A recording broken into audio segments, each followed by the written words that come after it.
Hello, guys and gals, and welcome. So today is the final hour, the final. I believe anyway. This time, I think I'm correct this time. That we only have a few more hours left to play, and yeah, I think we're gonna have some fun with this. Go ahead and my camera settings never want to stay how I put them, which is always nice. I don't know. You know, who doesn't like a camera that just automatically resets all their settings every single time you close the program? They're just like, oh, yep, all those settings that you programmed in last time. Yeah, we got rid of them. We knew you didn't want to hang on to them. Why would you want to hang on to them? No, you wouldn't want to hang on to them settings. No, that's silly talk. Who wants to hang on to settings? You must be one of those crazy people who likes to hang on to settings. Don't do that. Don't do that. Why would you do that? Don't do that. Let it go. OBS is over here singing the Let It Go song. They're like, let it go, let it go.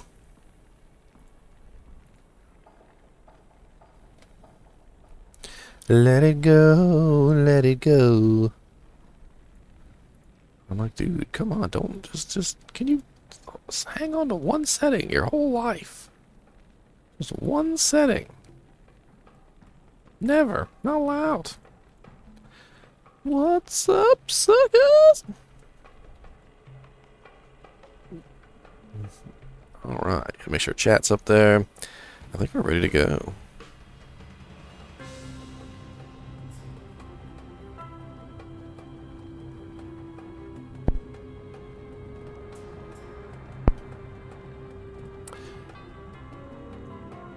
Alright, let me make sure I got chat so that I can see it.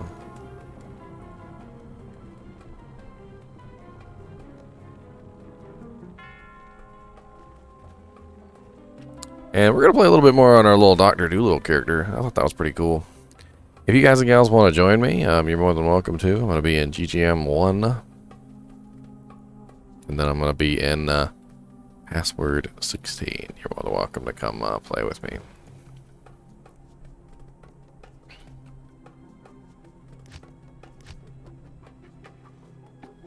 For whatever time we have left.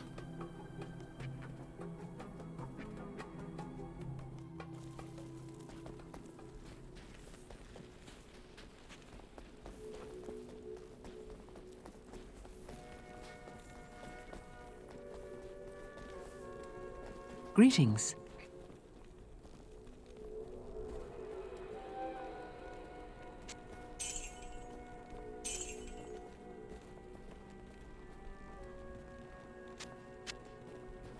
So this is my my summon druid, and I had somebody who was kind enough to hand me a summoning druid amulet.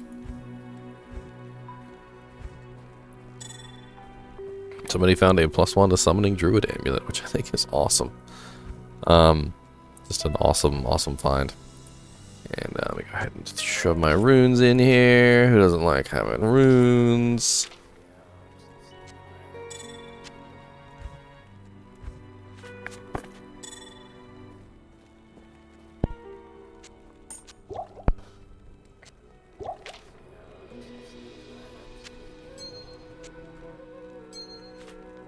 Alright, so let's get our little army running. Atma, I'm going to need your help with some mana. Oh. Good day.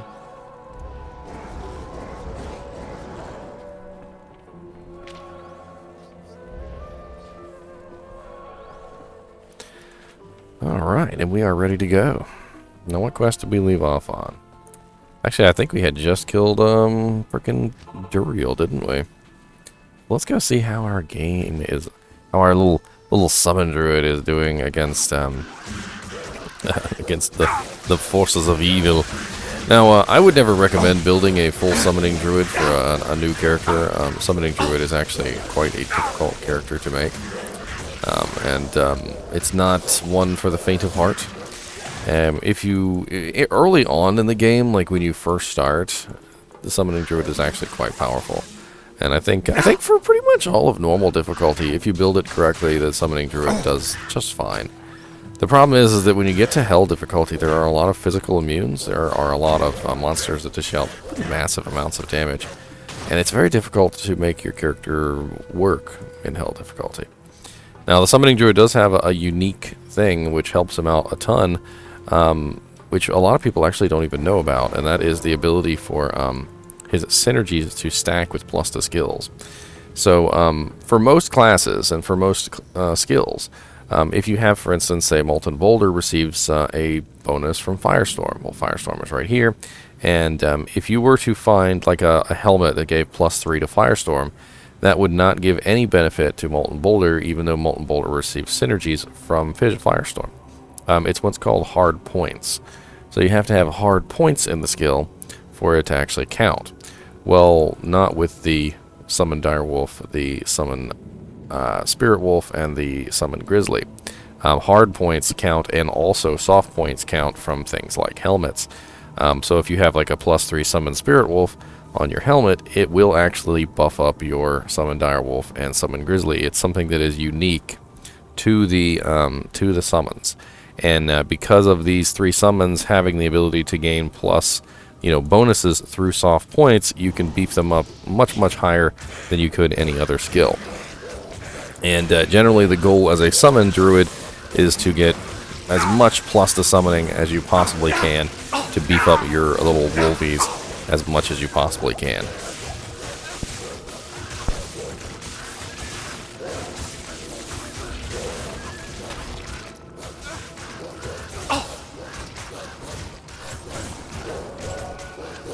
Thanks.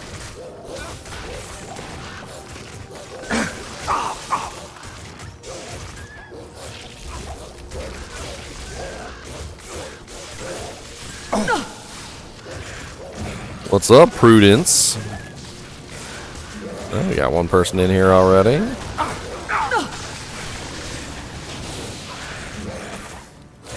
Go, my wolfies.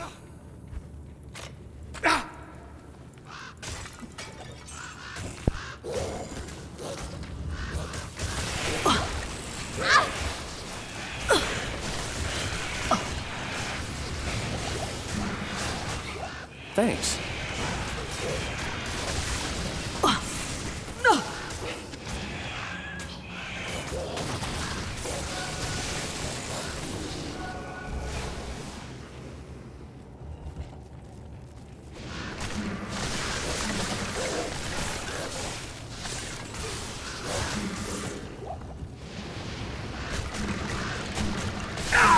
She's got some pretty sweet lightning there, and ooh, skill shrine. Means I can summon even more powerful minions. Someone and a 2 and a 3 and a 4 and a 5. 1 and a 2 and a 3. 1. Now my even more powerful minions are here.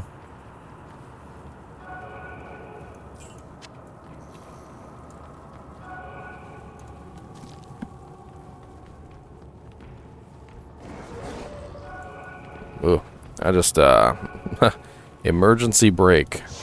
I think that one of the dogs just pooped on the floor. I'll be right back. Emergency break.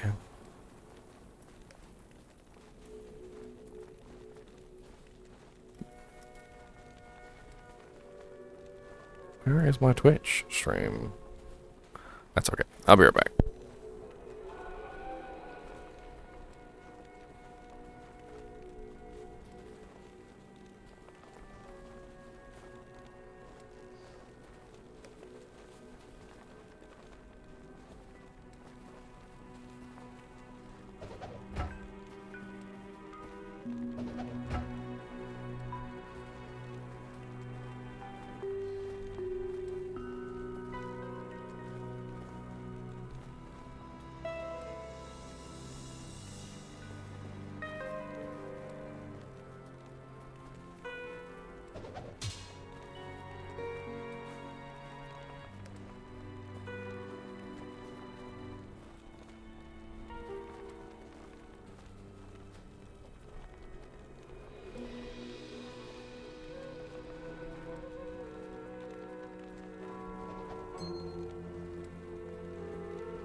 Sorry about that, guys and gals. My the dog's getting kind of old. He's not able to hold it like he once was, so a little difficult to you know. A Volge Malice.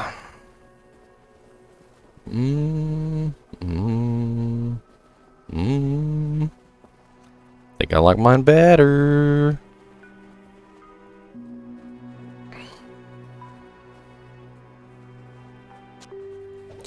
I'm gonna I might be able to put it on another character, but we're so late in the run. Look at all these freaking Volges all over the ground. Crystal Sword Malices. Beast Antlers.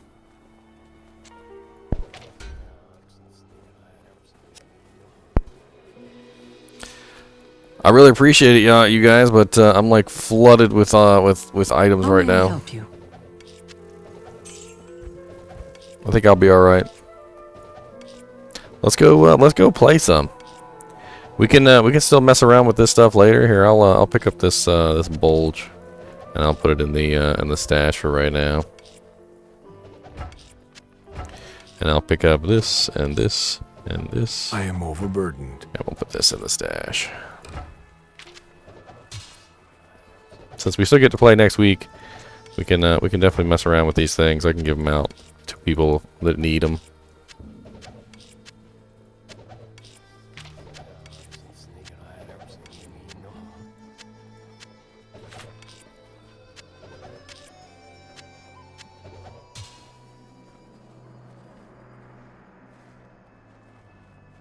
Some new toys for you on the ground. I am overburdened.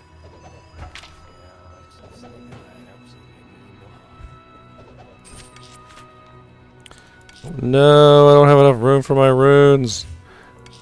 You demons. You demons. That's what your goal was this entire time. It was to fill me up with runes. So I wouldn't have any room.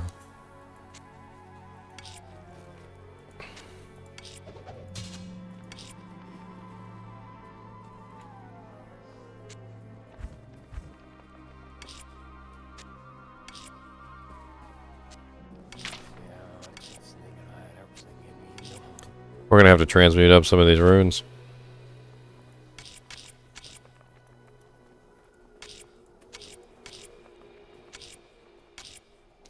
Three Rowls makes a Ort.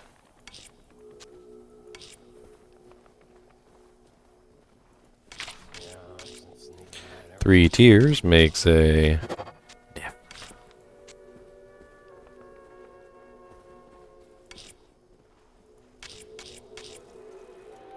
Three L's makes a Eld.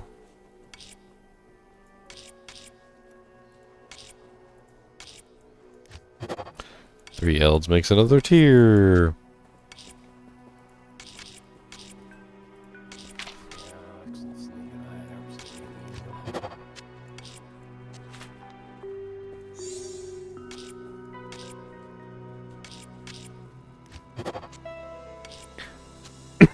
How many Rowls do we got?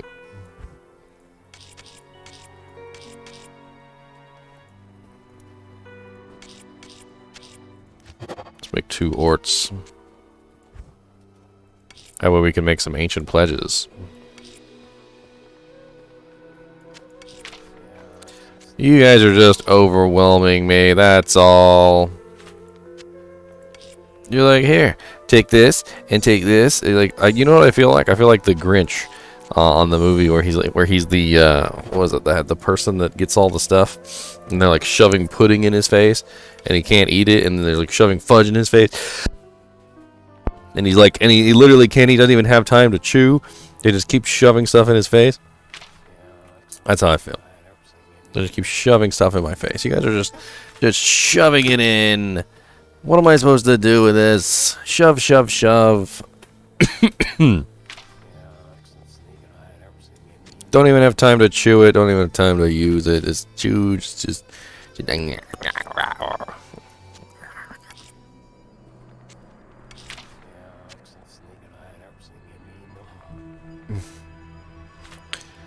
I need to do some transmutation of these guys anyway.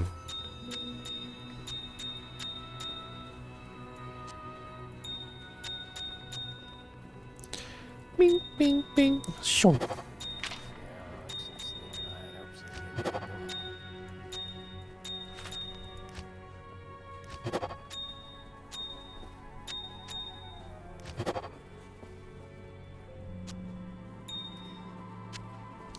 I've almost got a perfect diamond.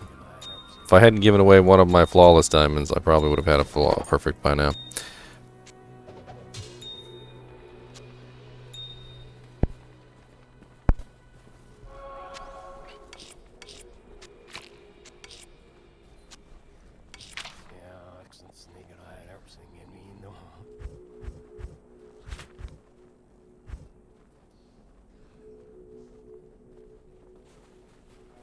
Ah, there's more stuff on the ground. How dare you? How dare you continue to pour things on the ground?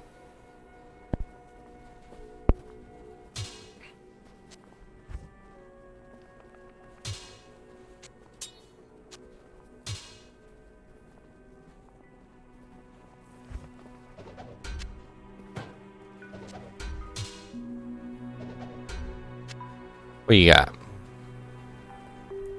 +1 to summon Spirit Wolf. It's a nice helmet, but mine is +3 to summon Spirit Wolf. Mwahahaha. But I will hold on to it. I don't like that one. That one's not good. I use this on my Amazon. My Amazonian.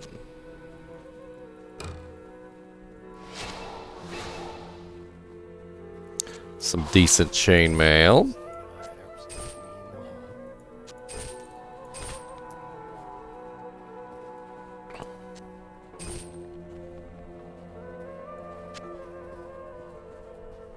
It's a nice charm. Not for me, but that's a nice charm. Alright, let's go. Let's kill some stuff. You guys are making this difficult on me, sirs. Here, take this. Take this. Don't you want this? This got a little thing in there. It's some fudge and some chocolate. I got a little ice cream cake.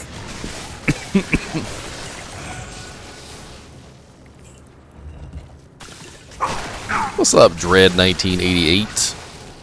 How goes it, buddy?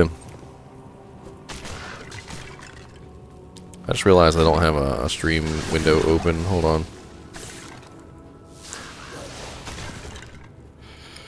I need to open up my creator dashboard.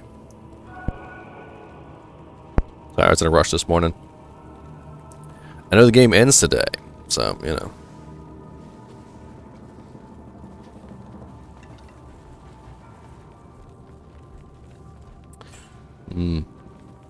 I couldn't tell you exactly what game it was for me, but it was something. Maybe it was Diablo 1.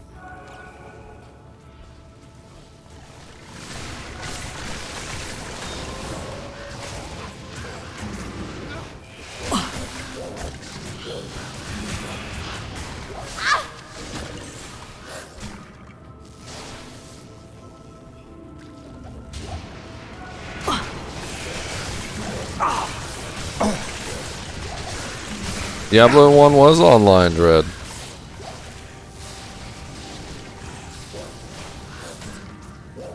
And it was so full of cheaters. Diablo 1, all the save files were locally stored on your computer, and man, there were so many cheaters in Diablo 1. I can't even name them all. It's just so many. That's a decent little shield.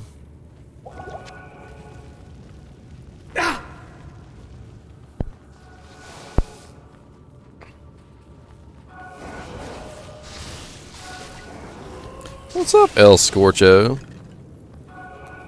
Yep, well, it was even less for Diablo 1, man. I think I was playing on a 28.8. We didn't have them fancy 56K modems back then, Dread.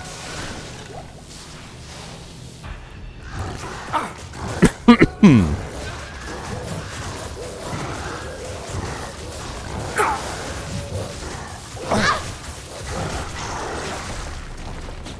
exploding potion, 2 arrows, and 2 stacks of gold. Duriel is literally the trollest item dropper that ever existed in item dropper land. The dude will literally just troll you, like to no end. They'll be like, oh, looking for Bale, and then you kill him and he drops literally like 6 scrolls of town portal. None of the other bosses do that, by the way. Only Duriel does that. He's the only one that will literally drop you absolute garbage.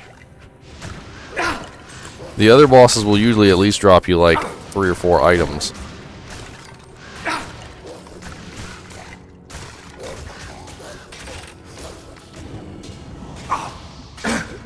I was on AOL and AOL Instant Messenger. Them were the days. We all had so much fun. Necromancer. Necromancer. Summon Necromancer.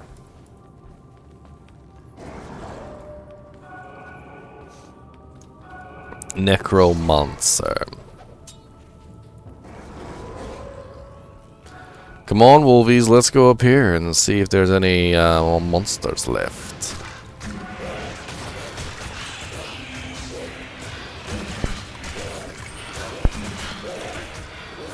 Dude, I had this one CRT monitor. The thing was literally like 90 pounds. It was like a 25-inch or 26-inch CRT monitor. It was absolutely ridiculous in size. Just a massive big chonker boy. And you remember how the CRT monitors used to have the degauss button? Remember the degauss button you could press and the whole monitor would go like whoa whoa whoa whoa whoa, and it would shake off all the free electrons and it would like clear up the screen. Man, this 90-pound chonker boy, you'd hit the button on him, man, and that thing would just be like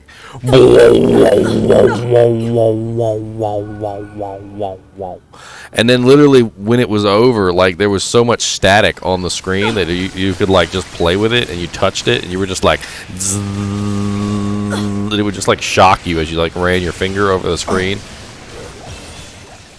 It's freaking amazing.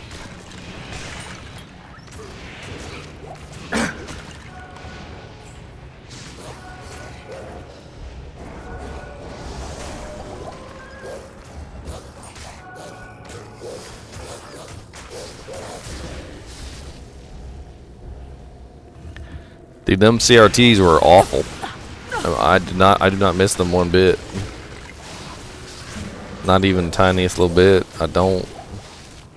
They were huge. They were obnoxiously huge. They had that bulbous thing on the back, so they required so much extra space. Like how I have my computer set up right now would never have worked with a CRT monitor ever.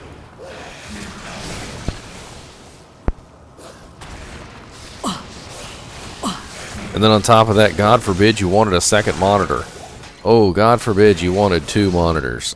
Because, man, with the CRT monitors, the first CRT monitor already takes up your whole dang desk. The second CRT monitor, you ain't got no room left.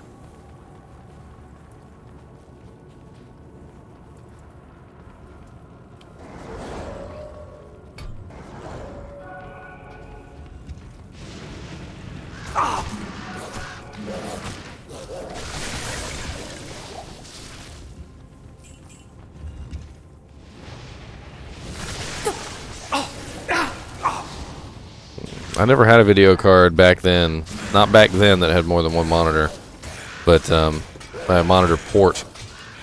I always said you always had to install a second video card. Or at least that's how I did it. You should get your some kind of PCI video card, something cheesy, or if we're talking really old ISA video cards. I mean, they were pretty easy to come by back then because they weren't very expensive. You find a video card at just about every computer. They were absolute dirt awful video cards, but we're not talking like a GTX. We're talking like a 2 megabyte like Voodoo Graphics 1 or something, or even worse.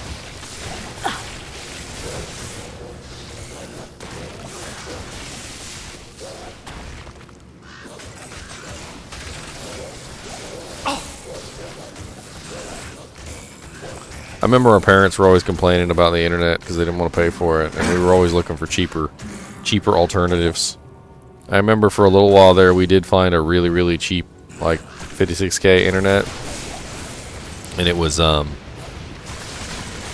funny because the company didn't last for very long, and we ended up going back to AOL. But for a little while, we were doing all right.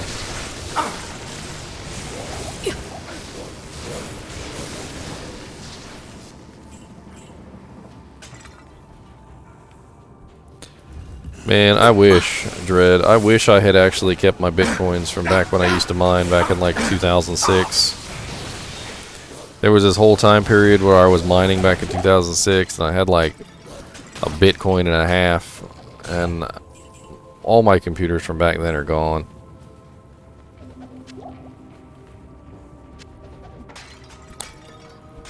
My brother so eloquently convinced me one day. He was like the bitcoins are never going to be worth more than the electricity that you're spending to mine them. And I'm like, okay. And I stopped mining. And man, if I hadn't stopped mining, I'd be freaking rich right now.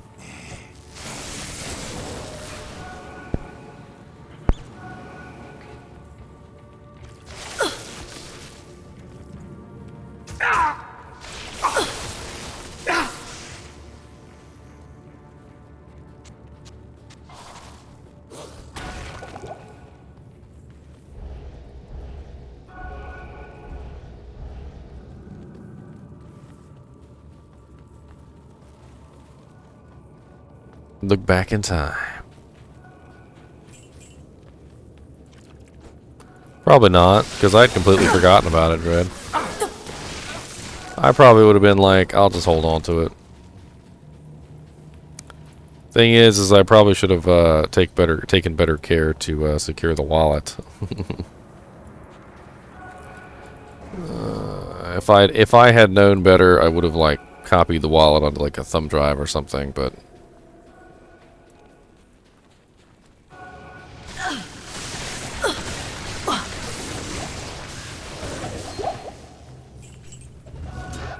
I was a kid back then. I can't make a lot of excuses for myself. I was just a kid.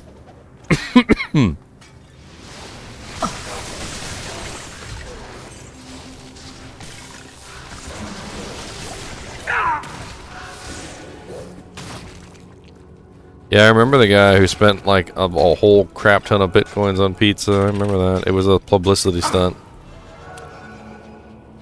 He just wanted to get attention, that's all.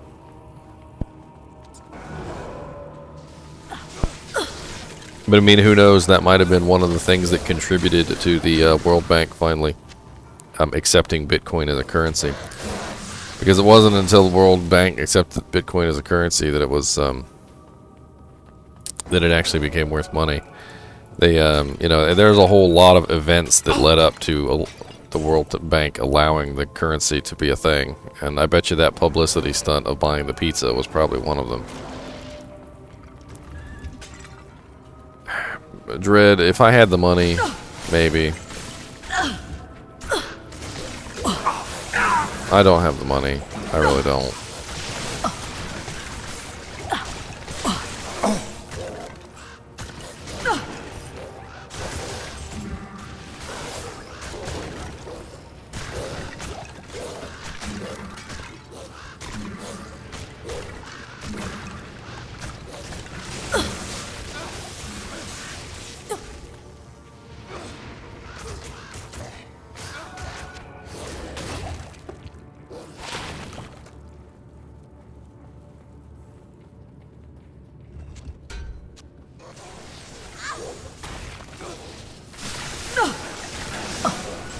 I mean, maybe back when my GTX 1080 was brand new.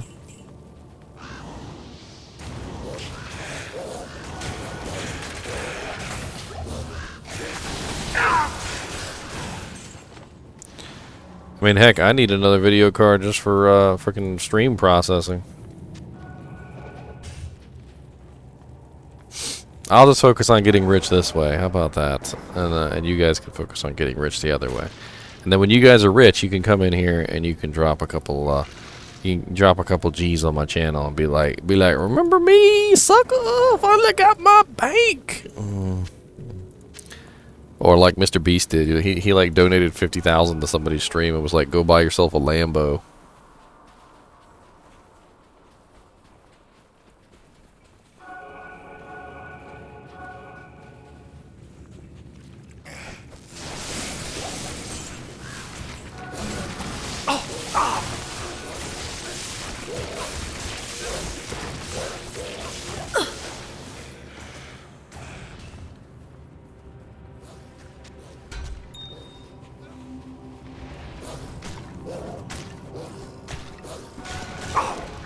Yep.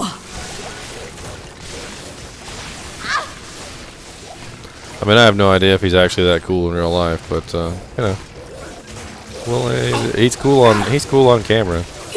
I made a video about him one time just for laughs. About that exact video, by the way. You got to imagine though that he's making everything back. Like every single time he puts out one of those videos, he makes it all back.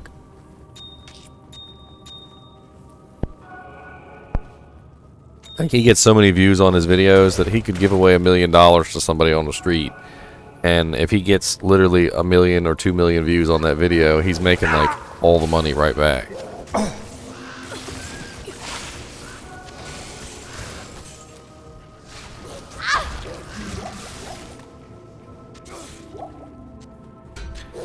At this point, Mr. Beast could literally take a video of himself pooping in the toilet.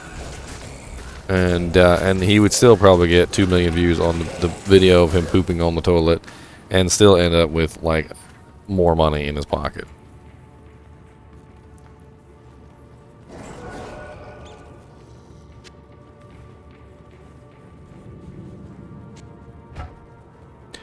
Three-socket poleaxe. Ooh. Let's see how good of a malice a three-socket poleaxe makes. I think it's a higher damage than the Volges and stuff like that.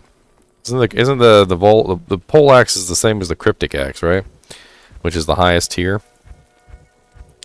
Let's throw some runes in this bad boy. What's malice again?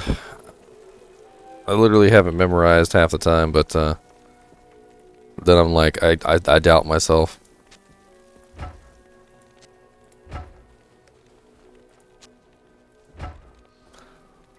Oh, wow, 23 to 60. That is juicy. I'll put that to good use. 23 to 60 now. Oh, if only it was ethereal, that would be like one of the best malices you could make. I'll have to keep an eye out for an ethereal poleaxe. Good evening.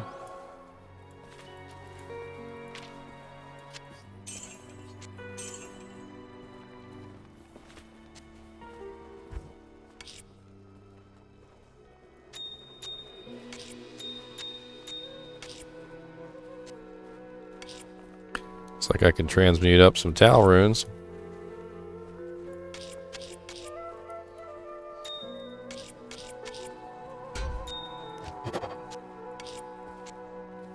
I can transmute up some more Ral runes.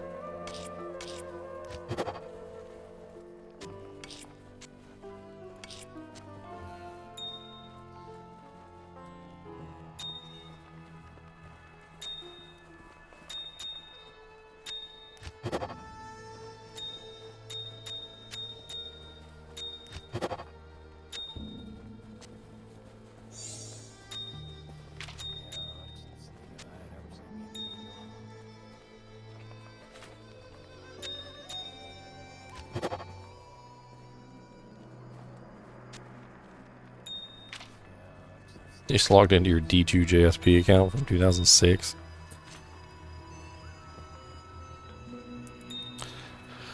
My Minsex, I can't pronounce your name, sir. there will be a free open beta next weekend. This beta is just about over. There's no reason to try and get into this beta right now. It's literally only got a couple hours left anyway. But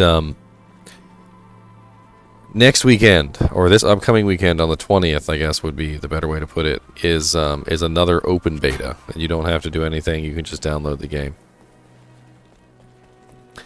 No, everything's going to carry over from this beta to the second beta, but the second beta will wipe clean before launch.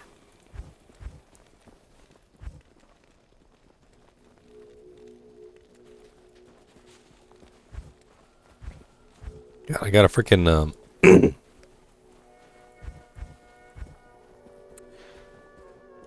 If you guys find a nice 3-socket superior shield, I want to make a Ralor Tal in it.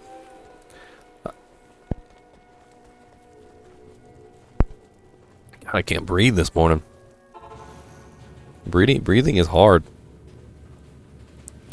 Yeah, 3-socket, like nice 3-socket shield, like maybe a large shield or a kite shield or a maybe a spike shield. I don't know.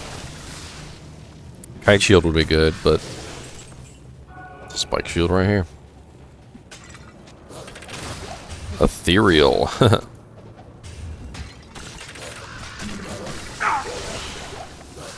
Man, my freaking Merc has got a beast malice now.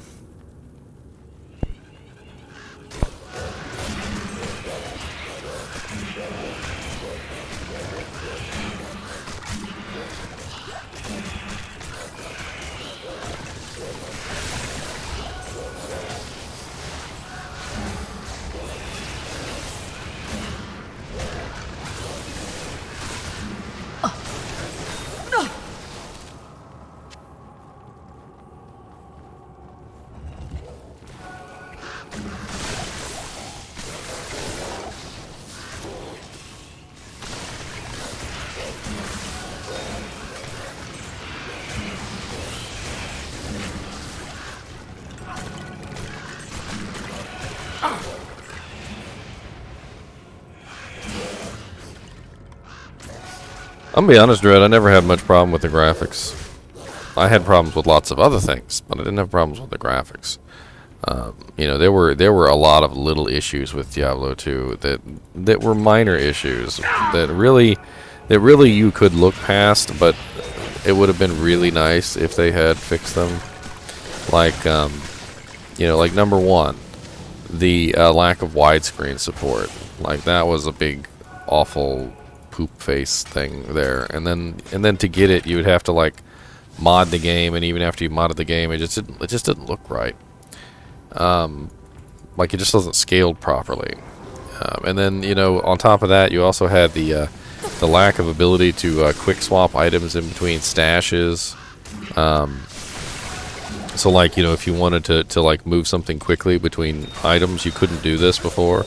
You had to pick up each item, and you had to put it in there, and pick up each item, and put it in there, and pick up each item, and put it in there, and it would get really, really silly after a while. Like, just really silly. +2 to warmth, Longstaff. You need a leaf prudence. Maybe this would be a +7. This would be a +8 warmth staff. I don't know if you already got a leaf.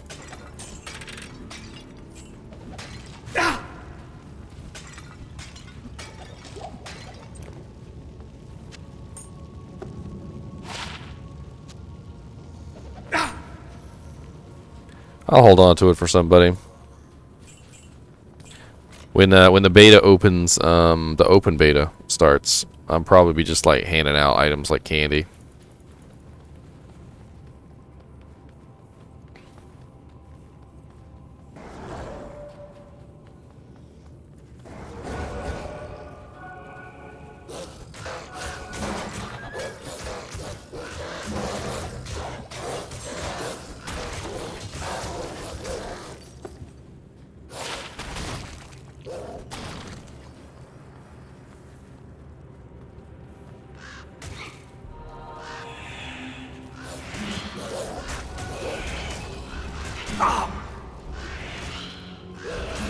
I I need mana.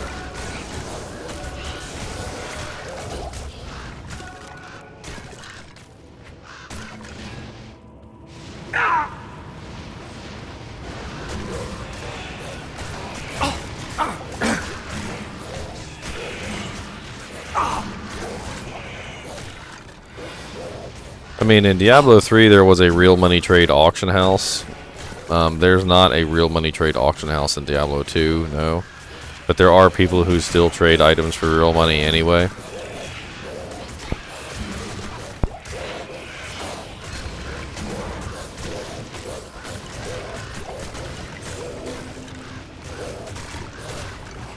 I don't particularly enjoy the whole D2 JSP thing, so I don't take part in it. But I know that there's people who play with me who do.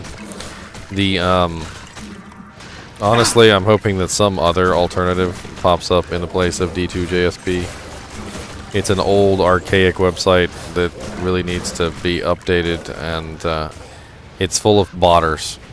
If it wasn't so full of botters, maybe I'd be okay with it, but it's just like, it's an entire community of people who bot. And the funny thing is that despite the fact that there is a huge number of people on D2 JSP which absolutely hate botters, the botters still flourish there anyway. And it's like they laugh about it.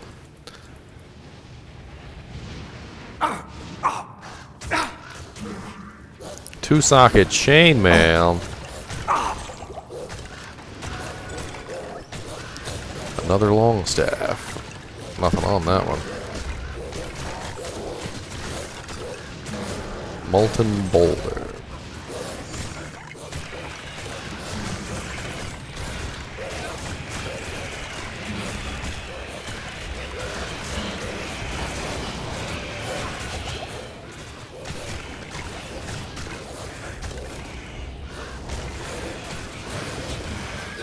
And my freaking wolves are going to town on these monsters though. And they're only getting stronger and stronger every time I level up. Wait till I get the bear though, man.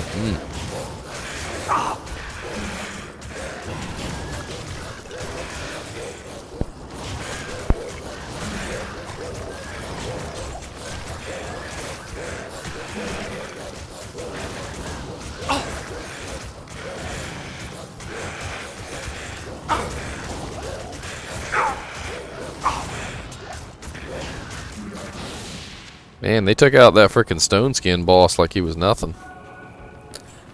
I mean, he had like practically physical immunity, and they were just like, "Eh, come here, buddy. Come a little closer, little buddy. Let's go."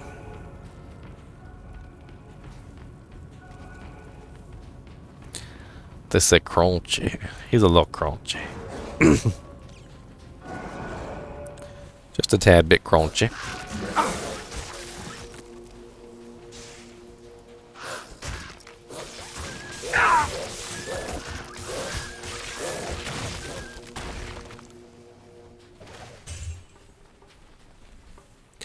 Just a tad bit crunchy, gonna get some munchies, gonna kill you up and beat you with a bungee. Come on, little wolfies, let's eat some zombies. We're gonna run around and make some Abercrombies. Another Taleth. I'll get to it.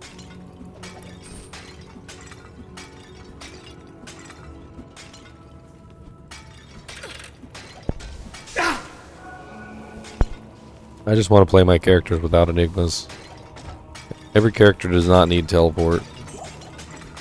Every character does really not need teleport.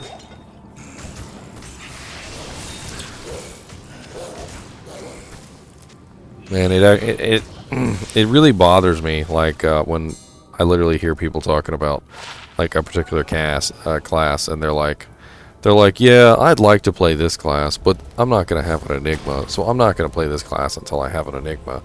And I'm like, what? What? I'm like, you can totally play this class without an enigma. I don't understand.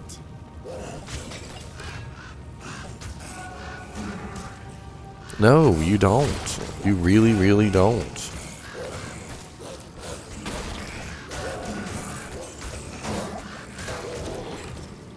Hammerdins don't need Enigma. You can play a Hammerdin just fine without an Enigma. You really, really can.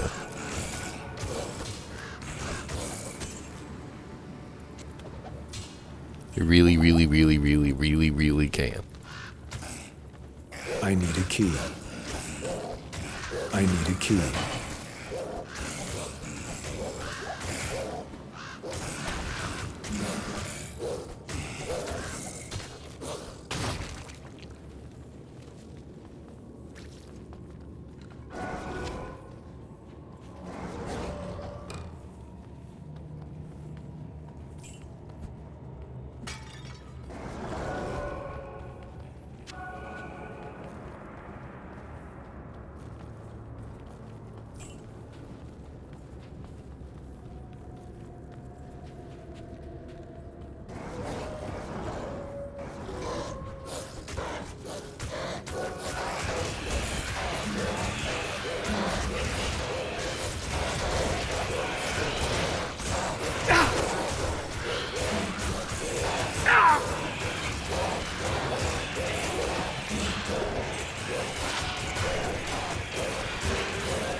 At'll do, pig. At'll do.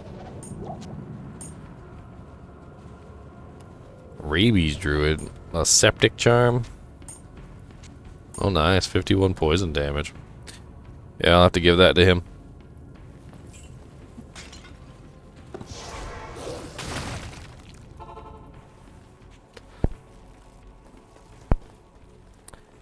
Kongan, 1989. You need the more professional heart, okay? Because if you don't have the Chinchilla heart, then what are you doing with your life? Okay? You can't just send people regular hearts. You gotta send people a Chinchilla holding hearts. Yes. And this can be yours for one easy free subscription of Amazon Prime.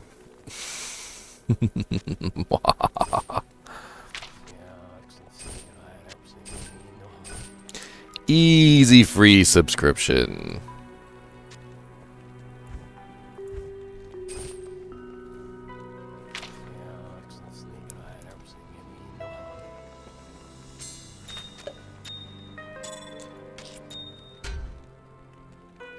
By the way, did any of you guys want this faster cast amulet? I found a 10% faster cast with 8% fire resist on it. So it's more than just faster cast. Not sure if anybody wants to grab onto that. I know faster cast amulets with other stats seem to be kind of rare.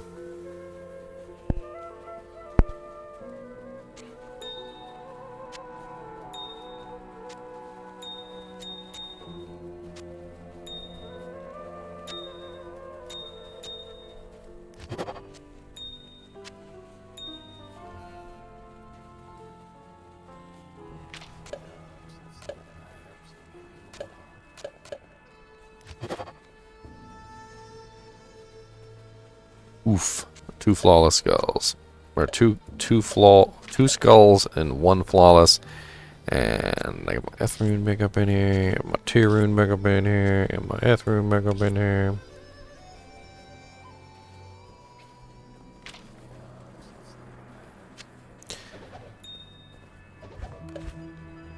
I really want to make a Ral or a Tal shield. Kite shield at that. I want to make it into a kite shield.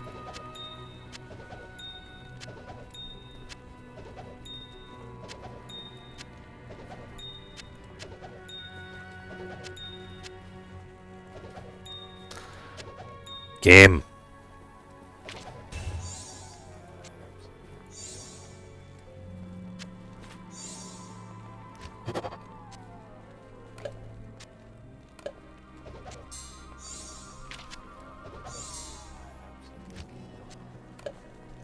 Ralort Tal is Ancient's Pledge.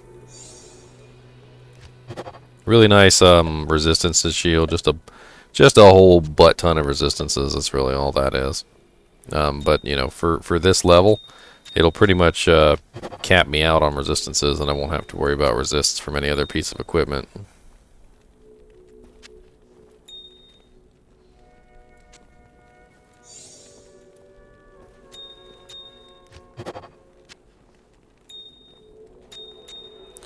Oh, here we go, a second perfect topaz. I know you guys are jealous of my perfect topazes. I got 2 perfect topazes. Yeah, two perfect topazes.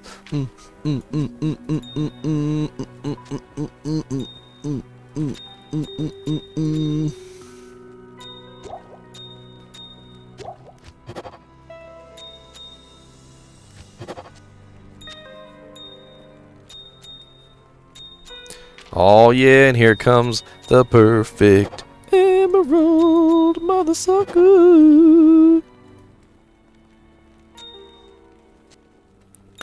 Blink 42, got that perfect topaz too. Coming at you with my got a perfect diamond too. Look at my diamond, so shiny and new. Perfect diamonds just for you.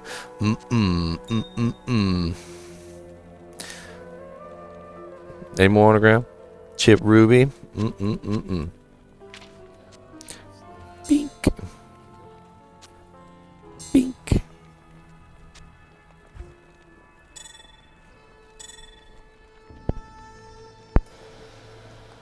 Ugh.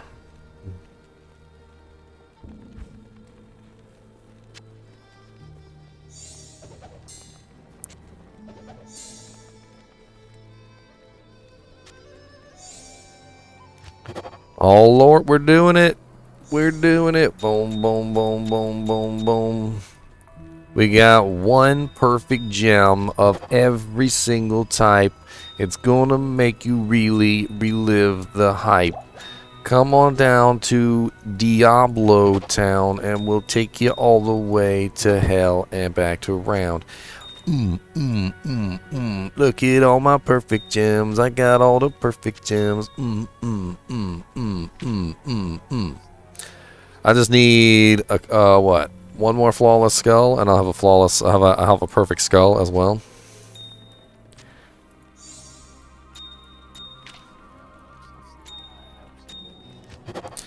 I'm working my way up the chain.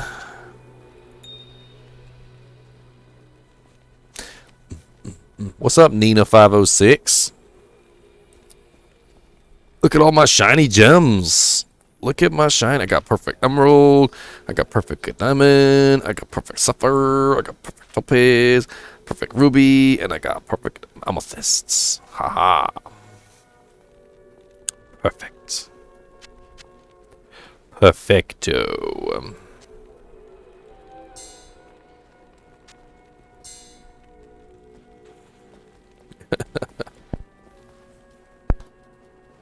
I know I'm dumb. Welcome to the poop show.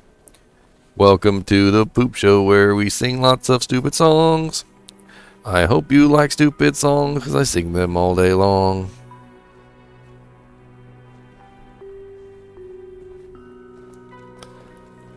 You gotta transmute up, Nina. You gotta transmute up.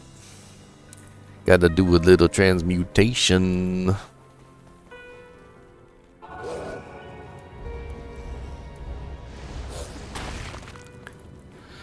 Let's go, wolfies, let's go! We ain't got time, let's go clear these tombs of all the zombies and skeletons. No more will they plague my neighbors. No more. You know how many bones are in here? You know how many skeleton bones are in here, wolfies? Get to work! Get to work, wolfies! There are so many skeleton bones for you to eat. So many skeletons!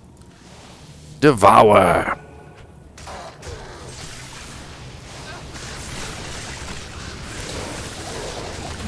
Devour.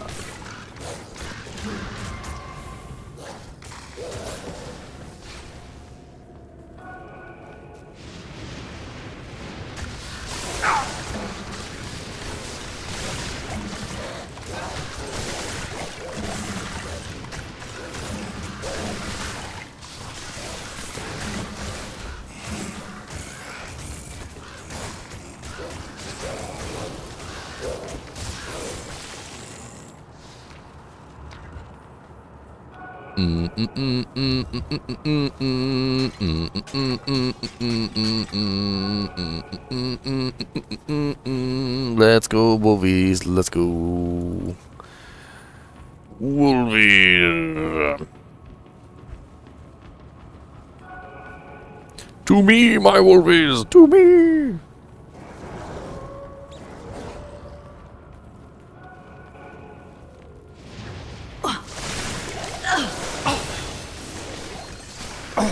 Ah, yes. To make my Wolvies more powerful, it is my goal. They will always be more powerful. A chippy skull. Hello, chippy skull. A crappy chest with a bunch of crap in it.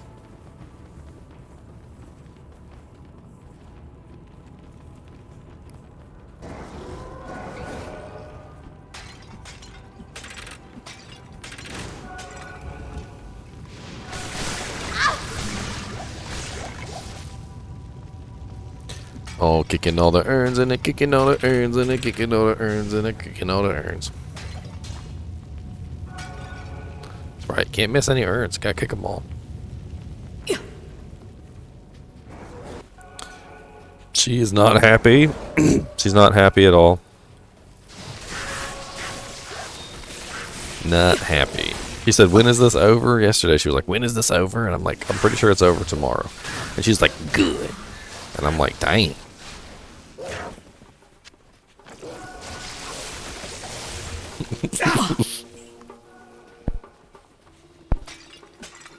And I'm like, babe, I was like, babe, I tried to tell you. I let you know in advance that this was going to be a big deal. I tried my best to impress on you just how big a deal it was going to be. And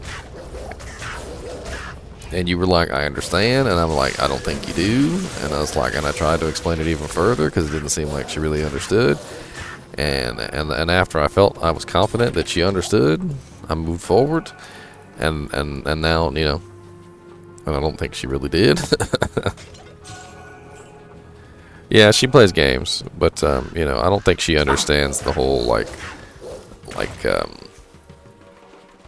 maybe if I explained it to her in a different way, you know, maybe it would make sense to her. You know, this isn't like a game that we're playing right now. Right? This is a beta event of a game that's not even out yet that everyone is super excited about. It's like their childhood, you know, it's like going to Disneyland or you know, watching the Super Bowl. Like it's a whole event, and we have a limited amount of time to play. It's not like we could just like play today and then sleep for a couple days and then come back on and play for a couple more days and then go back to sleep and then, you know, come back and play for a couple more days. It's not how that works that way. We've only got like, you know, 3 or 4 days to play. And as a streamer, you know, it's even more, you know, on me because I have to, I got to be there with you guys. You know, it's not like I can just play whenever I want to. I got to be here, you know, to play with you guys and have fun, you know, streaming. So there's a whole other aspect to that as well. So you guys have it bad, but I've got it. I'll be honest, I've got it worse. I'm the one that's got to give them weird looks when they start making strange noises as they walk through the house and you know, just generally like mute the mic every single time things in the house go weird.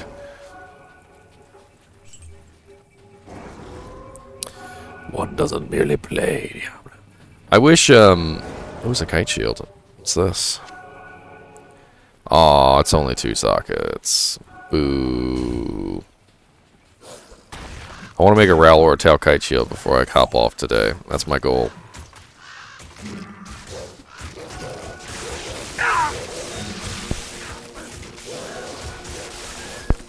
I just don't get it, you know. I really don't.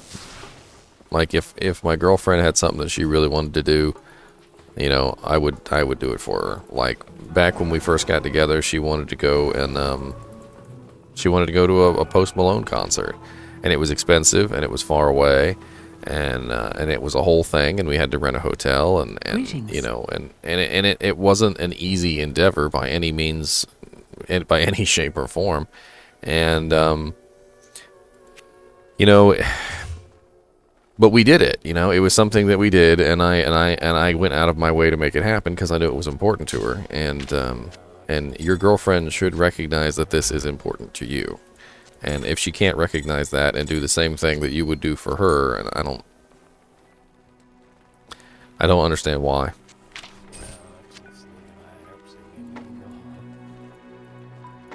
I mean, granted, I was grumpy. I didn't want to go to the concert. I wasn't the Post Malone fan. I wasn't the person who wanted to go see Post Malone, so I was a bit grumpy about it, I'll admit.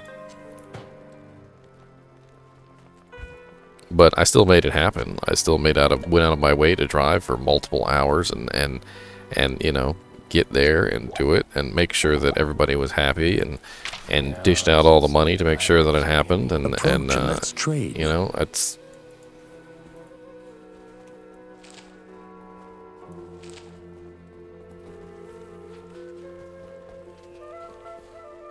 this is my concert, okay? This is my Post Malone concert. Leave me alone. Alright, here we go. Rowlort Talon, a large shield. Alright, so we got our rallies. Where's my Rows? Ral. Ort. And then Tal. Bam. Ancient's Pledge. So now we've got our 43% cold, 48% light, 48% fire, and 48% poison, with 10% damage taken goes to mana. Not bad. Not bad at all.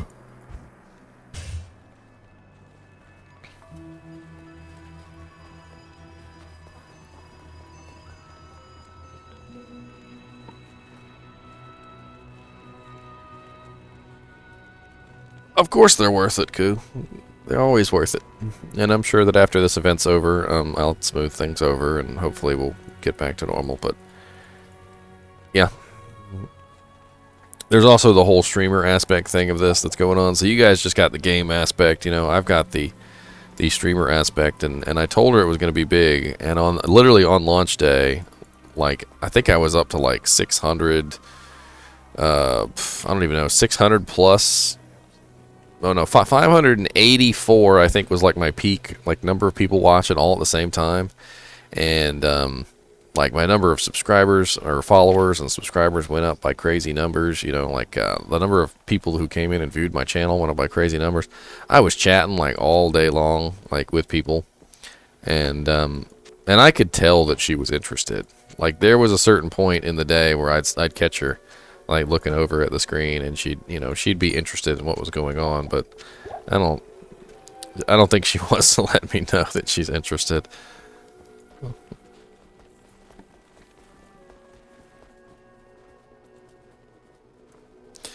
Alright, what are we doing next? Let's go be overpowered and go kill Andariel real quick. I wanna watch my wolvies just like murder everything. Come, my wolvies, let us murder in your name. At this point, they should be able to just like absolutely demolish in catacombs without even an issue. They can probably one-shot just about everything here.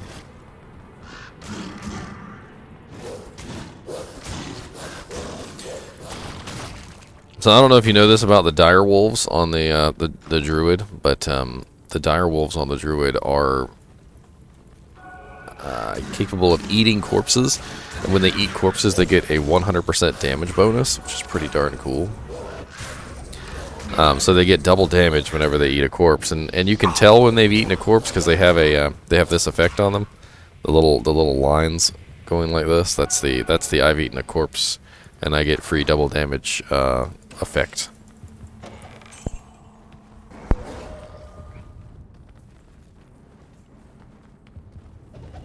I mean, they got no problem killing Duriel. I bet they'll have absolutely no issue killing Andariel. What am I, level 23? It's too bad I probably won't get to the grizzly bear. There's not enough time. Maybe on the following weekend, the upcoming weekend, I might have enough time.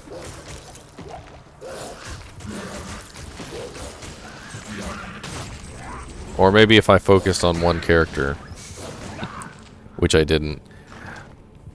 But I just had so much fun playing all the characters. I mean, who wants to just sit there and play the same character for like freaking 4 days straight in Catacomb? I mean, in freaking Canyon of the Magi, getting EXP. That's so boring. Let's have some fun playing our characters and murdering stuff. How about that? What's up, Mr. Spider? Use the Versker, Mr. Spider. Oh no, you fall down.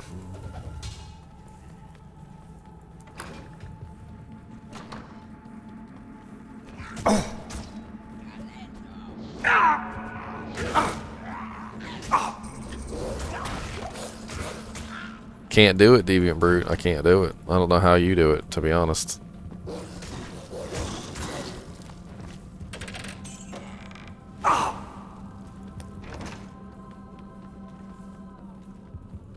It's locked. See, Deviant Brute's got the right idea. See, he was going to play for ladder, and he had a vacations planned for his wives, or his wife and his friends' wives, and they're going to send them off to like a little spa over in some other state, and let them have their fun over there while they're playing the game. That way, they don't have to worry about the slamming of the cabinets and the and the and the mean looks and the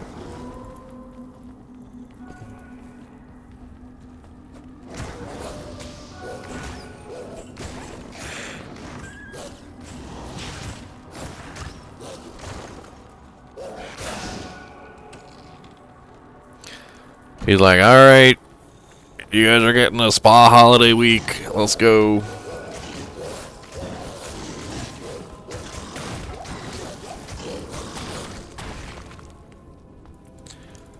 That's what I should do. I'll send her to a Post Malone concert. If only there was one around here on a regular basis. I'd be like, here, take this Post Malone concert ticket. Go.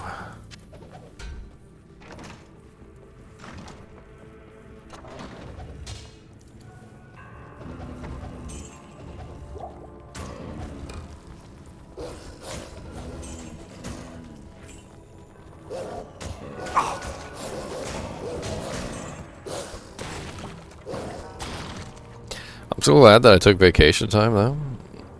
I mean, I had totally guessed when the beta was going to be, and I took off this week for vacation because this is the week that I thought I was going to be on. Today, sometime. The real champion.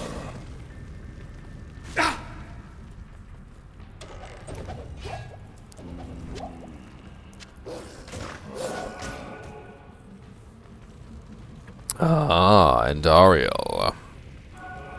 Come to me, Andariel. Let us dance, you and I.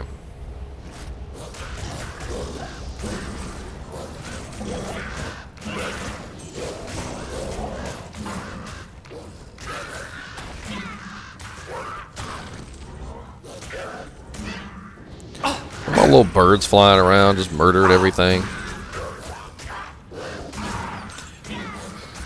What classic quest are you on, the real champion? Oh man, sorry. A yawn came out of nowhere.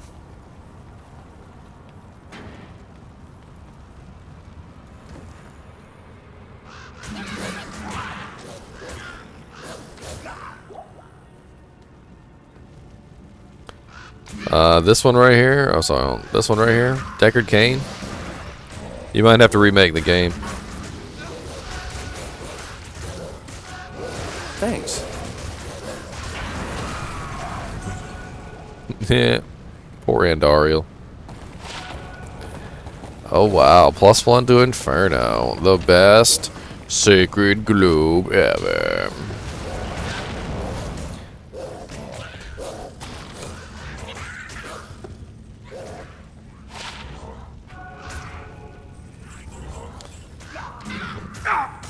Yeah, you don't need to rescue Deckard Cain, but don't listen to Deviant Brute, okay? It's rude. It is rude not to rescue Deckard Cain, alright? That means Deviant Brute is a Rudy McRuderson. Alright, Deckard Cain needs rescuing. Oh, regrettably, Isn't that right, Deckard Cain? Yes. He said yes. Deckard Cain agrees. Deckard Cain agrees. Man, this is all junk to drop from Andariel.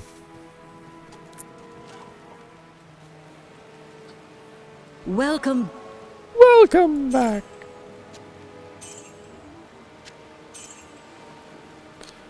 Speaking of Deckard Cain, I never rescued mine.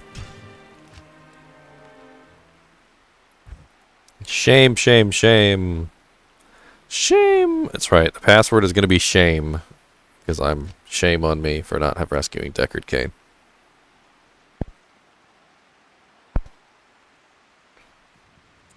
Yeah, that's just how you remember it, right, Saint? Let's go. Let's go rescue Deckard Cain. Let's go rescue Deckard Cain. Come on, let's go rescue Deckard Cain. Evil flows from here. Gotta Not get our enough little mana. movies up. Got a little movies, get them all up. Do. Let's go, Wolvies. We ain't got time. I need a key. Look at all this pathetic. Look at all these pathetic little monsters. We ain't got time for this. What's up, Lawn Raptor? Freaking the guy with the best name ever.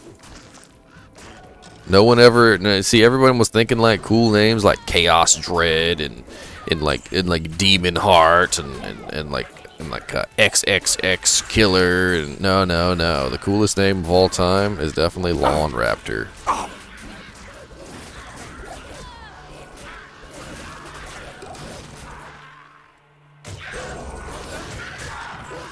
That's right. He charges you.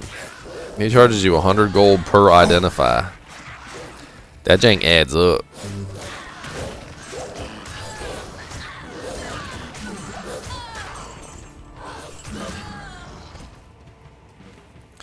Look, I'm gonna have to politely ask all y'all to just back off, okay? Just back off. My little wolvies, you know what? Let's go for summon spirit wolves. Because I can do 5 of them janks, and they can spread out further, and they can murder even better in my name. Oh, dang it, I didn't mean to do that. There you go. This is Act 1. I don't need to worry about you guys. You guys can murder everything with impunity. Feel free to rip and tear, my wolves. Rip and tear. Rip and tear.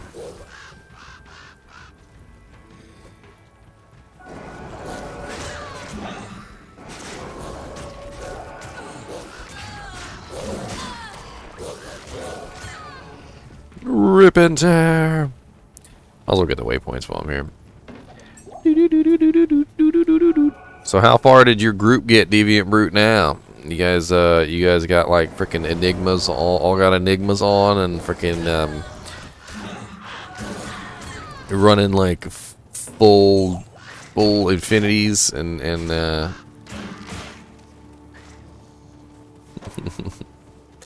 I'm just messing anyway. You guys gonna pick back up next weekend? Or rather this upcoming weekend?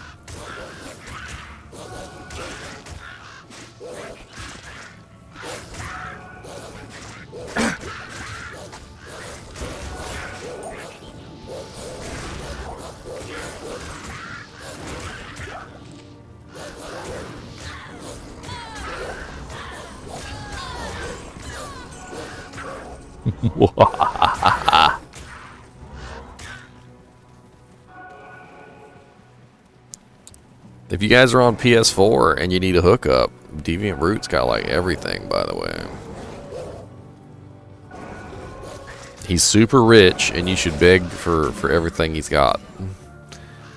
He can give you enigmas and rhyme shields and infinities and And Breath of the Dying. He's got a couple Breath of the Dyings just laying around. He doesn't even know what to do with them.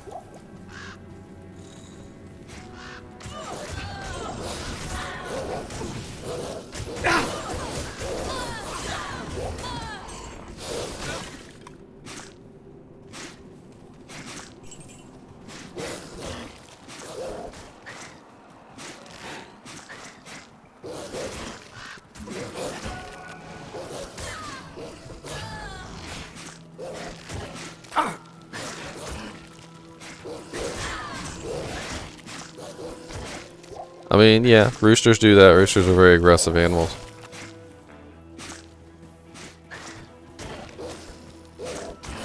They are very aggressive animals. That makes sense. Is that what just call him a lawn raptor?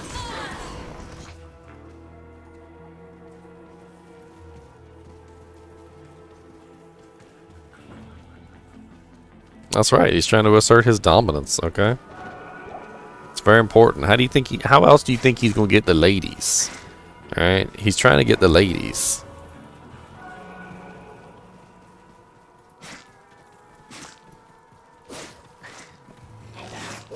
He's trying to get the ladies. I need a key. That could be a fun thing to do, Grim Reaper. Just farm Andariel a bunch, get a bunch of rare items, and just like hop into newbie games and just drop the rare items on the ground and just rinse and repeat that like all day long.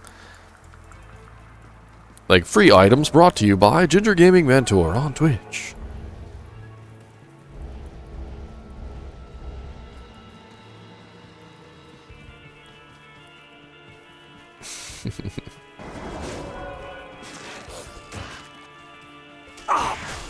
I mean, I certainly have amassed a rather large number of items, that's for sure.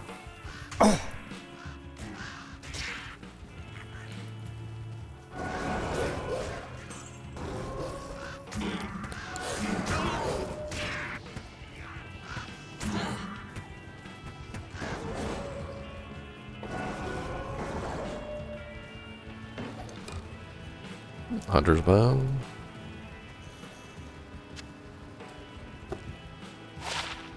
Meh.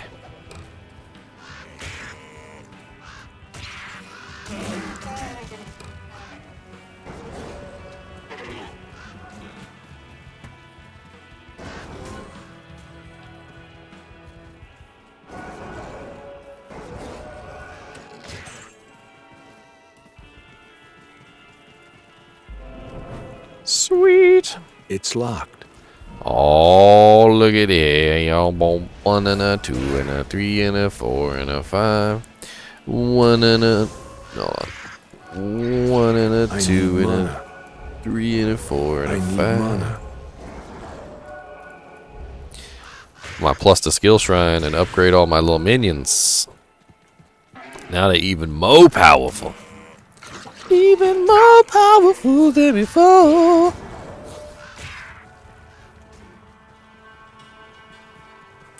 Let's see how quick they take out this hawk nest. Murdered. Straight up murdered.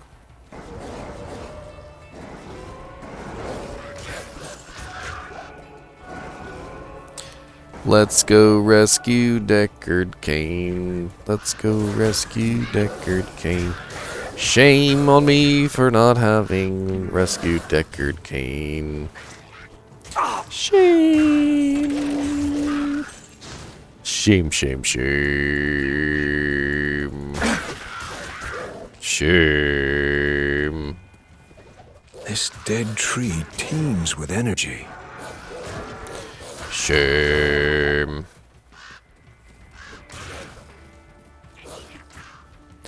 Where's the waypoint?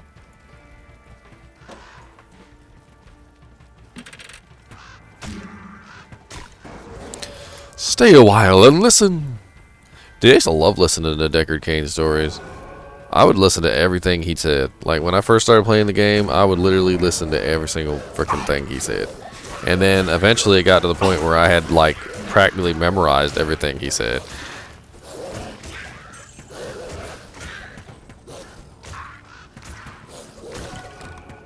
And so I didn't listen to him anymore, but it was just because, you know, whatever. Whatever. Where is the waypoint? I would like to grab it, but if I can't find it real soon, I will lose my patience. Oh, bonanza.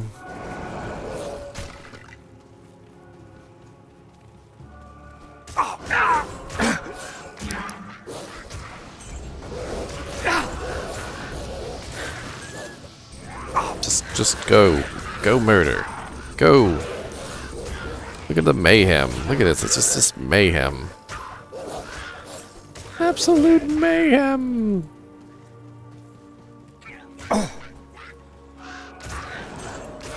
My little minions.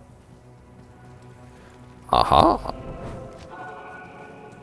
Alright, good. Well, let me talk to a car real quick so she can translate the runes. Good day. I have translated the runes on the scroll.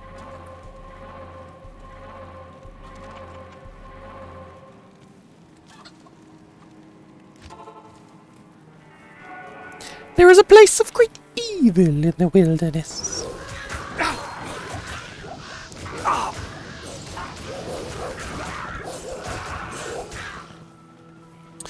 Bishy Bosh, I come for you. To the Bishy Bosh we go, all the way to town. Oh yes, around. You know, yesterday I was at 1,000 followers, and then today I'm at 983. And then when I check my channel analytics page, it tells me I'm like at some ridiculous number that doesn't even make any sense. According to my channel analytics, I'm at 1,298 followers. But when I go here and I look at this page, I'm at 983 followers. And yesterday I was at like 1,005. At some point, I guess you just kind of have to ignore the fine details of the numbers because it just doesn't. They don't seem to add up anymore. I guess when you get into those higher numbers, you just look at the last digit. You're like, oh well, yep, oh, got 3 digits now. Yeah, ooh, got them 4 digits. Oh, look at them at the 5 digits.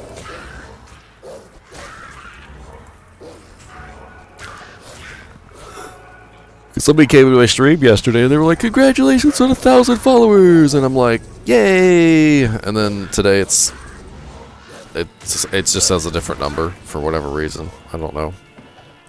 Maybe some people got banned. By the way, a word of warning to you guys and gals who may be trying to think of hacking in the necromancer and the assassin. I have been told that people who have hacked in the necromancer and assassin are getting banned. Not only that, but they're getting their BattleNet account banned. So probably not a good idea. Granted, I think you do have to get caught, but it is a beta test, and there are people actually paying attention to the beta test.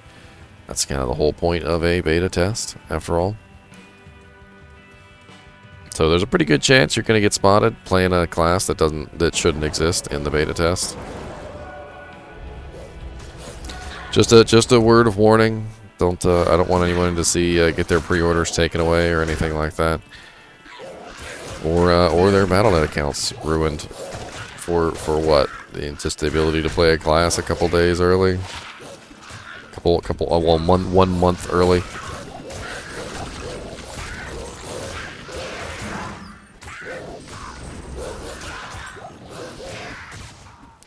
Alright, let's follow the scroll this time. Okay. 1, 2, 3, 4, 5.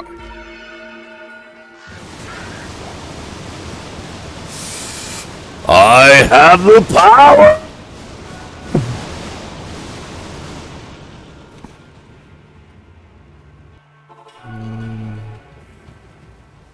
It's alright, He-Man. D2 Vanilla. D2 Vanilla is a great game. What's wrong with D2 Vanilla? Y'all always want to add stuff. The game's awesome.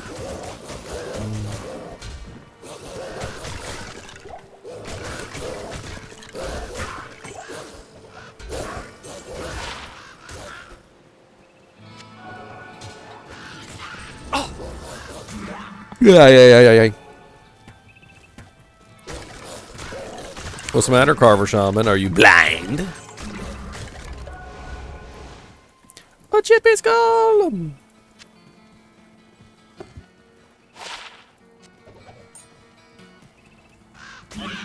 Help! Deckard Kane, now how did you get yourself in this predicament, sir? We're gonna have to talk about this, alright? Because you look an awful lot like Mad Mardigan from Willow right now. You do realize that Mad Mardigan and Willow almost died from dehydration because he didn't have nothing to drink and they just put him up in a cage to rot.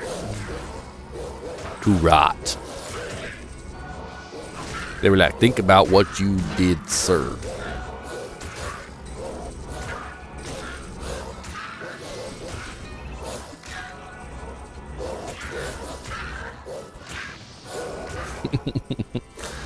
I wonder why Kane ended up in a gibbet anyway, as opposed to the fate that befell everyone else.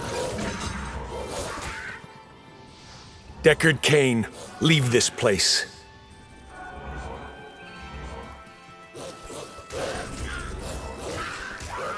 What's up, Champion Shaman? Gotta go get my Wirt's League.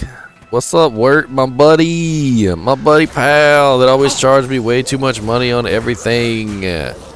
What's up, my dude? Give me your leg. I'm gonna use this gemmed leg and I'm gonna take it back with me.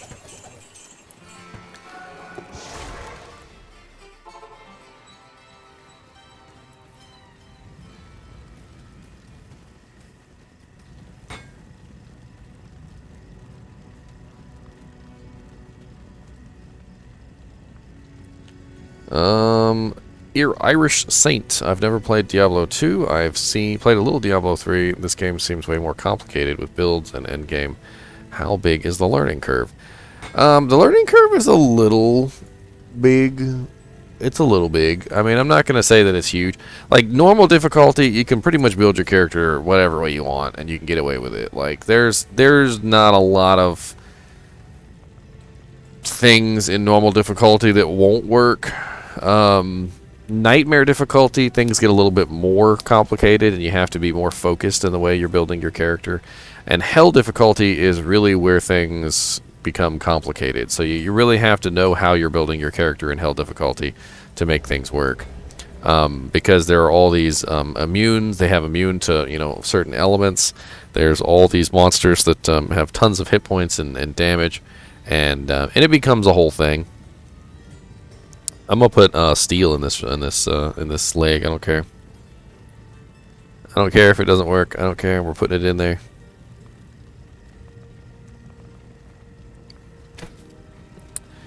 Tier L. The endgame things to do in Diablo 2 are many fold. Many fold. It's hard to explain in a single post.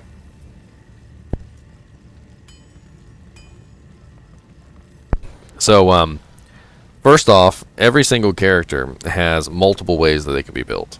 And what I mean by multiple ways you can build a character, let me use Druid as an example. So, Druid has a summoning tree, has a shapeshifting tree, has a elemental tree. So right off the bat there, you can assume that there's 3 different ways you can build your Druid. However, there's also a Hurricane Druid, that's 4. There's a Volcano Druid, that's 5. There's a Fissure Druid, that's 6. There's a Werewolf Druid, that's 7. There's a Bear Druid, that's 8. There's a whole combination of druids that you could make in between all of those, like a combination elemental shapeshifting druid, which is using the skill Fire Claws, which is 9. You can combine all sorts of different things that you would want to use together, like maybe you want to be a bear druid that has a little army. You know, that's 10, 11, and that's just one class. So you literally have like all these different ways you can make your character, and it's just so much fun to play around with making your characters into these different forms. And there are 7 different classes, and there are hundreds of ways you can build every single class. And that's just one of the end game things. Another thing that you can do at the end game is you can kill the Ubers, and you can hunt down Uber Diablo and Pandemonium Diablo. Basically, those two things are considered endgame events, and they're very difficult. So building your character for those events can be quite hard if you don't know what you're doing. There's also a whole endgame crafting system where basically you craft items to try and get like the best possible effects and get perfect items. There's a huge array of sets and unique items which are very difficult to find, and collecting those sets and unique items and utilizing them in your character can be very, very fun. You know, it's just, there are like 1,000 million things that you can do. And then on top of that, there's an entire PvP part of the game, which is very, very active. Hello. And the PvP characters actually build their characters much differently than the PvM characters. So, you know, if I was to build a PvE Druid, I might build my PvE Druid with, you know, like with a bear or something like that, and I might use Maul. But if I was a PvP Druid, I might run Rabies, or I might run Shockwave so I can stun people, or, you know, things like that. Or I might do a Hurricane Druid, which is pretty nice for PvP. You know, there are specific ways that you can build your characters for PvP, and there are specific ways you can build your characters for PvE. Sometimes they overlap, but most of the times they don't.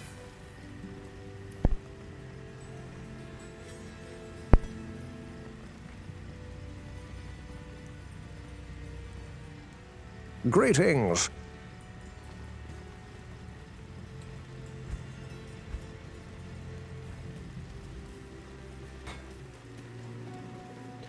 Fire Trap Assassin can be pretty overpowered as well, yes. Your life. What's up, Deckard King? As a token of my gratitude, I will identify items for you at no charge. Regrettably, I literally come up to him and I'm like, stay a while and I would listen. literally click on him after I rescued him, and I would literally just say it myself. I would be like, as a token of my gratitude. What other quests have I not done? I haven't done the tower. Oh, I haven't gone and killed the Countess yet? Let's go murder the Countess, shall we? And so it came to pass that the Countess, she who has bathed in the blood of 100 virgins. I can't remember the rest.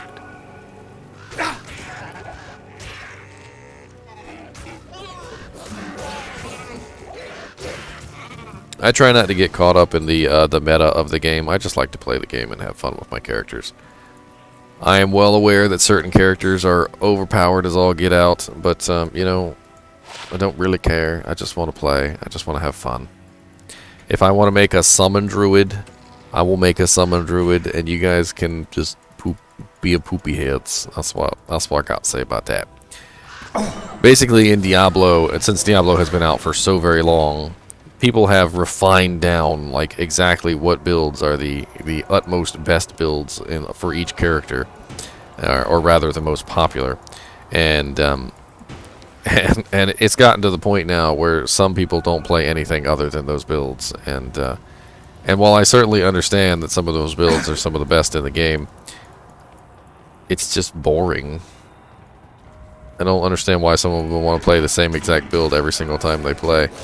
I like to try out new builds. I like to hypothesize and theorize. And even though I know that like somewhere online there's probably somebody who's made the exact same build that I'm theorizing, it's not fun to look up somebody else's build. I want to do it myself. I want to figure it out myself. I want to have fun, you know, looking at the items and figuring out what would work best for my character.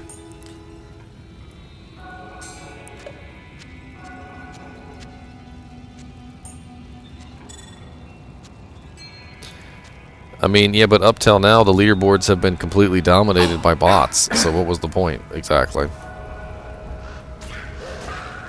I mean, maybe if I was going to go for the leaderboard when bots were not around, it would be fun to play a meta build, just simply because, you know, I know that it would actually work out well, but...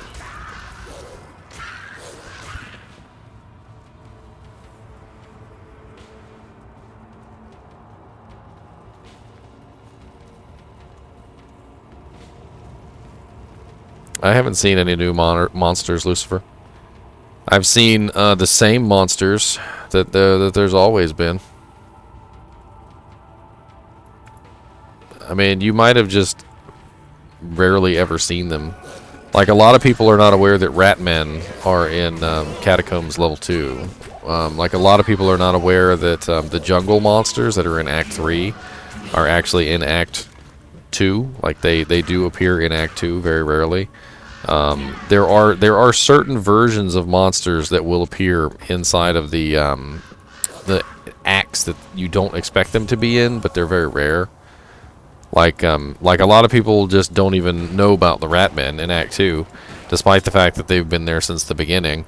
I'm trying to think of some other really good examples.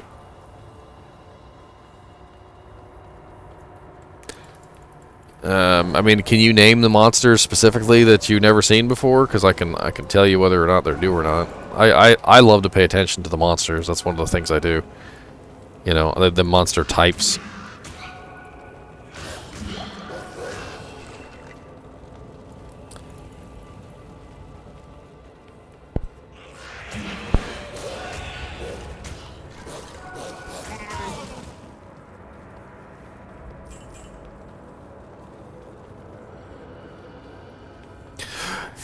Here for a bloodbath.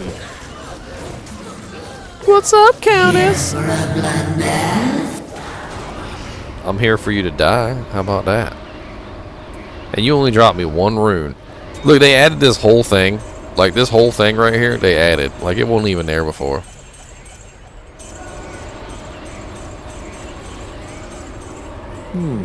This tower has its charms.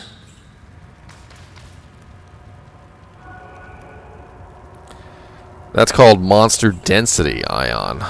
And Act 1 monster density was always awful. So if they buffed up the monster density in Act 1 a little bit, I'd be super excited about that.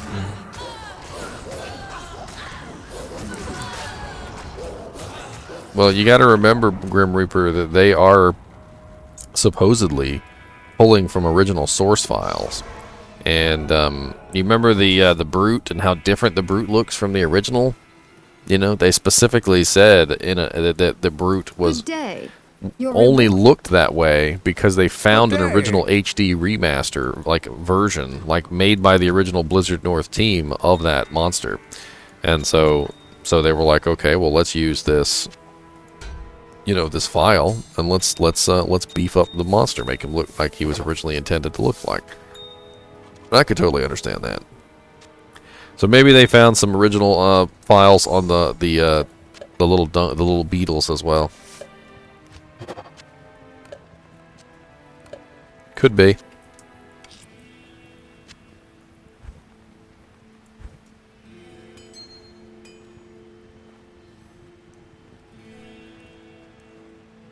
Got the biscuits. I took Bear out this morning. I haven't taken Flo out yet.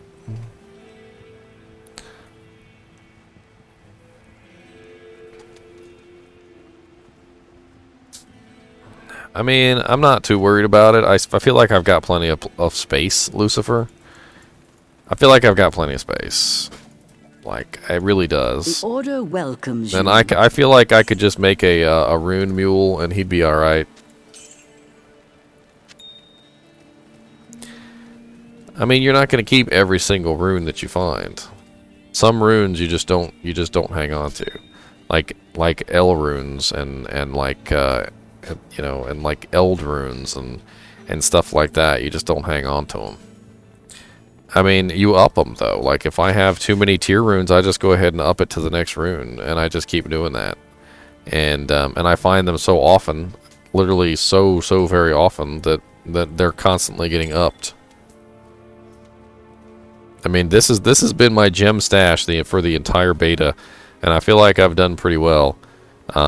Holding everything together, transmuting up everything that I needed, and you know, this will actually come in super handy when because I'll probably have a whole line of perfects. I'll probably have all my perfects lined up here, and I'll probably keep my flawlesses on a personal stash, not a shared stash. That way, because my flawlesses aren't really going to be used for recipes. I'll use those for upgrading. but my perfects will get used for recipes, so they'll probably be in here. I mean, everybody has a 100 personal stash, and the 100 personal stash has got to get used for something. I mean, I'm gonna have multiple characters.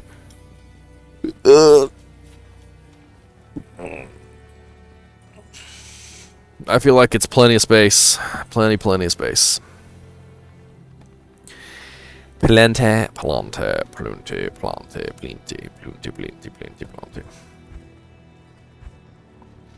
Do I think that I could hoard more? I mean, I could be a hoarder and just hoard as much as I could possibly hoard. Yes, I do believe I could. I could continue to hoard. Yeah, but most of this stuff I wouldn't even hold on to, Lucifer. Like, most of this stuff I wouldn't even hold on to in a regular game. The only reason I'm holding on to half this stuff in a regular game is because I'm using it on little pleb noob characters. Who holds on to like a malice and like another malice and another malice and a socketed two three socketed Volges and another malice and a Volge and a bunch of silly stuff like this. All this stuff that I've got right now is stuff that I wouldn't even hold on to normally.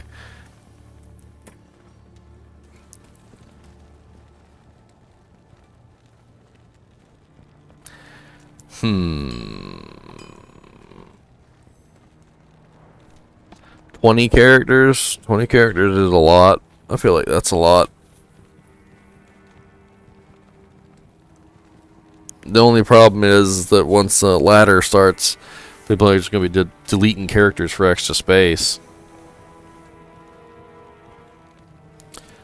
I mean, it's not even just that they've given us a larger stash. I don't know if you remember, but in the original stash, so let me pull out this armor and show you.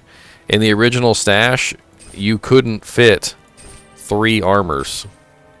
You couldn't fit three space items up and down. So like, say if you had 3 armors in Diablo 2, you couldn't fit the 3rd one because it didn't go that low. It didn't go low enough. You can fit more in here in general just simply because of how they've expanded the size of it.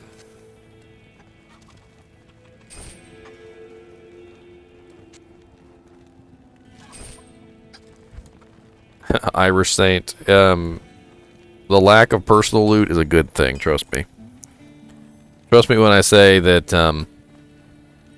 that personal loot is a bad thing. Character inventory is that size, Blue, because of charms. So charms are items that you hold in your inventory that grant you benefits. And there's absolutely no way that they can increase the size of the inventory without also massively unbalancing the game. So your personal inventory is literally meant to have these charms in them. And as you can see, each one of these charms provides very specific benefits. So I have a charm here that's 2 to dexterity, plus 6 to poison damage. This one right here is 51 to poison damage, which is great for like a melee character, which I need to actually give to my rabies druid, by the way. Let me put that in here. And he could probably also use this poison damage one. And then you have things like plus to life, you have faster hit recovery, you have poison resist, you've got plus to strength. If they increased the stash or the personal inventory too much, like people would just be rolling everything in the world in their inventory for charms. And these charms right here are like a pittance compared to the charms that you can get later on in the game. You can find charms, for instance, like a little tiny small charm that gives you like plus 20 to life and plus 7 all resistances, or plus 5 all resistances. You can find a grand charm that gives you plus 1 to a particular skill tree, like a summoning skill tree, and will also have things like plus to life or faster hit recovery on them. And as you can imagine, if I filled up my entire inventory with plus to skill charms, you got 1, 2, 3, 4, 5, 6, 7, 8, 9. That's plus 10 to all skills. And if they made the personal inventory bigger, you would then also end up with more plus to all skills, and the characters would just get even more broken. So keep in mind that the reason why they're not touching the player inventory is because the player inventory is tied into the balance of the game. The reason why they gave us more shared stash inventory space is because the stash is not tied into how the game is played, really. And so they didn't feel that it was any change at all, really, to give us a little bit more stash space. And yes, personal loot would completely ruin the game, I agree.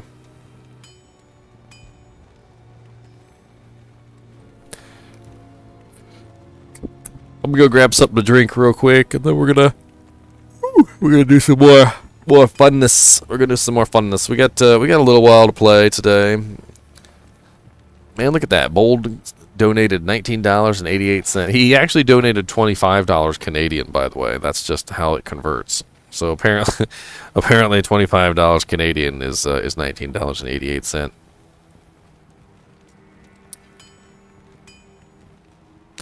And what's up, Ball?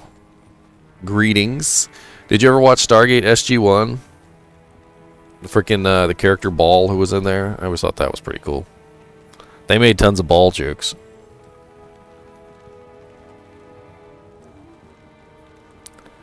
First said, no, I'm a long gate.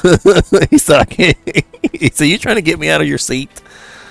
Push him, push him. He's on the TV remote. I'll be right back. I'm going to grab something to drink.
What'd I miss?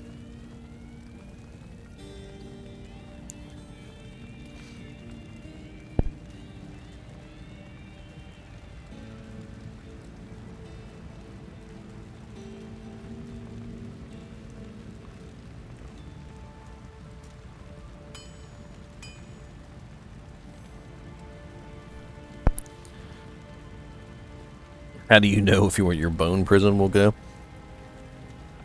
I don't know. Specific targeting of skills like bone prison would be an issue, wouldn't it?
Yeah. The short answer is no. The long answer is you could make it work if you're very skilled at the game and you have the right equipment. Early game, like in normal difficulty, Summon Druid is pretty amazing. I'm gonna be honest. I think normal difficulty is probably where Summon Druid is the best. He really just kind of shines in normal difficulty. Nightmare difficulty, he starts to struggle a little bit, but he can still do it fairly easily. Hell difficulty is where things go bad. In Hell difficulty, he doesn't really have enough damage to get things done, and he needs a lot of equipment with plus to summoning skills, a lot of like really nice pieces of gear that will allow him to do well in that difficulty setting. He also needs a way to cast Amplify Damage, which is going to help out his minions immensely. He needs good mercenaries with nice auras, which will help beef up his minions. It's a whole build to make a summon Druid work in Hell difficulty. But Nightmare and normal difficulty summon Druids are actually pretty good. I've never had any trouble with summon Druids like early game. It's usually the late game stuff that causes the issues. How does skill have anything to do with minions attacking and just summon? Well, there's more than just summoning your minions, and that's the thing. So understanding how to play the game is also very important. So for instance, a person who builds summoning might also put other points into maybe the shapeshifting tree or the elemental tree because they're not aware that a summoning character needs to build very specifically into the summoning tree. You can't split your focus with a summoning druid. The summoning druid doesn't have enough damage. Even if you focus everything you have into the summoning tree, he doesn't have enough damage already. So if you start splitting your focus into other, trees, if you start putting points into things like werebear or werewolf or rabies and stuff like that, you're going to split your damage too much, and your summoning druid is going to be completely ineffective. There's also other things like knowing the correct mercenaries to get, knowing the correct items and auras to put on those mercenaries to beef up your minions. Getting the correct items so that they have the correct proccing effects to help your minions dish out more damage. There are things like... Charcy will be thankful to get this malice. There are things like a beast rune word, and the beast rune word has fanaticism. Fanaticism is a aura specifically that increases the attack speed of all of your minions and increases their damage.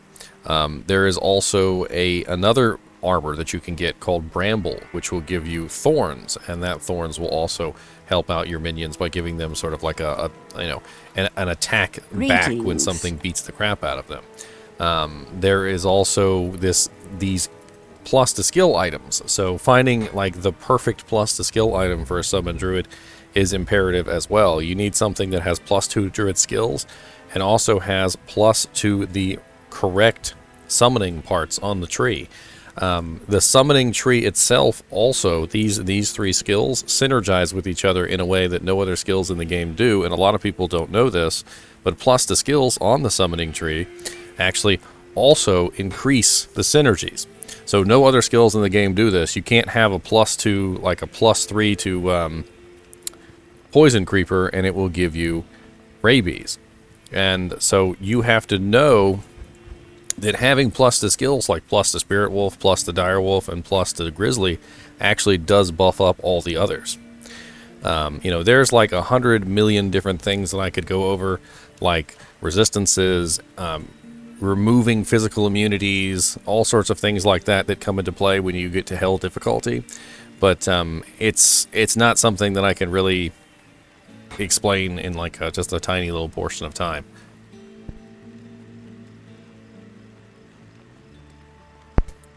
What you're talking about, Krungro Dix, is figuring it out yourself. And that is something that I champion.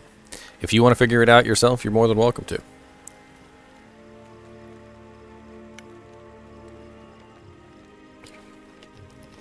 You actually won't ever see me give you a build guide. That's not something that I do. I'm going to do a Necromancer. Summon Necromancer. For multiple reasons. Obviously for the most glaring of reasons is that, Necromancer's not available. And what was changed with the Hammerden? Nothing's been changed on any of the classes as far as I know, Frosty. We're still pretty much playing the same game that we were playing 20 years ago.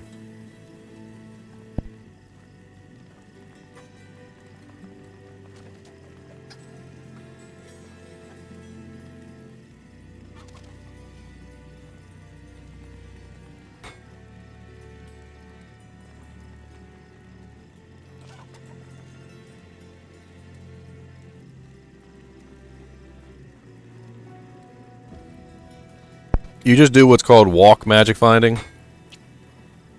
Because you can do naked. Because you need a gear to do a bone necromancer, Mad Benny. When the game starts, we're not going to have any gear. I'm going to be a little naked necromancer in Act 1 with absolutely nothing to my name. Not even 5 gold. Summon necromancers are one of the easiest classes in the world to play naked. Like, you can literally clear hell difficulty on a summon necromancer naked. It's difficult, and you die a few times, but you can do it naked. So the reason why I want to go with Summon Necromancer first is because I can take every single piece of Magic Find gear I find, no matter how crappy it is, and I can throw it on my Necromancer, and I can start accumulating gear as I roll through the acts.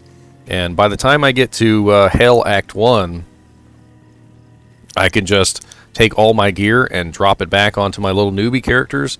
Everything that I find, if I find some Frostburns or Mage Fists, or if I find the Shako or any of that other stuff, I just go drop it back on the other characters and let them profit from the fact that the Necromancer can be a naked magic finding machine.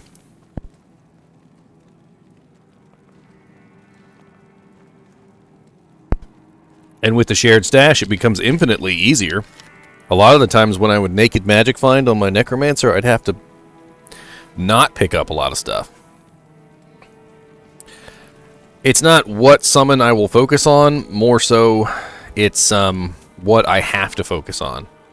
So for your summon Necromancer to be viable in Hell, in fact, honestly, for your summon Necromancer to even be able to kill Diablo, You have to make sure goes that there? you are building the correct things. What about Wind Druid? I find Wind Druid to be a little bit more gear dependent because Hurricane requires you to get up close. It's not a very large radius on Hurricane, so generally you need to actually get in there and fight. So like pretend Drognin is one of the monsters that I'm fighting. I've got to be like right about here to hit him with Hurricane, which usually means, in a nutshell, I'm in the combat, like I'm in the thick of it. Whereas the Necromancer, he's like way back here. He's like over here. He's like casting some curses. He's like, yep. And then like when some lightning starts to happen and he's getting hit, he just backs up a little further. He's like, all right, yep, I ain't even doing that. And then the Necromancer even has Bone Spirit, as Mad Benny was talking about. If you make a Bone Spirit Necromancer, you can stand like all the way back here and you can just start casting some Bone Spirits, and them janks will auto track on the target. You don't even have to be in any kind of danger whatsoever.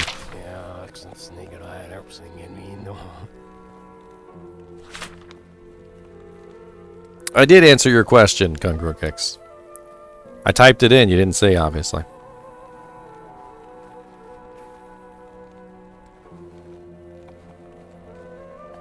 The Diablo killing Necro build. That would actually involve me having to pull up a Necro tree. And unfortunately, there's no Necromancer in the game right now. Let me pull up a Necro tree real quick. Just Necromancer summoning tree, just so I can visualize it better. Alright, so here we go. You're not going to be able to see it, but I'll just explain. So in the beginning, there's a lot of mistakes that Necromancers make, and one of the most glaring is splitting up your points.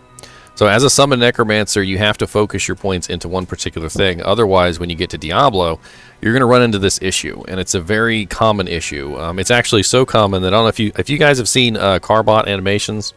I don't know if you guys have ever seen the Carbot animations, but let me pull this up for you guys for fun. So if I go over to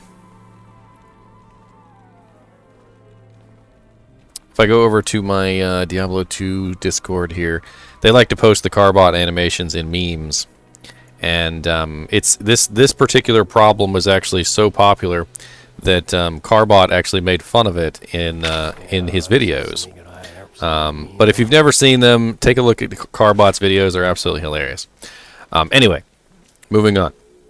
So one of the most common problems in Necromancer builds is that you get to Diablo, and Diablo uses one fire or Nova, and he murders all your skeletons and all your minions in basically one hit. And the reason why he does this is because most Necromancers don't build their skeletons correctly. All right, so what you have here is you have Raised Skeleton, you have Skeleton Mastery, you've got Skeleton Mage, you got Clay Golem, and you've got Golem Mastery and Summon Resist. So what you have to do is you have to pour every single point that you have into skeletons, Raised Skeletons. You put 1 point into Skeleton Mastery, 1 point into Clay Golem, 1 point into Golem Mastery, and 1 point into Summon Resist. And once you've got your Raised Skeleton at level 20, then you start putting points into Skeleton Mastery and Summon Resist. You want to get Summon Resist to around like level 5 or 6, because you really need that to keep your minions from dying to the fire and the lightning that Diablo spawns. And you also obviously want to put 1 point into Amplify Damage. But basically, other than the 1 point into Amplify Damage, you don't put points into anything else except for Corpse Explosion. Corpse Explode you don't need until you get to Nightmare difficulty. And if you start dumping points into Corpse Explosion before Nightmare difficulty, you're going to end up not being able to kill Diablo. And that's a big issue that Necromancers have, is they literally get to this 1 point where you get to Diablo, you kill the entire Chaos Sanctuary, you have no problem killing anything in Chaos Sanctuary, and then Diablo spawns and he goes raw, and he throws one Fire Nova up, and everything that you have in your army just falls to the ground, and you're just like, what?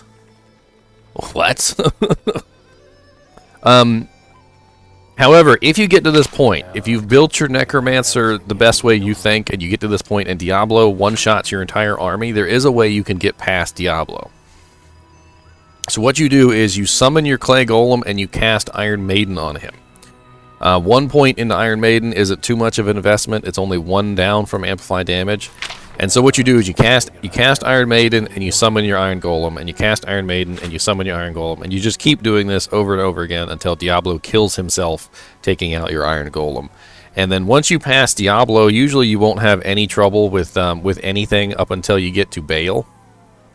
And once you get to Baal, you'll have a very similar issue where Baal will sometimes one-shot all your minions, and of course there's no way for you to resummon your minions when you're inside of the throne room. Now the Clay Golem Iron Maiden trick doesn't work so well on Baal. So if you're having this problem by the time you get to Baal, you're going to have to level up a little bit, and you're going to have to beef up your skeletons to the point where they can take the damage.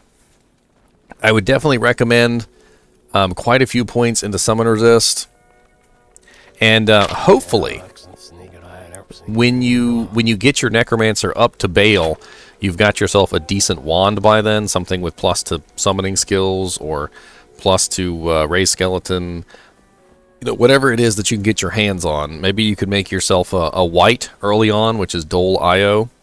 It might be difficult to get an IO rune, but if you can maybe transmute up, or you can find one at some point, you might be able to get one to drop from like Worldstone Keep normal. I'm not 100% sure on that. So Skeleton Mastery is after Raise Skeleton. So the math behind this is basically that the skeletons themselves gain more health and more damage by raising Raise Skeleton than you do by raising Skeleton Mastery. So you want to put 20 points into Raise Skeleton first, and then put 20 points into Skeleton Mastery.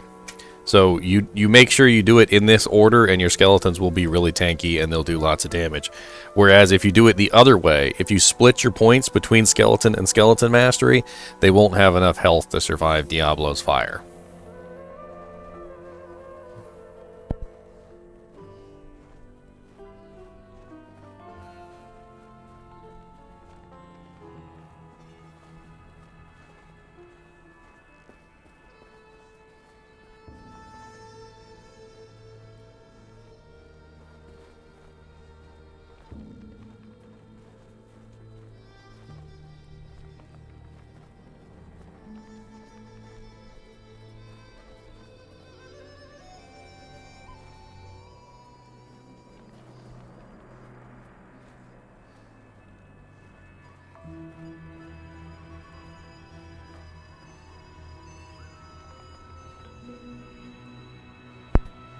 Not really. SCI Tech. There's not really a lot of good, massively good rune words for Necromancers. I mean, you can make them a stealth for faster cast, but it hardly helps a summon Necromancer. An Ancient's Pledge will give you lots of resistances, which will help you, but it's not going to help your minions. One that you can use really early on that actually is super helpful in normal difficulty is an Edge Bow. If you can make yourself an Edge Bow, you can give your bow girl Thorns. And Thorns is going to help you more than anything for your army in normal difficulty and nightmare difficulty, because Thorns is just amazing in normal difficulty. But once you get to hell difficulty, Thorns becomes not so great. And at that point, you want to switch to something else like Might or Fanaticism or whatever you can get your hands on that's going to increase the damage of your minions. There was also another question here by Frosty. How do you deal with skeletons getting stuck on literally everything?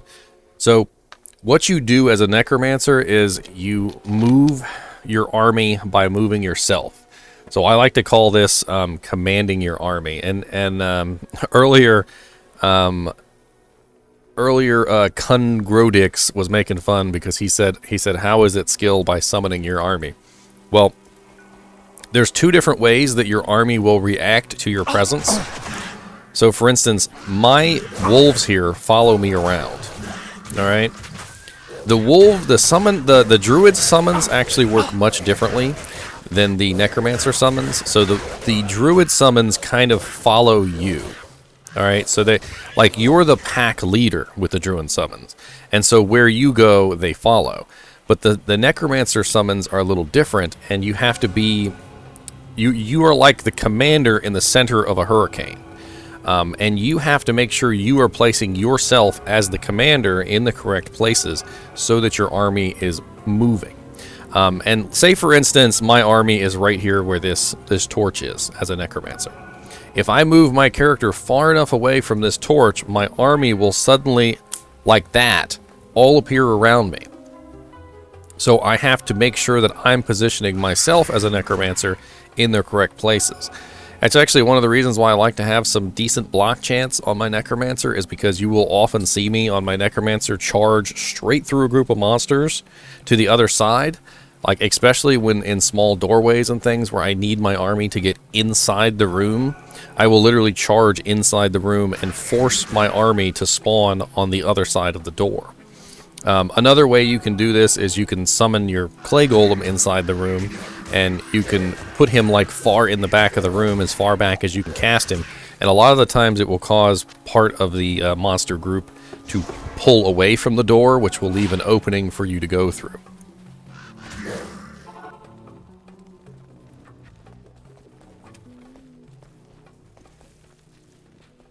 Hello. They reduced a lot of the lag with Necromancers, though. They reduced the number of summons that you can have. So in the old days, you used to be able to have like 25 skeletons and 25 mages and 25 revives. Actually, you used to have a lot more than 25 revives. And then your golem, and then your mercenary, and all the auras and the curses and the poison nova and all that stuff. It was pretty awful. But nowadays, they do it a little bit less. Yes, if you have a teleport staff, or you have a teleport amulet, or if you've got yourself an enigma, you can teleport your entire army to a location, and that actually is pretty nice too. But I'm trying to explain a way that you can do it without teleport. It's if you can get your hands on something that does teleport, then yeah, definitely use it. But before you get your hands on something that teleports, you have to be the commander of your army. Yeah, they reduced the numbers, and they increased the damage and the HP. So like, for instance, with the skeletons, you used to be able to cap them out at 20 skeletons at level 20. Now they cap out at 10 skeletons at level 20. So they're basically twice as strong, but you get less of them. You get half as many. The revives, they didn't touch. The revives, you can still have as many revives as you want, which is ridiculous. Like, as high as that skill level goes, it will just keep going up and up and up.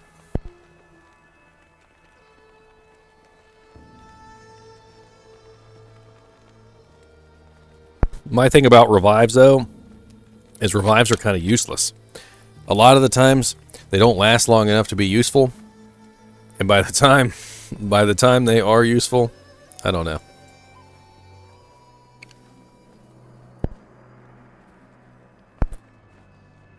And then let's talk about one other thing. So, like, pretend this is the Necromancer summoning tree, and you've got your skeletons right here. Right here would be the Summon Skeleton Mages. Summon Skeleton Mages are awful, okay? And another problem that a lot of Summon Necromancers make is they build Skeleton Mages. They take their points from Skeleton and Skeleton Mastery, take the points that they could be beefing up Skeleton and Skeleton Mastery with, and they start putting them into the Skeletal Mages, and the Skeletal Mages are just awful. Like, they just don't do enough damage, they don't have enough health, they can't survive Diablo's Nova no matter what. No matter how beefy you make the Skeletal Mages in normal difficulty, they're never going to be able to survive Diablo's Inferno, his fire attacks, or his lightning attack. And so you're literally just going to be... They're just going to be dead weight. And that's part of the issue with Summon Necromancers, is Summon Necromancers look at those mages, and the mages are a trap. Like, they really are a trap. I would recommend that nobody puts more than 1 point into the mages, and only then, therefore, to proceed to the revives. And if you have 1 point in the mages, and you can summon a couple mages now and then, they can be partially useful just as a as a fodder, as like free hits for the monsters to, you know, to run up and bash on. But half the time I don't even summon them. Like until my Necromancer hits like level 90, and I've maxed out Skeleton Mastery, I've maxed out Skeletons, I've maxed out Revives, I've maxed out whatever Golem I'm going to use, and I've maxed out my my Corpse Explosion, which is on the middle tree. I'm not touching the mages. I will eventually put points into the mages, but it's not something that I'm ever going to do first.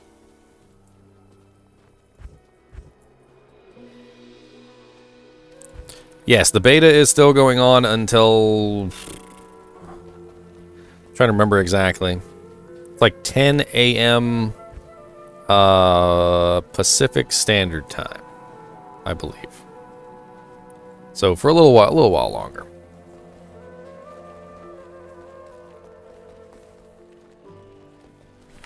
I mean, Trap Assassins are absolutely great. Very easy first characters to make too, because they're not very hard to get right. They're very easy characters in general. I would actually definitely recommend a Trap Assassin for newer players. It's certainly a very easy class for newer players to play.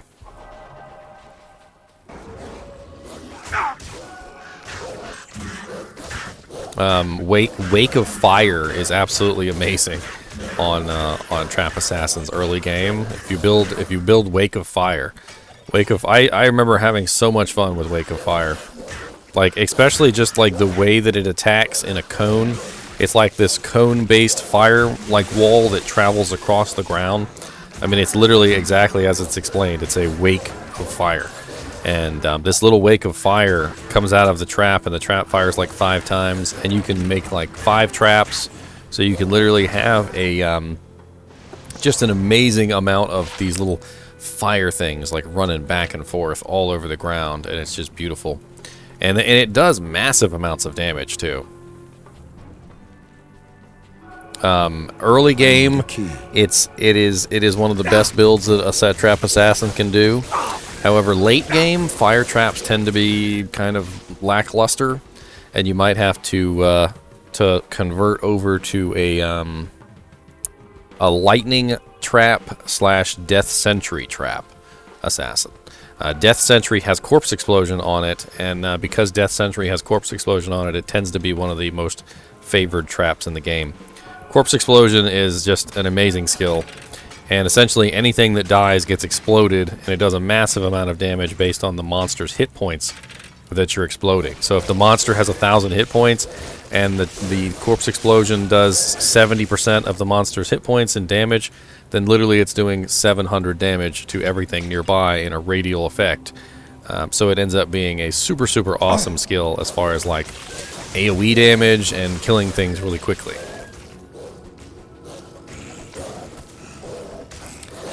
Fastest leveling classes. I mean, every class has their own issues. Like, take a Javazon, for instance. Javazons are amazing at killing large groups of easy-to-kill monsters. But the Javazon also has a lot of trouble with single-target, because they excel at multi-target killing and not single-target killing. Sorceress is very gear-dependent, and I find a lot of the times with her, you'll have issues leveling up your Sorceress just simply if you can't get your hands on the right gear, like faster cast equipment, plus to skill equipment, etc. Although, if you know what you're looking for, you can get things like the Leaf rune word, which will help you out in the beginning. You can make yourself a stealth rune word, so forth and so on. It's not like ridiculously difficult to get okay gear, but it's very difficult to get really good gear on your Sorceress. Like you're going to be struggling to find yourself like an Oculus and a Shaco and things like that, like just starting out in the game. And since we're not going to have Spirit Rune words, good luck finding a good plus to skills, weapon, and shield also.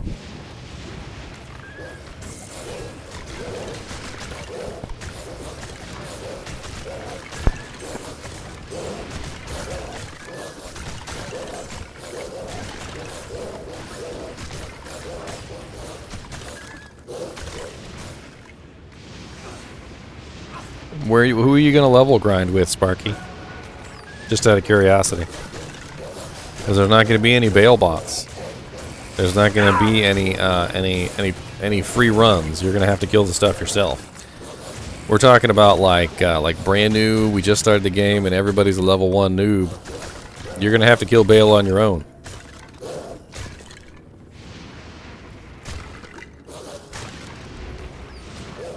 Some of the more advanced players can do that with no problem, but I think that some of the more how do I put it, newer players are not going to be able to do that.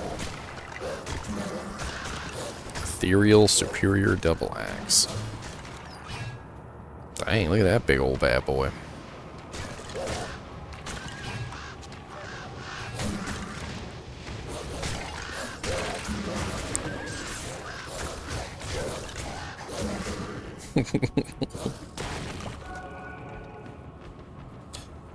Don't be making a summon druid just because I got one. All right, I'm telling you right now, summon druid is not an easy class to make, and you'll be crying in your own tears of blood if you make a summon druid and you don't know what you're doing.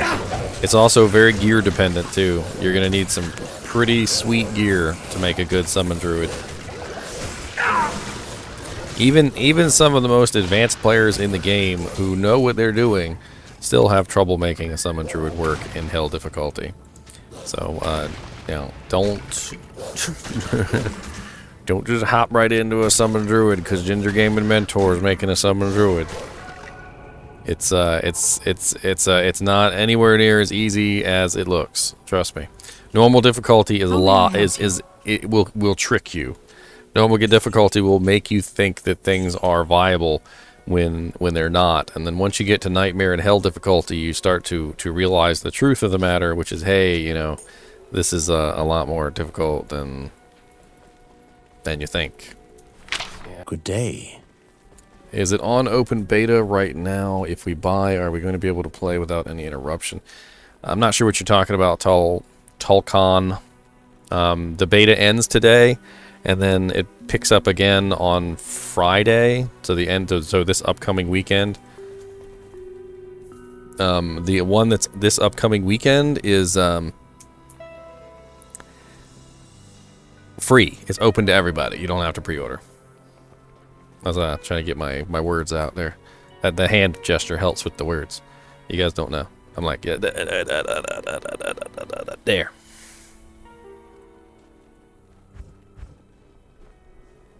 So one of the things you can do with Necromancer, which is actually really nice, is, and you can do this with Paladins, and you can also do this with Sorceresses, because as you notice, we've got Necromancer wands, we've got Paladin scepters, and we've got our nice little Sorceress staves here. So what you can do is you can search through these, and you can try and find yourself a really nice summon wand. A lot of the times, if you look through here enough, you will find yourself something really nice, like there's a +3 to corpse explosion. That would actually work really well on a summon Necromancer. We've got +1 to corpse explosion, +2 to raise skeleton. That would work really good on a summon Necromancer. And then here's the Paladin scepters. So let's see if we can find a decent Paladin scepter. +2 to blessed hammer and 10% faster cast. Doesn't get much better than that for early level Blessed Hammer Paladin. That's 10% FCR with +2 to Blessed Hammer. That's pretty sweet. I should probably buy that for my nephew, but I don't have the gold. But as you can see, they're quite a large amount of gold, so you're gonna have to save up gold for these items. You know, so here's like a +2 charge scepter. That's not bad. +3 vigor, +3 sacrifice. That would actually do pretty good for a little low paladin. That'd get you your faster run walk and let you run around really fast. That would also give you pretty nice sacrifice damage if you're making a sacrifice pally. And then you go over here and you take a look at the staves. And what you're looking for with the staves specifically is you want to find a 2-socket staff.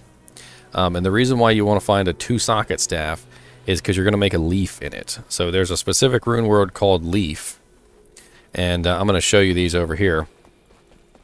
So for an early level sorceress, you're going to try and find yourself a decent staff, and this is not the best staff in the world, but I'm going to go ahead and make a leaf in this anyway. So this is a long staff with +2 to warmth on it. Warmth is your mana regeneration. And I think I have another leaf around here somewhere. Or maybe I gave it to somebody. I might have given it to somebody. Well, it doesn't matter. We're going to make one. So leaf is a fire skills rune word, but it's also very good for, it really doesn't matter what classes you're on. And I have all the rune words programmed in here in case you guys are ever wondering. They're all programmed into my bot, as Sparky just showed. So Tyr, and then Ral rune. And notice now we have +3 to fire skills. We've got +4 to Inferno, +5 to Warmth, +3 to Firebolt. So with the +3 to fire skills and the +3 to Warmth that was already there, and the +2 to Warmth that was on the staff, now we're looking at +3, 4, 5, 6, 7, 8, 9. So we've got 9 to Warmth when we put this staff on, which is pretty darn sweet. And that's going to help us with a lot of mana issues early on in the game. Now, that's not like the most perfect staff that you could make a leaf in, don't get me wrong. You can find yourself a +3, +3, +3, and you can make a leaf in it, and you can really make something sweet. So, like, imagine you're a fire sorceress, and maybe you're doing firewall, and you find yourself a really nice +3 firewall, +3 warmth staff. That would be absolutely epic for a leaf. Because as you can imagine, +3 firewall with the +3 to all fire skills would give you +6 firewall. And then +3 to warmth with the +3 that's already on it and the +3 to fire skills would give you even more warmth. And you'd be looking at massive regeneration and massive damage to your firewall. Speaking of firewall, let's go play around on my firewall sorceress. So here's my firewall sorceress named Shocking Hunt. Very ironic. And let's go ahead and create a game here.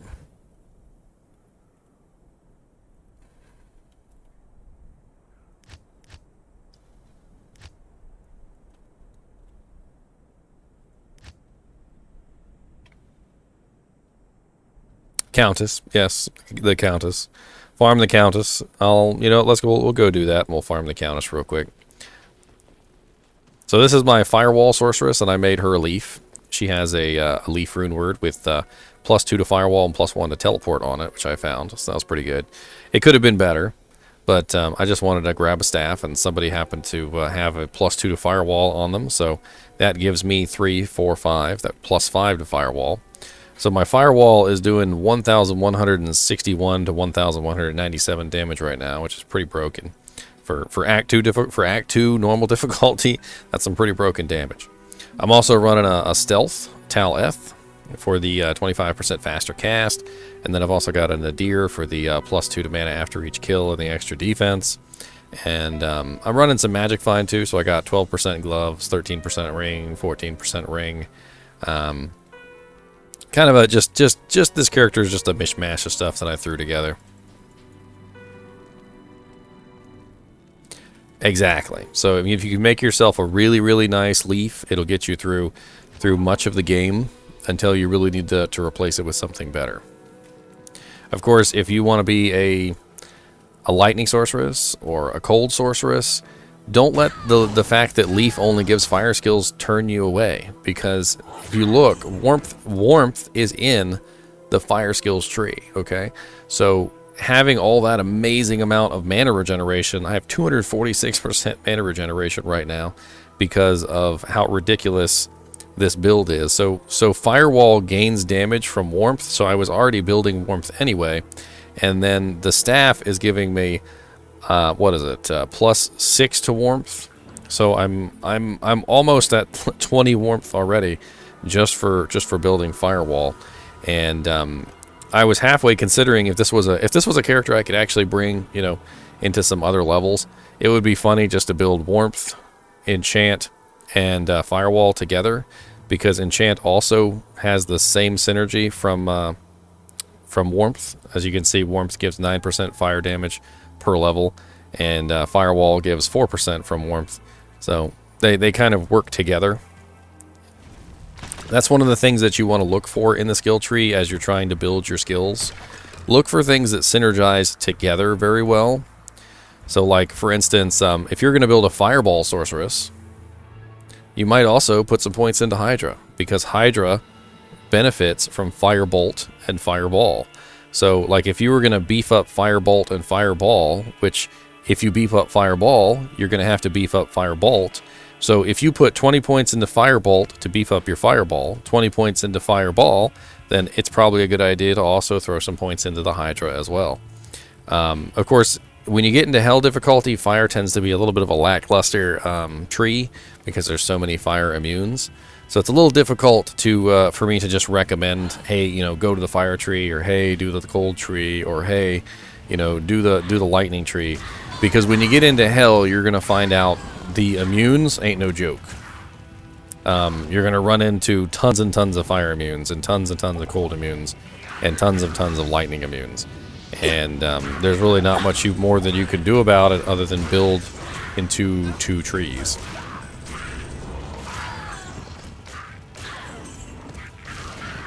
Some people will build a really strong mercenary to take out things. You know, they're gonna try and get their mercenary high enough so they don't have to worry about Fire immunes, or get their one other skill that they can use to take out Fire immunes. I've seen some people use Fireball as an alternative when they're a cold sorceress, or Thunderstorm. Thunderstorm also tends to be an alternative that some people use. Where is... Oh, I'm in the wrong place, aren't I? I'm in the Darkwood. I need to be in the Black Marsh. Teleport costs so much mana early on, I swear. It's like, what is it, like freaking 21 mana early game? 21 mana. Always do a quick circle around the waypoint when you're looking for the Countess's Tower, by the way, because a lot of the times the Countess's Tower is right by the waypoint. Not always, but usually.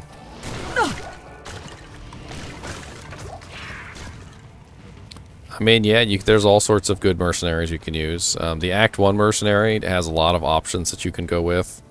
There's a bow that you can use for the Act 1 mercenary called Harmony, which will give you vigor. It's a very nice choice for if you're trying to rush through the game. It's going to give you really fast run speed, and it's going to give you pretty much unlimited stamina. The Barbarian, I find, also works very well with the Sorceress, just simply because he spams Bash. He can be very useful in... like, if you're teleporting around a lot and you find yourself constantly in the middle of groups of enemies, and you need to get out of the groups of enemies, I find that the Barbarian's Bash ability is just perfect for that. But most of the time, people will pick the Act 2 Mercenary just simply because he's got auras. But you can put auras on other mercenaries. Like I'm saying, you can add a Harmony bow to a Act 1 Mercenary so that she has vigor. You can add all sorts of interesting things like Infinity to an Act 2 Mercenary, so the Act 2 Mercenary has Conviction. You can add an Insight polearm to an Act 2 Mercenary, so they have Meditation. You know, there's all sorts of very interesting ways that you can build a mercenary to be useful to your character. And I think you'll find a lot of the times how you build your mercenary is specific to the character that you're building. So like, as a summon necromancer, I would likely use a bowgirl. And the reason why I'm likely to use a bowgirl on a summon necromancer is because I'm going to want to make an edge bow and put it on the bowgirl so that I have thorns in normal difficulty.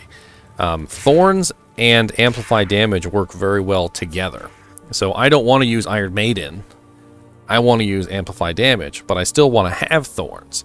And you can't use thorns or Iron Maiden and amplify damage at the same time. So the best thing to do is to go with amp and find some other source to have thorns on your summon necromancer. Amplify damage actually enhances the damage from thorns tremendously, because thorns is physical damage. So anything that's being reflected back by thorns is going to be amplified 100% by amplify damage. And you can really get some sweet thorns damage in normal and nightmare difficulty. And of course, you know, having such a large army spread out all over the whole battlefield running thorns, you'll just mow through stuff.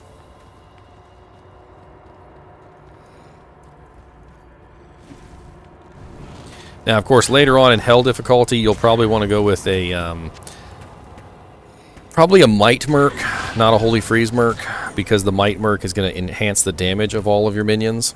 And then you're most likely going to want to get something that has Fanaticism. You could also go with a Faith Bowgirl for Fanaticism. A Faith Bowgirl wouldn't be a bad idea. But I think a lot of people, what they like to do is they'll go with, for at least the Summon Necromancer anyway, they'll go with the Might Merc, and then they'll use a Beast for Fanaticism themselves. And that way they're running Fanaticism, Might Merc, and then they have Amp Damage running as well. Yes, you could also go with the Thorns Merc from the Act 2 one, but I find that the Might Merc is more useful, and you get Thorns some other way, like you could be using a Bramble armor. Bramble is actually really effective on a Necromancer, and a lot of people also don't know this, because they only look at Bramble because it has Thorns, but Bramble also has a huge plus bonus to poison damage. So if you're a Summon Necromancer who wants to use poison skills, like Poison Nova, you can really get some good use out of a Bramble armor on a Necromancer. Just really nice. What's up, Rikolov?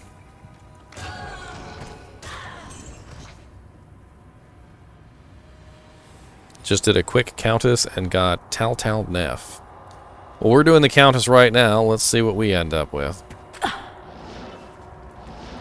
A dead rogue on a spit. Look at this dead rogue on a spit. Look at this poor little rogue. I'm sorry, madam. Let's get you down from there. Your toes are still a little toasty, though.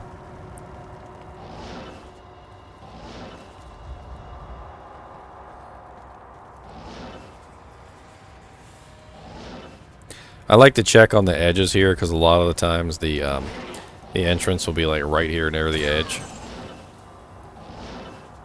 Just like that.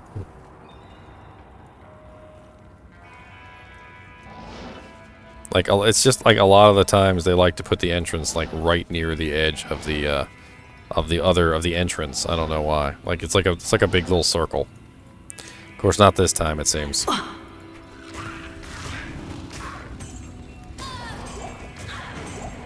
Firewall is a little difficult to use because of the way that it spawns, but you'll get that. You get the hang of it eventually.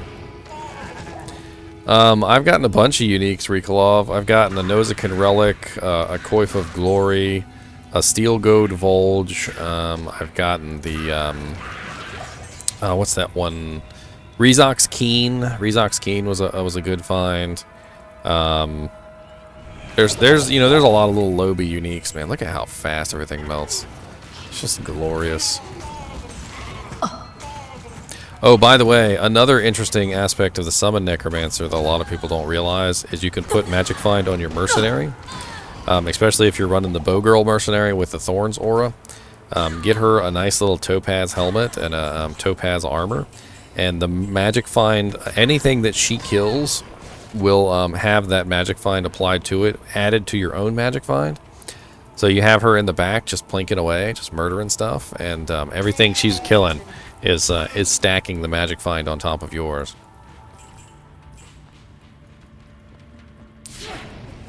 Here for a bloodbath.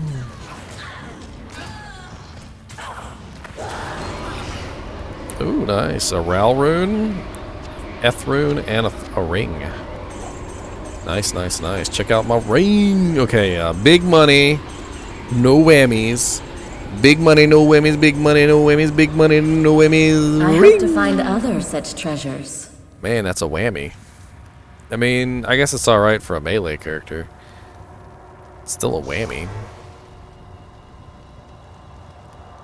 Hell yeah, I think the game is worth it, Mort. Dude, I'm gonna be playing this like non-stop. I hope you guys know. I hope you guys like watching me play Diablo 2, because that's right. I mean, I'll give this to a little Lobby melee character. He'll enjoy it. Attack rating, max damage, and mana to after each kill is not bad for a melee character. I'm not going to use it on my sorceress, but the beauty of the shared stash is I don't really have to worry about that.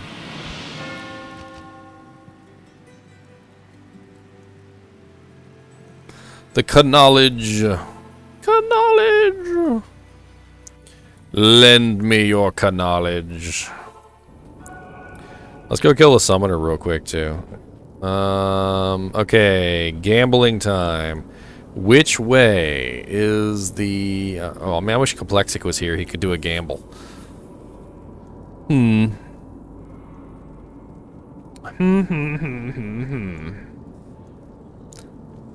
Oh, well. No gamble for today.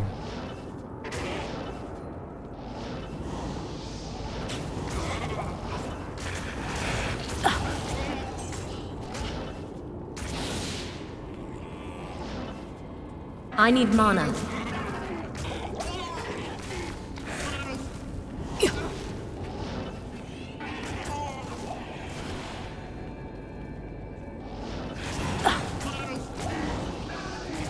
Not enough mana. What's up, punks? Oh, northeast was incorrect.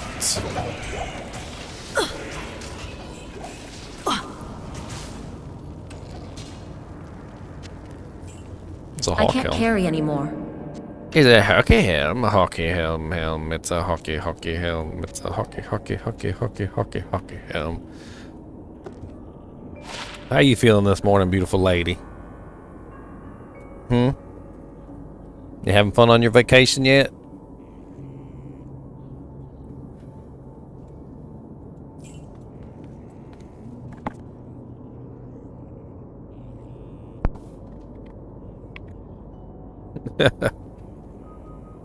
Do you think Sork is best class to start with when D2R is launched in September? I mean, it's going to be the class that most people start with. I can pretty much guarantee you right now that you're going to see like 1,000 million trillion sorceresses online and very few other classes. And the only reason, literally the only reason sorceress is going to be the most popular class is because it has teleport. So none of the other classes have teleport early on. And so you're just gonna see a million sorceresses just because they have teleport. It's not because sorceress is the most popular class. It's just they have teleport, they can teleport around, and that's what people want. They want to be able to teleport.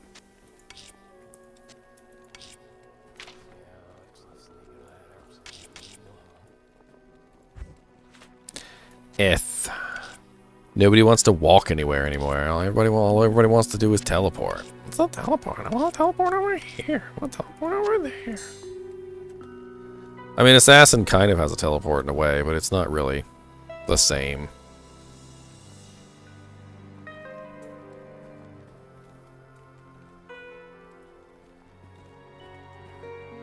It's not really the same, you know? It's not really the same. That's a Waterworld reference, by the way. Waterworld.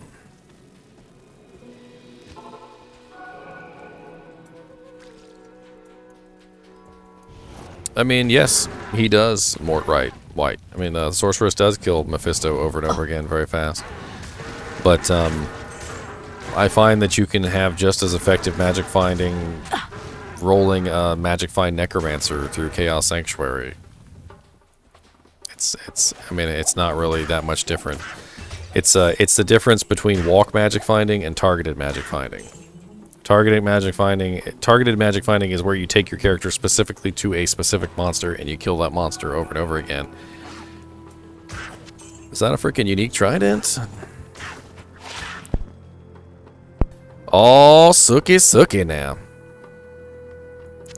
You just got an upgrade. You just got an upgrade, sir. Razor Time Trident. 25 slows target by 25% is absolutely sweet for a low-level merc. It's got strength on there, so he can use higher equipment. 30% increased attack speed is absolutely amazing for a merc.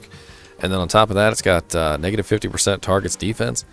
Absolutely amazing low-B merc item. Anyway, as I was saying, targeted magic finding versus walk magic finding. So targeted magic finding is the process by which you go and you kill the same monster over and over again.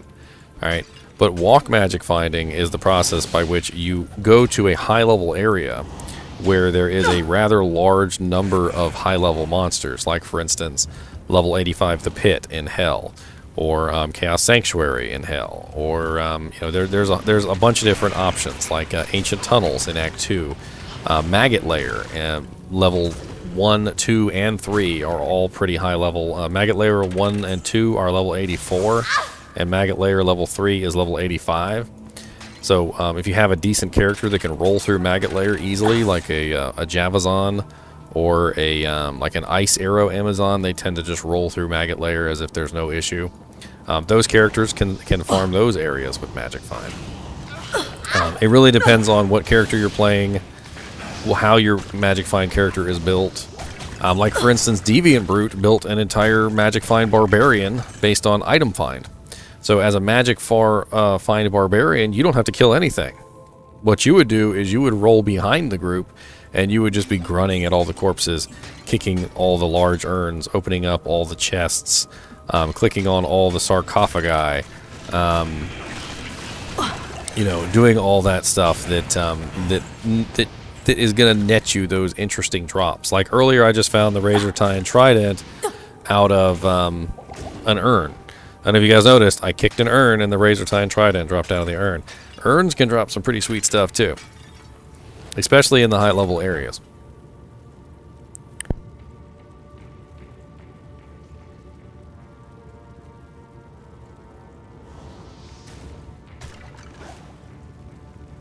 Woo! The only place anyone should MF is Maggot Lair. No, Comrade Dylan. Maggot Lair is a very highly specific magic finding location, and it's going to be for very specific characters. It's not going to be for everyone. Like, I would never ever in my wildest dreams take a Summon Necromancer into Hell Maggot Lair and magic find with him there. That would just be absolutely awful. By the way, let me get you guys' opinion on this real quick. I want to get you guys' opinion. We're gonna do a poll. We're gonna do a poll. Let's see, new poll. Is it easy to tell an item is unique by the color?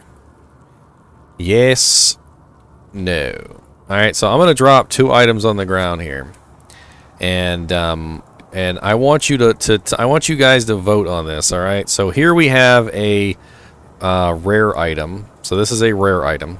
All right, and this is a unique item. All right, and looking at the color of these 2 items, do you guys feel like that is a sufficiently like variable in color? I mean, right next to each other, you can kind of tell that the Razor-Tine is a little bit of a darker yellow than the Stormtrack boots. But if you just are walking along and you see these items on the ground, you might not necessarily even be able to see, like right off the bat, that this is a unique, this is a rare. I feel like they kind of like messed around with the colors a little bit. Because see, in the original version, it's more obvious to me. And in the new version, it's less obvious, and I don't know why.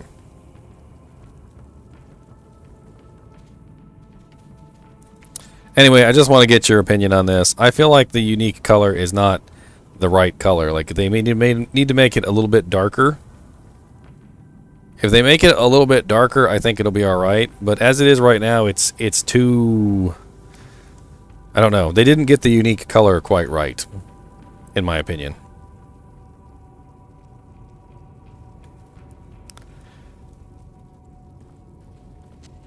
I'll put that to good use. You bet put to good use.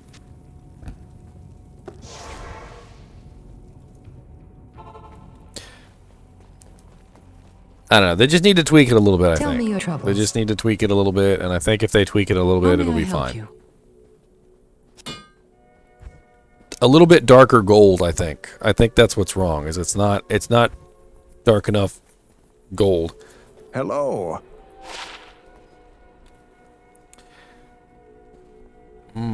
That's awful.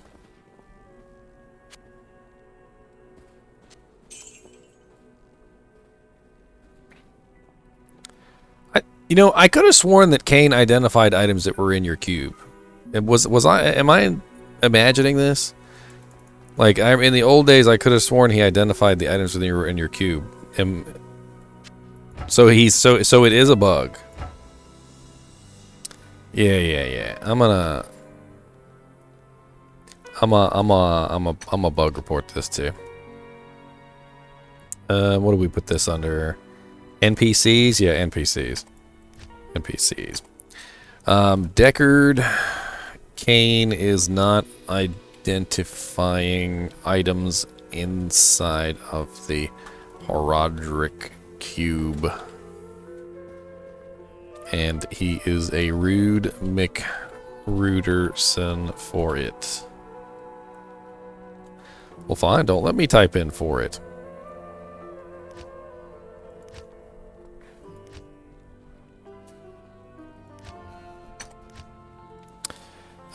Loot/items. I don't feel like the unique items are easily identifiable. How do you spell identifiable? Are easily let's rephrase this. I don't feel like the unique items stand out as well as they did in Diablo 2. For some reason, they don't seem to pop out as unique items like they I'll say pop out as unique items. That's sufficient. That's sufficient.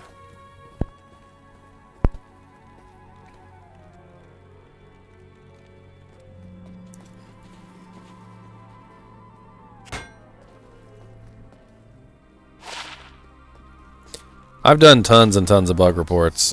I've done. I think I might have even already done a bug report on the color of the items. I'm not sure.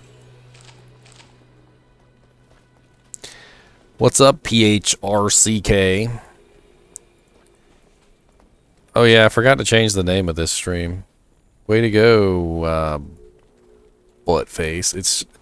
It's stream number 4. It's day number 5, not day number 4.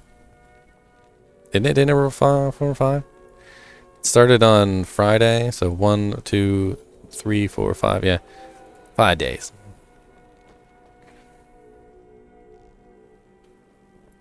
No, Sparky, no.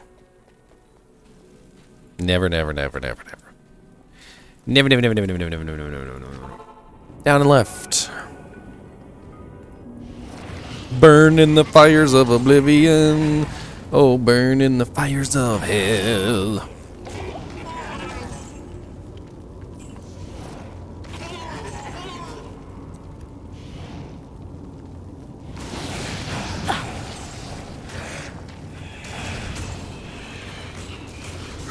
I need mana.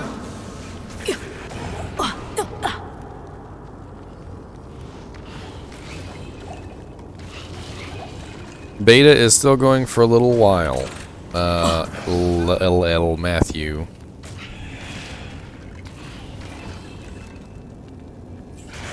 I need mana. Not enough mana. God, I'm trying to see if I can get my character to do this correctly, but it's not working.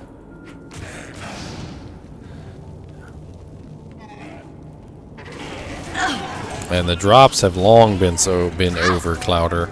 They have long been over, sir. Dude, I can't believe I found a Razortine Trident for my Merc, man. That's like the best Merc weapon, like bar none, for like normal difficulty.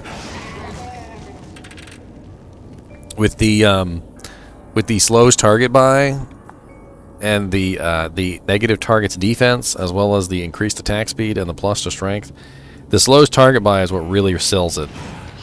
The slows target buy allows you to stack with other monsters. Like, for instance, if you have a clay golem, the clay golem has a slows buy effect on it, and the slows buy effect from the Razortine Trident stacks with the slows buy target from the Razortine. So if you fight someone like Diablo, and if you decrepify him, have the Razortine Trident, and you use Clay Golem, Diablo's like this.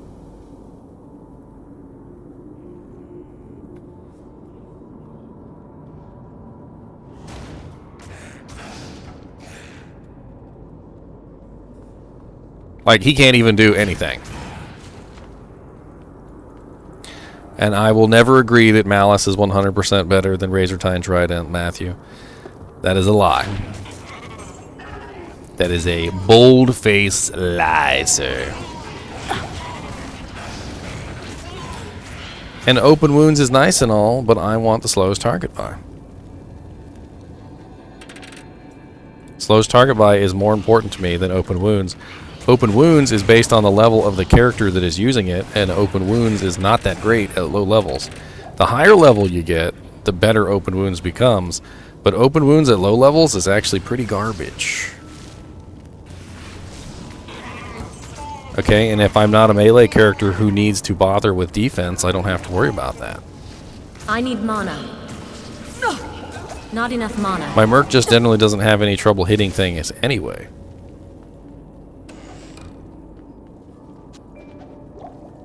I don't really ever have trouble getting my Merc to hit things. He usually does a pretty darn good job of landing his hits. But I'm not worried about damage either. I'm worried about slowest target buy. I need mana. We can argue back and forth about this all day long if you want, Matthew. My opinion is that Razortine is the better weapon.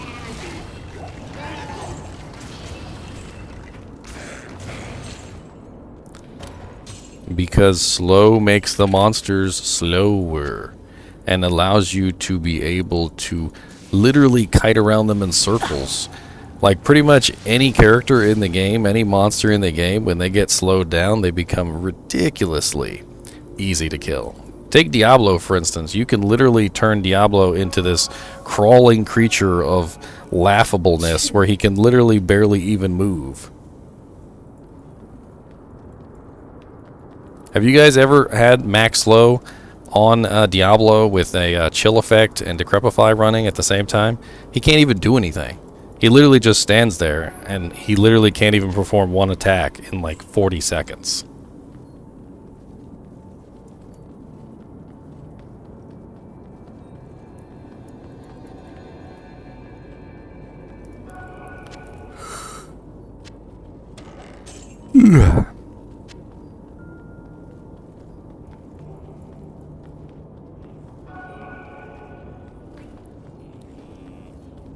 I mean, if you're a mana burning class.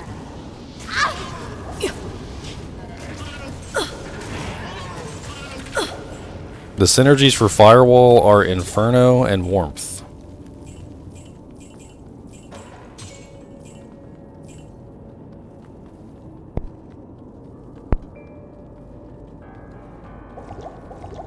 I kind of want to upgrade this Razortine Trident just for laughs. God, but it'd be really difficult for me to get a hold of the specific runes to upgrade it.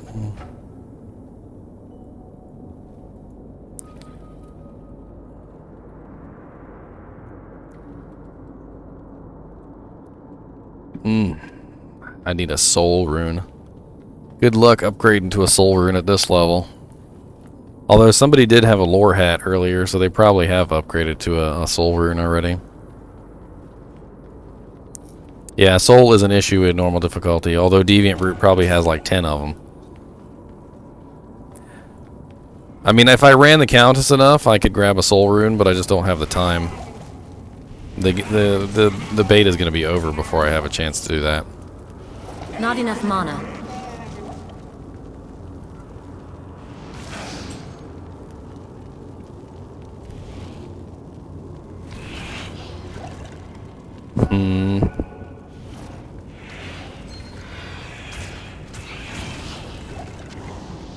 I need mana.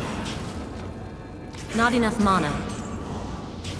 No, Deviant Brute has a full 8-man group of people who are all working together in concert. And when you have a full 8-man group of people all working together in concert, it is much different than by yourself.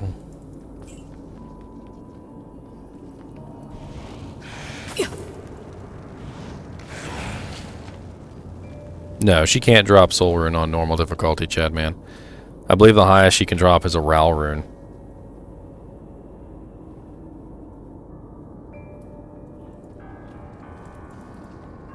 Yeah, +6 warmth is a huge bonus to your mana recovery rate. Because of this staff that I'm running right now, this leaf, I've got 3 to fire skills, 3 to warmth, which means I'm getting +6 to warmth, which is helping me regenerate mana really nicely. I got a +2 Comrade Dylan, not a +3. So I got a +2 firewall, +1 teleport. So I'm running pretty sweet firewall right now. I'm at level 14 firewall with pretty nice synergy from warmth as well, base 13. If you didn't notice, it tells you what your base is now, which is pretty sweet. So it says current skill level 19, base 13, which is extremely helpful. So I'm at base 9 firewall with 14 from plus to skills.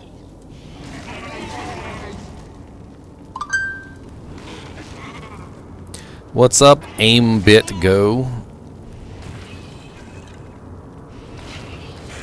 Not enough mana.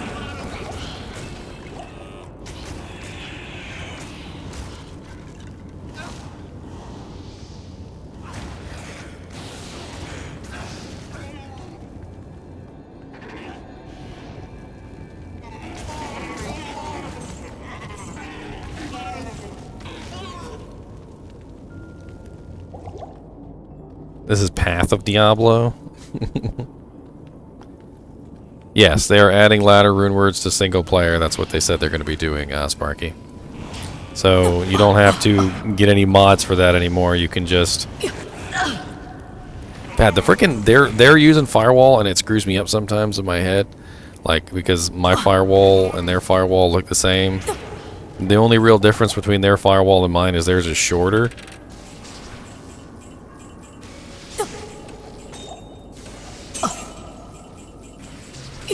I mean, if you want to make a spirit, you might find something better than a spirit, but...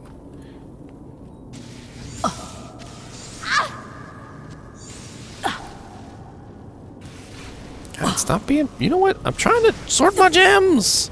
Stop being rude! It's my Jimmy Jams. Got some Jimmy's... Jimmy Jams!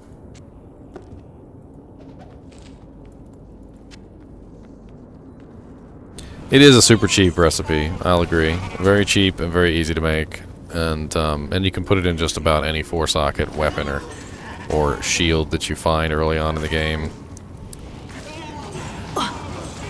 Not enough mana. Problem is, it's got to be 4-socket, so it's not normal difficulty. You're not going to make a spirit in normal. You're going to make your first spirit is going to be a nightmare difficulty find. Because normal difficulty is limited to 3 sockets. You won't find any 4-socket items in normal difficulty. That's the way they have it set up. Now, when you get to nightmare difficulty, you'll get 4 sockets, and then when you get to hell difficulty, you'll start finding 6-socket items. I need mana.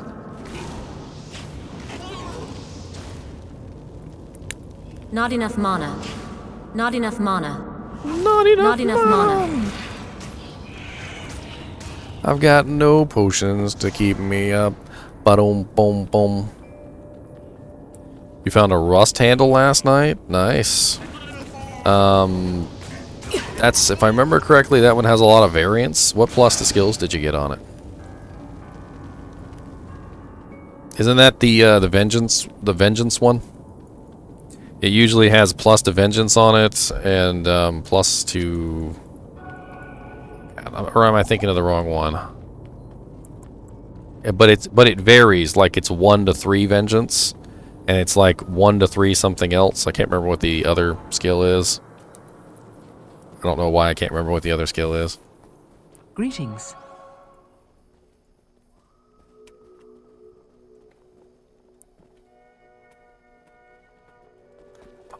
There's nothing the right portion can't cure.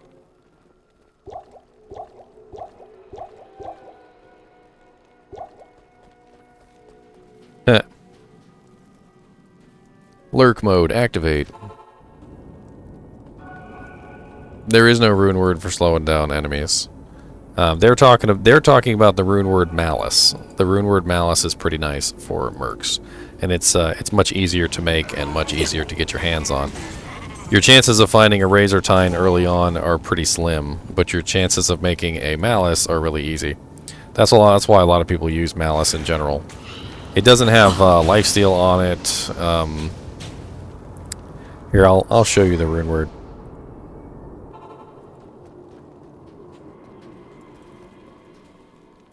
So this is Malice right here. 33% enhanced damage, 9 to max damage, negative 25% target's defense, 50% 50 to attack rating, 100% chance of open wounds, prevent monster heal, which prevent monster heal does not work on mercenaries, by the way. So that effect is completely useless on the Malice as far as the mercenary is concerned. Negative 100 monster defense per hit, and then drain life 5. So it's a pretty decent low-level merc. Little mace that you can use, or little mace, polearm that you can put on them, and it's decent. You're going to be able to make this with any 3-socket polearm that you find in normal difficulty. But if I found this, I would use this over the Malice. Who is this? Leon? What's up, Leon? +3 to Vengeance, +3 to Sorns. Sweet. I think that's perfect, isn't it? +3 is perfect, right? That's freaking sweet. Yeah. That's freaking sweet, Leon. You should make yourself a Vengeance Paladin. Vengeance, just go Vengeance and Thorns. Why not? Vengeance and Thorns. You got +3. You got a +3, +1, +3, +3 Scepter. Just make a Vengeance Thorns Paladin.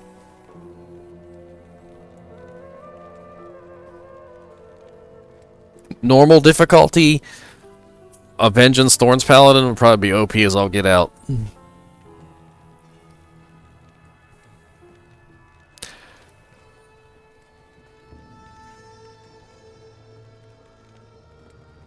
The Cow King in normal has a 1 in 465th chance to drop a Razor Tine. Well, by then, there is a much better weapon that I would prefer. So, like, by the time I'm killing the Cow King, I would much rather prefer the other nightmare difficulty version of the unique. So it's called Kelpie Snare. Not enough mana. Kelpie Snare has 75% slow on it. So while Razor Tine is very nice with its 25% slow, Kelpie Snare is absolutely broken with its 75% slow on it. I need mana. Basically anything that your merc touches can hardly even move.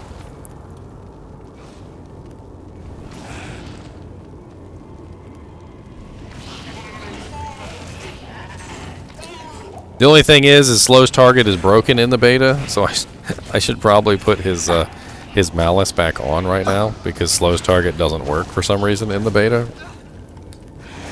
It doesn't work off of Holy Freeze, and it doesn't work off of the Slow's target items either.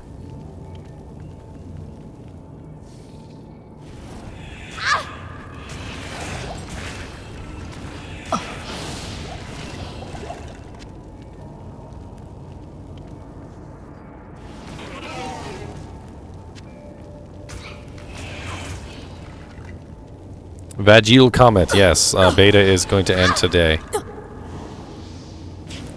In a couple hours, I believe.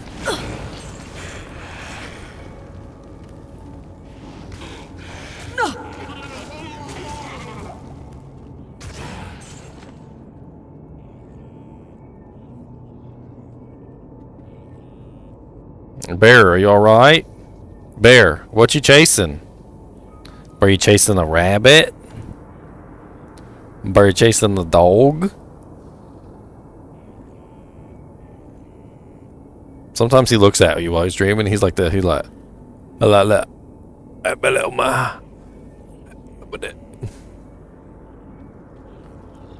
then he goes right back to sleep.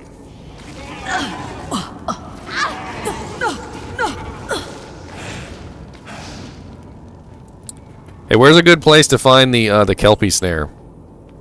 Deviant Brute. Because I might want to get my hands on a Kelpie Snare for my merc early.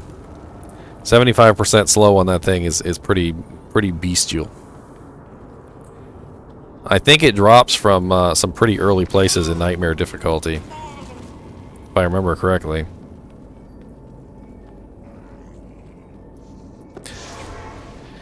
You know, this whole beta thing with the limited acts and whatnot has really made me kind of like the idea of a game that's limited, like a limited game.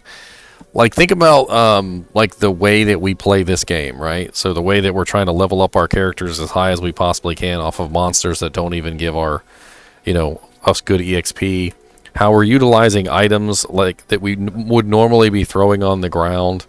Like, it almost creates an entire game unto itself just by simply having a game that's limited to Act 2 normal difficulty.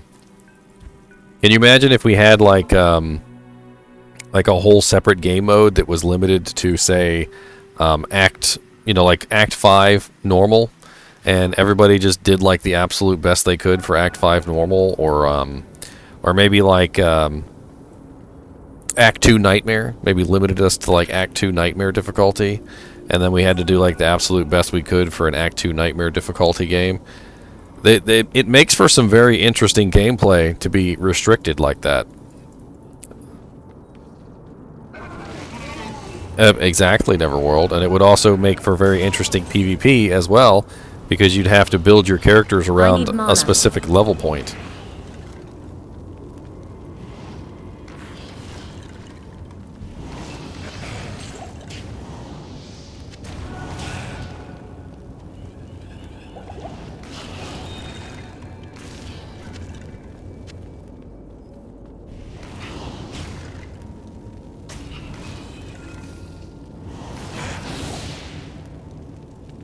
I swear the Merc is like almost completely useless in here because he just doesn't he doesn't like traverse the stairs properly. He doesn't go over things properly. Like, he just, you have to constantly micromanage him.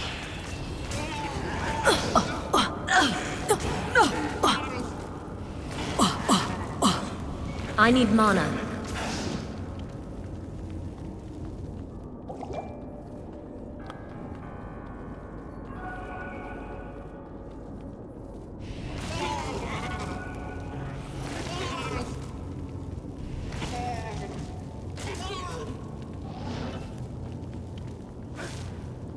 What's up, Summoner buddy? And you just got taken out by my Merc.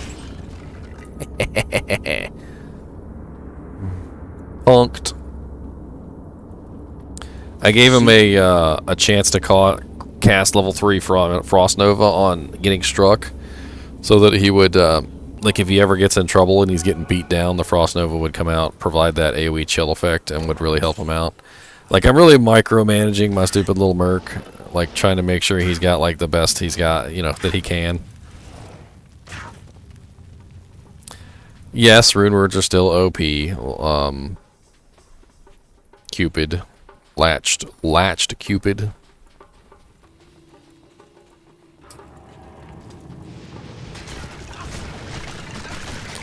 I also really have quite enjoyed Firewall. I haven't made a Firewall Sorceress in a really long time. And I forgot just how kind of broken Firewall Sorceresses are in regards to your Mercenary. Think about, like, how your Mercenary fights and how he stays still a lot. Like, especially, like, in doorways, he'll get stuck. You just put Firewall underneath of his feet, and you just let your Mercenary just obliterate things. Not enough mana. I need mana. I am overburdened. The people who played the beta, who've never played the full version of the game, are going to be in for a rude awakening when they hop in that door with Duriel, and Duriel's Holy Freeze actually works. And that's one of the reasons why Duriel is always so hard to kill, is because he has that slows target by effect from Holy Freeze, and then he also has the chill effect from the cold damage, and so when he hits you, it's pretty awful. It's, like, melee characters in particular, they go up and they try and fight him, and they're doing the exact same thing I was talking about earlier. They're like,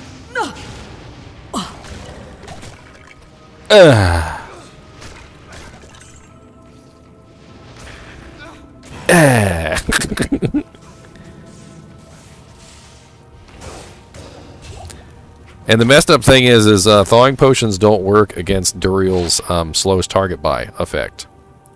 That's actually really sweet. Wow. 33% enhanced damage, 3 to min, so brings up that nice min. 125 to attack rating, 7% lifesteal, and a resistance. I'm going to hang on to that, and it's red, too. I want to take a look at this. Hold on. Hold on just a second. I want to take a look at this burning axe. Man, that jank is fire. Look at my little fire axe. I know y'all jealous of my little fire axe. Look at that jank. I bet you that jank looks sick as sick as all get out on the character selection screen. Speaking of the character selection screen, have you guys taken a look at the characters on the character selection screen? They just look awesome.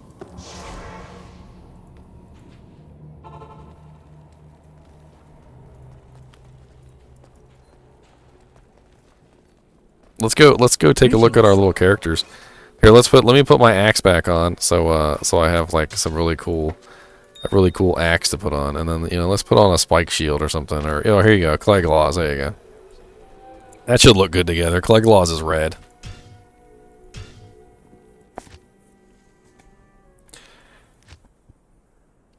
Yeah, look at my badass. Look at the little fire axe. I know you guys are jealous of my little fire axe. Don't even lie. And look at my little red shield with the blue gem, man. Fireman coming through. Got my Dr. Doolittle over here with his Rezox Keen. That's Rezox Keen, by the way. He's running an Ancient's Pledge. And this is my Burberdin. He's looking boss. He's running the Berserker set. He actually has the Berserker set on. And you know what? Let me bring him up real quick. Hold on, let me show you the rest of my characters first. But we'll bring him up. I'm going to play around with something. So I guess my Palydon. He's running Coif of Glory, by the way. That's Coif of Glory on his head. I've got 2 Berserker's axes, Leon. And I'm going to put them both on him at the same time. And we're going to play around with that. I also have my little Manazon here. And then my Toxic Spit Rabies Druid. Yeah, let me go hop in on my leap Burberdin. Poop Inward. Who the hell makes a game name Poop Inward? Food in your butt, but crap out your... I'm a little worried about that game name. I think that guy might need a little help.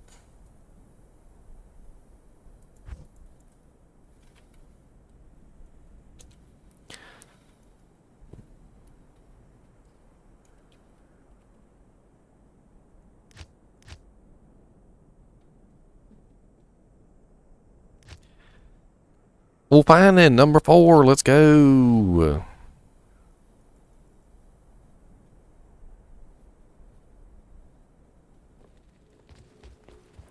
Bum bum bum bum bum bum bum bum bum bum. I found a Steel Goad Volge, by the way, as well.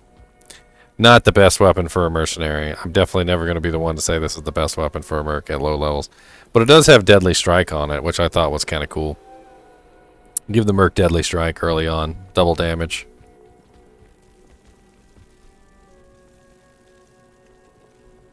Uncheck item spacing helps with rubber banding. I'll have to remember that. So let's put the 2 Berserker's axes on him. I know I have 2. So he's running a Berserker's set. And now he's got 2 Berserker's axes. So he's running 2 Berserker's axes there. Yeah. Yeah. Berserker, Berserker, Berserker, Berserker, Berserker. Not here. Berserk. Berserk, Berserker. Whee!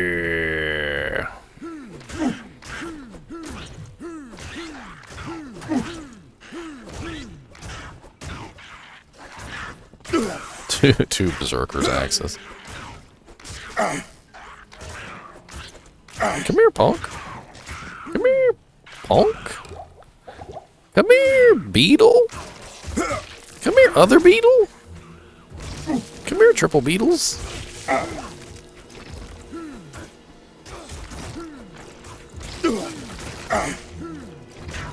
Oh yeah, I'm not set up for axes, Vigil. I'm set up for pole arms. So if I switch over to my pole arm, 53 to 244 damage. That's what I was actually using. I should be able to one-shot these guys I need mana. with my leap attack. Unfortunately, I need lots of mana to use these abilities. Not enough mana. My Merc is just like completely obliterating me in damage. Okay, Merc. Just show off then. Just show off. Fine, sir. I want to see what two Berserker's axes looks like on the screen though. Let's go back to the lobby menu and and let's look at these axes. Ooh, look at him with his two axes, man. Man, that Berserker set looks good though, doesn't it? He looking pretty good for a Berberta den. Got that Berberta den.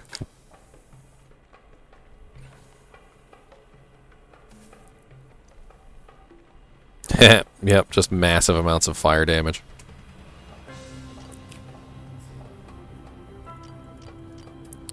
Let's play around on my rabies druid for a little while.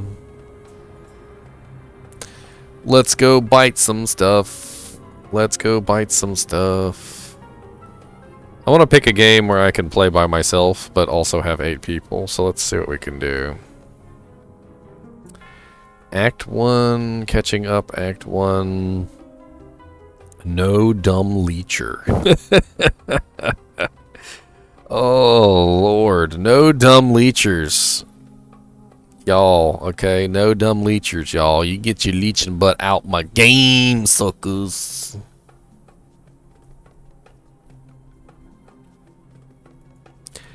Act 1, please help. Act 1, start to finish. Oh, you can look at the players in the game, too? That's kind of cool. I don't think you could do that before.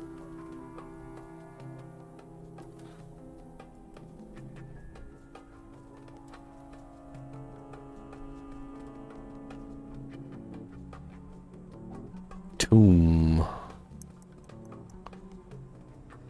German act. Act. AKT act. I guess that's an act. Green Irish. Somebody named their game Green Irish. What was in patch? Pew pew pew pew pew. Bring me money.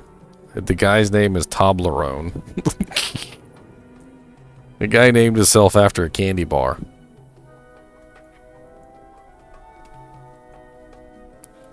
Dude, people are so dumb.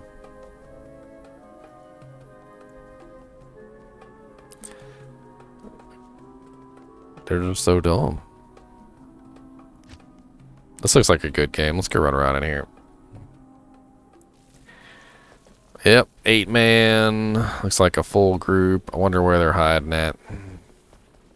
Are they all over the place in different areas? Yeah, they're all over the place in different areas. Some are in catacombs, some are in underground passage, some's in the mausoleum. So they're just everywhere, which is kind of what I wanted. I want to go play around on my Rabies Druid in 8-man. I want to show you my massive elemental poison damage. Oopies. Come here, let me bite you. Yes, die. Here, where are you at? Come here, no, no, no, no. I'll bite you too. I will bite all of you. She needs a bow. I forgot about her. She needs a bow. I was using a bow girl on this character for laughs.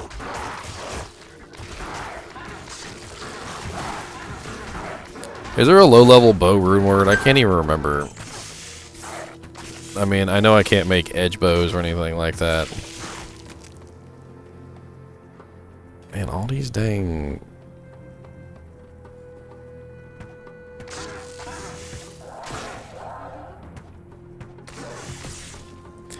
notifications. Ithrune.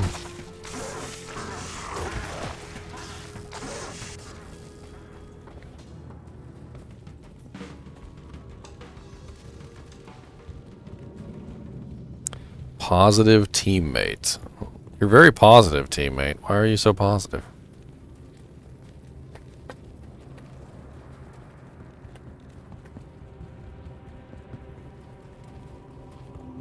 farming for Enigma.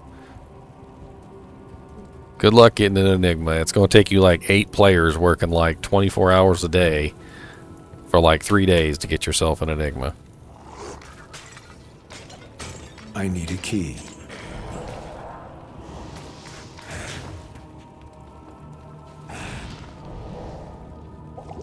Just transmute up. Farm them Countess Ral runes and transmute up.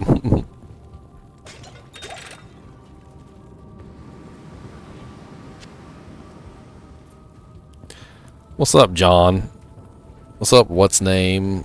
What's up, Vagili Comet? You don't need an inside polearm to make your character work.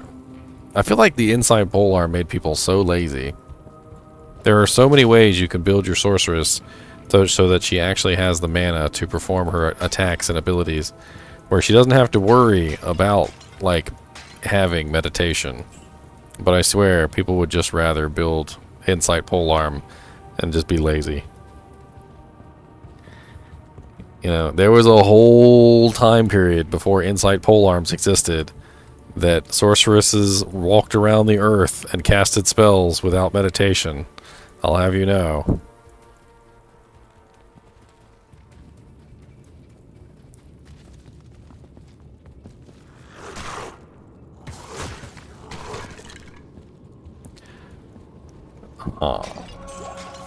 Kiki. Somebody come here and let me bite you. Why is there only like no skeletons left alive here? This game was like only 1 minute old. I shouldn't have been able to farm this place so quickly.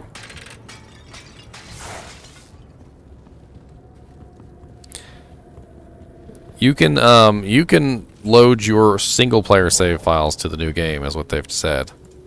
So they very specifically said they could. Oh yeah, other unique I found a gore shovel. Nice 60% chance of open wounds, 25 strength, 30% IAS. Great for a druid, actually, because it's got the IAS on it.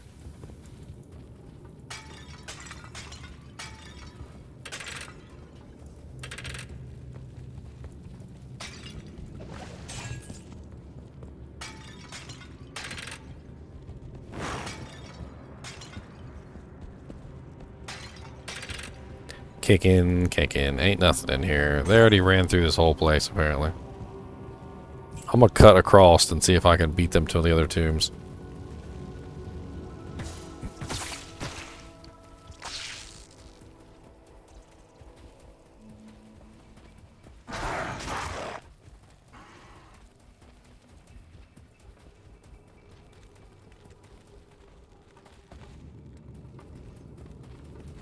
That's right. And you really shouldn't eat kids for lunch. I'm just gonna let you know. It's probably not a good idea to eat kids for lunch. It's, they put you in jail for that, actually.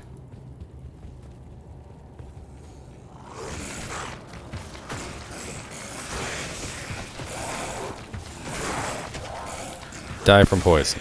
Die from poison while I run away. The mummies are highly resistant to poison, by the way.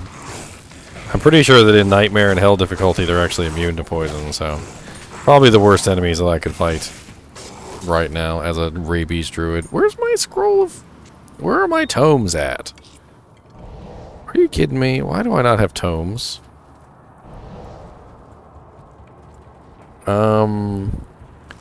Maybe I dropped them for somebody. I might have dropped them for one of my newer characters or something. I don't know. Previous stream, Daniel, you're a butt face, alright? Man, they already went through here and cleared this like hours ago. I could have sworn this game said it was 1 minute old when I joined. But, you know, I guess not. See, 1 minute, right? Elapsed time. 1 minute and 42 seconds.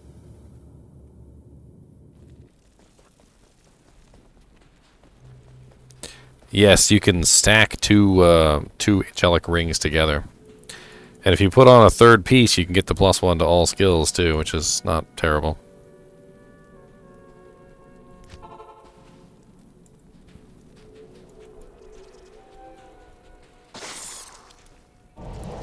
Rar.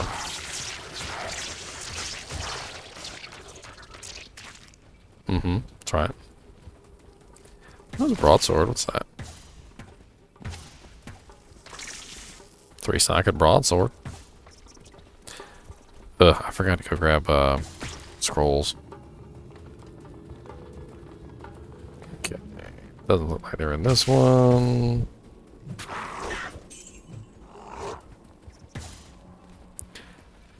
Starts on the 20th, Leon.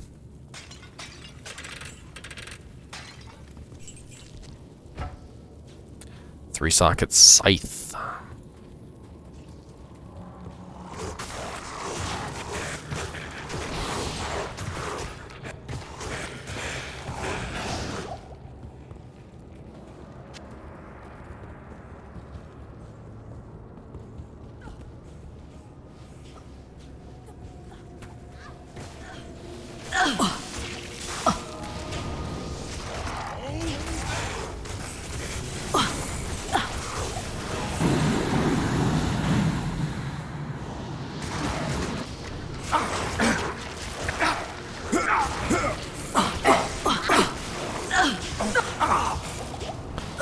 I just apply my damage and run away. There's no reason to stand there and keep biting. Massive amounts of poison damage doesn't need me to stand around and wait for it to proc.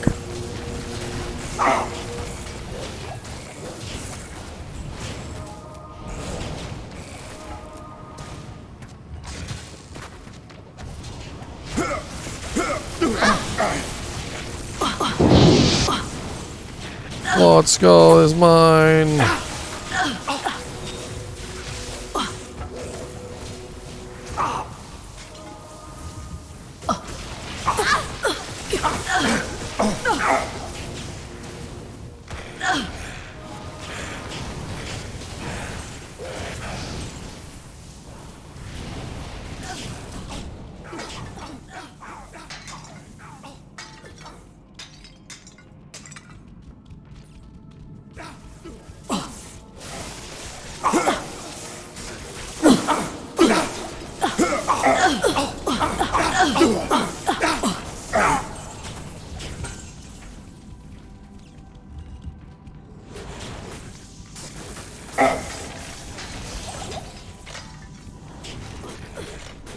Let's go, Rabies Druid.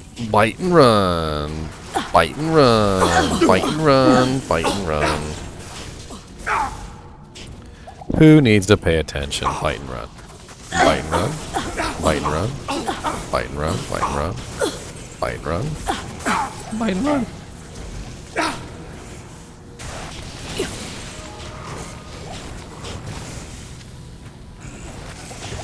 Hey, Duriel. Bite, bite, bite, bite, bite, bite, bite. He dropped a whole, like, 5 scrolls of town portal and a longbow. I just wanted to make a druid for the beta because druid and paladin were the 2 classes that were being added. So I decided on what type of druid I wanted to make, and I decided I wanted to do rabies druid. I was like, let's do rabies. That sounds fun. This dude's name is Hydro PK.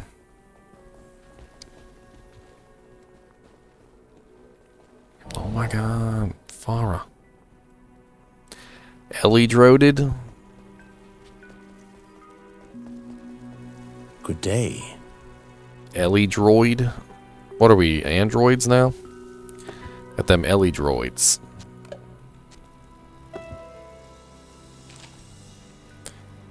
Her drop pool is turd, I see. Who's a turd? What we talk about turds and droids? When did we get on turds and droids?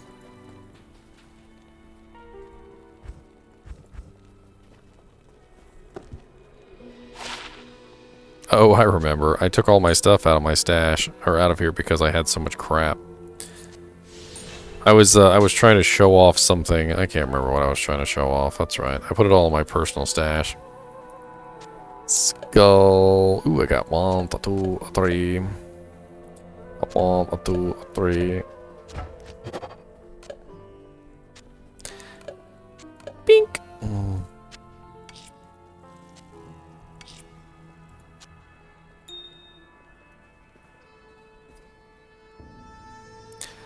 Wow, 11 all res, 11 life. That's pretty sweet.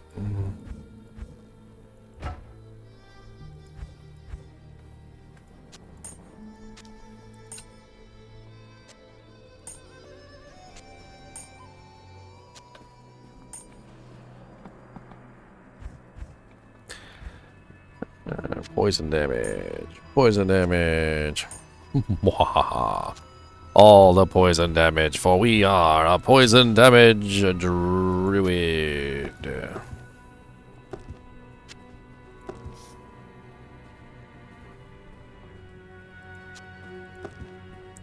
Poison damage. Resistance. Resistance. Poison damage. Attack rating. And life. Do I have a cold damage charm? I don't got a cold damage. Oh, there's my cold damage charm. Sweet.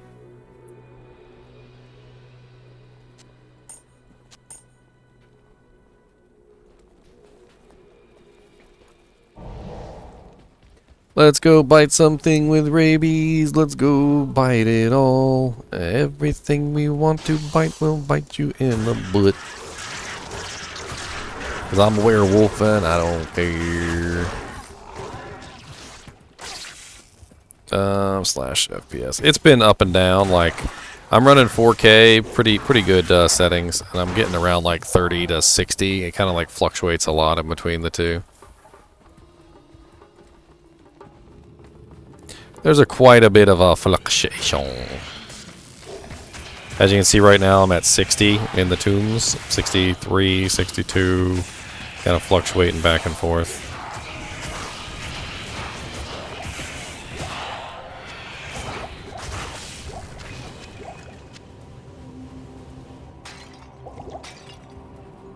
In 1080p, I'm pretty sure I'd be running way over the requirement. But you know, people want to see some 4K.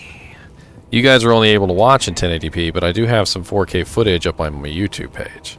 If you guys want to see that 4K footage, you know, just go over, check out my YouTube page. I got like 4K footage of like every area, just about.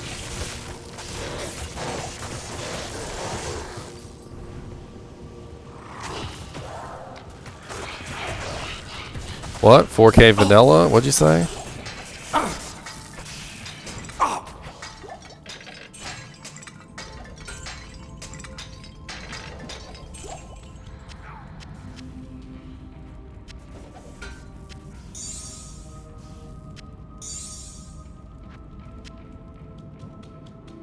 I need more rabies. I need more rabies, and that's what we do. We just bite everything and we make them die.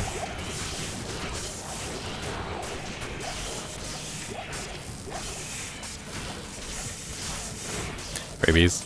Rabies. Rabies, rabies, rabies. Spread it around. Spread it around, everybody. Just massive amounts of points in rabies and poison creeper. That's pretty much it. I mean, your rabies synergy is poison creeper. So you pretty much just build massive levels of poison creeper and massive levels of rabies. And those are your two synergies. There's only two. And then what you really need to do is you really need to really need to build poison skill damage. So a bramble armor is absolutely a must for a rabies druid, because a bramble armor gives like plus 60% poison skill damage. Trangle's gloves gives plus 20. Is it 25% skill damage, or is it negative 25% enemy poison resist? I can't remember. But basically, you want Trangle's gloves for the poison, the extra poison damage, or the negative poison resist. And then take it even further. You know, you build.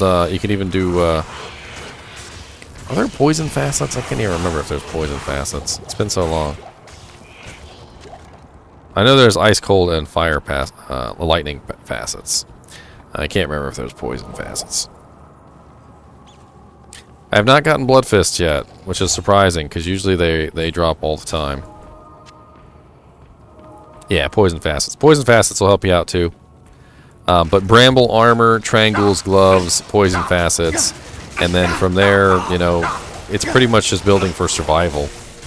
You need resistances. You need lots of other things.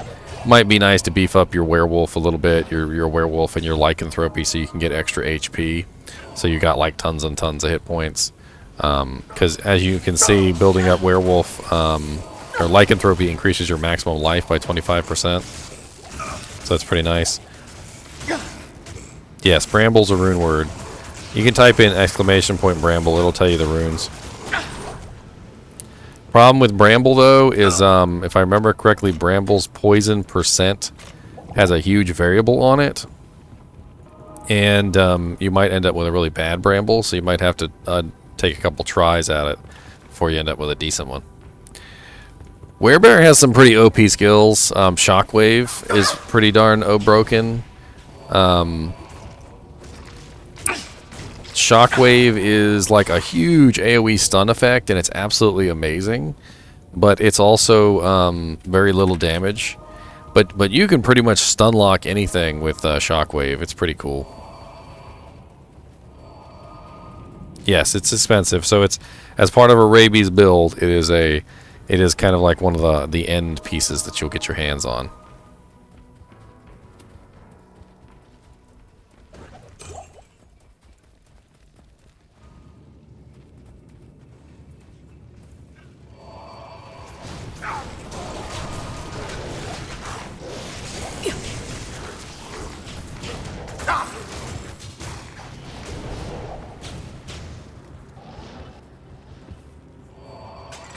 I always felt like Rabies Druid would synergize well with a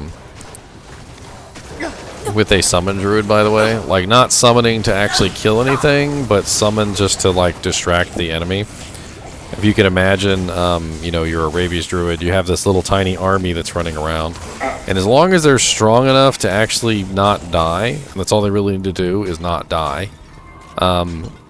they should be able to distract the enemy so you can run in, bite, run away, run in, bite, run away. And that way you don't really even have to be that tanky. You can play it almost like a Necromancer does. You know, where the Necromancer just kind of like hangs back and casts his spells. Because Rabies, it's very infectious.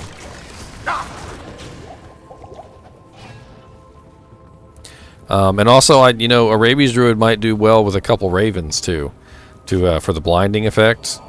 Make it a lot easier to run in and bite things and spread your rabies when they can't even see you run in and bite them. I'm not saying max out ravens or anything, but maybe like five ravens, maybe like 5 levels in raven. Maybe if you just have like on a hat or something that has like plus to rabies and maybe has like +3 ravens on it, just to have them to run around and blind things, you know, as you run around.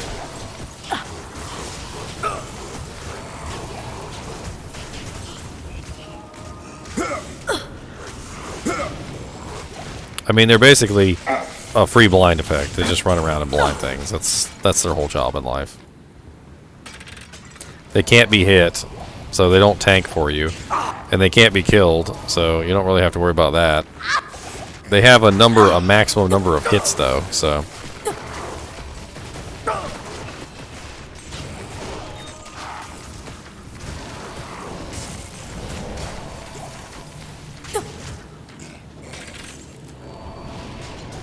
No, Flawed Ruby, mine!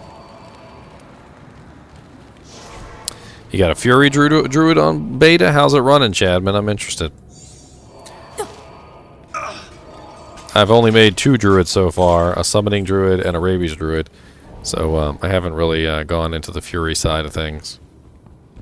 Is it working out nicely?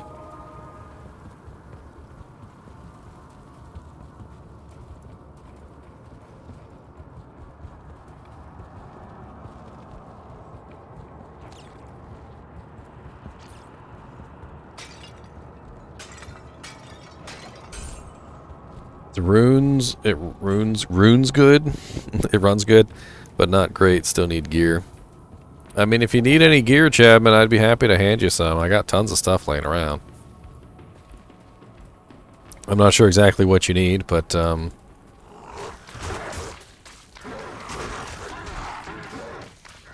melt. No, no. Melt. Away. Melt. 8-man's a whole different beast. They got so much more HP. It takes a little longer for my rabies to burn them down. I can't carry anymore.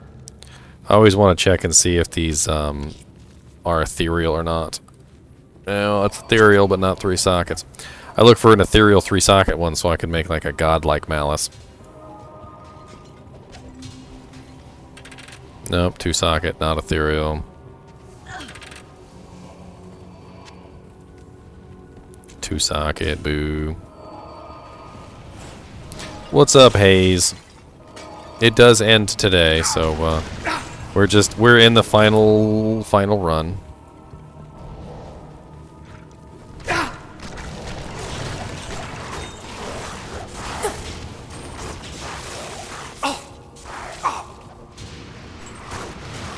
Bite, bite, bite, bite,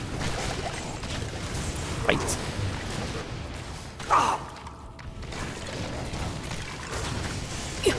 A lot of stuff here is, those unravelers too are also generally pretty highly resistant to poison. Ooh, Ancient Ka the Soulless.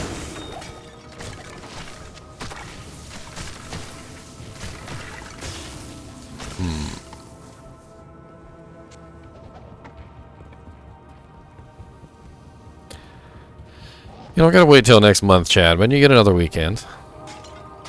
You get another weekend, alright? The 20th. You get the weekend of the 20th. I can't carry anymore.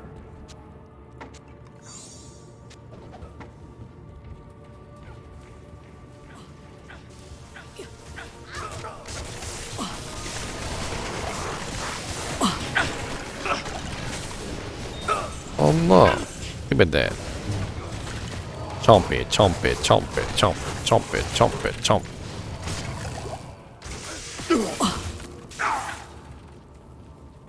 Yeah, open beta coming on the 20th is going to be for everybody. So if you want to play, if you want to come, if you want to have some fun, TGIF. I'm not just messing. Yes, it's for everyone. We're going to have some fun. And, No, let me through the door. Let me through the door. Let me through the door. Let me through the door. Let me. What's a Bardache? What's that? Let me check that real quick. Ethereal? Oh no, I checked that when I came in, didn't I?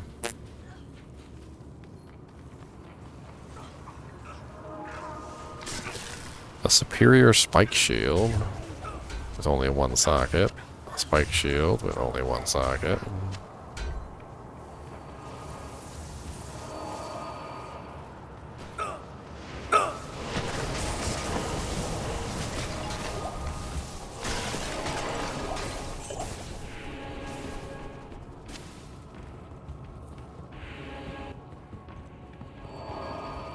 Oh, they already killed everything. Okay.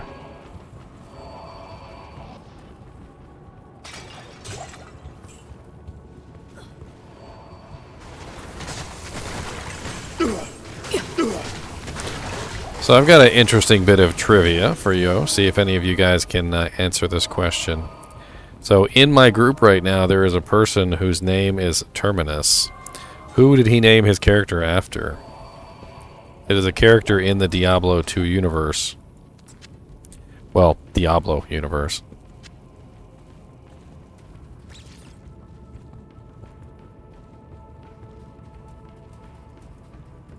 Let me go get myself a merc real quick.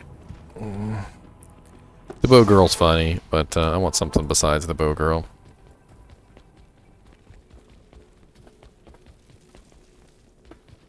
Maybe make her a Nadir. Need some help? I don't got enough gold to resurrect my merc. What? It's probably because I threw it all in the shared stash.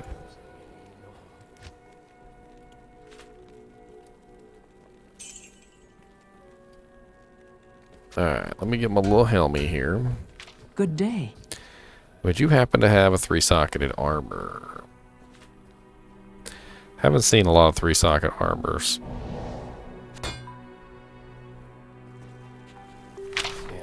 Can you heal your merc on controller? I'm not sure what you mean. There's not a lot of ways to heal a merc. Are you talking about like feeding him potions? I'm not really sure. I don't even think I've figured that out, to be honest.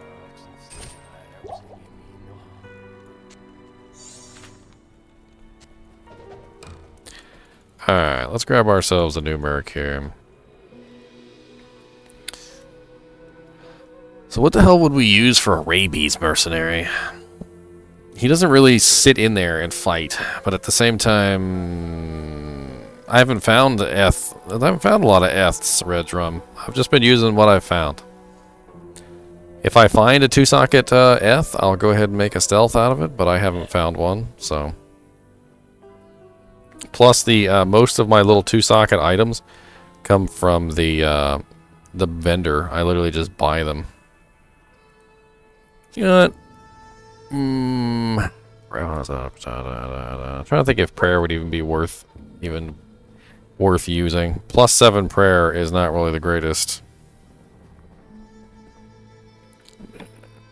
I think I might be just better off with a Defiance Merc, to be honest. Let's go with Durga. Durga. I'll put that to good use. Alright, and I'm actually going to make him a custom helm. He's not going to use a Nadir. He's going to use something else. You are going to get a custom helm, sir. That jank is going to be so custom, you're going to be like, ooh, this thing is custom.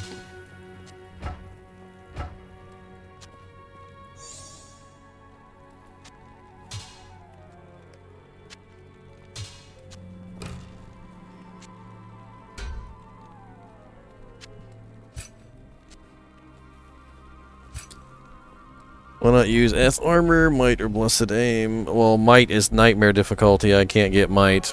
And I don't really need the accuracy, but I really need him to just stay alive. That's the most important thing. Let me see here. I had a couple different weapons that I was using for mercs. 1 to 44. And then I also have the 7 to 36. I'll give him the 7 to 36. He can use that. I'll put that to good use. But your helmet, Merc, your helmet is going to be something else entirely. Yeah, it's Nightmare only, Red Drum, and we're limited to normal difficulty. And plus, Holy Freeze doesn't even work right now, so. What's up, Gawain?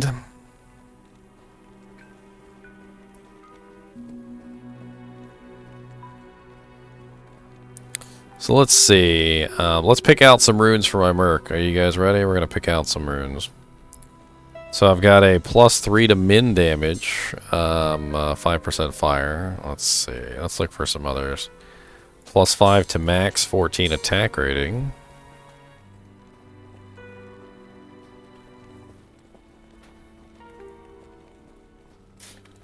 I also have a 20 poison damage charm.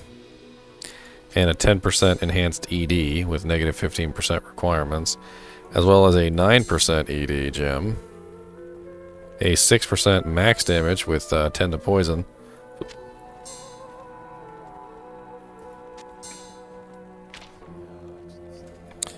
So what should I throw in this for my Merc here? Should we give him the 2 ED jewels, 10% and 9%, or should we give him the min damage and the max damage jewels? I mean, I've got the +3 to min and then the +6 to max. Or I could give him the +3 to min and the 10% ED. We're really min-maxing our Merc here, guys. We're min-maxing him to death.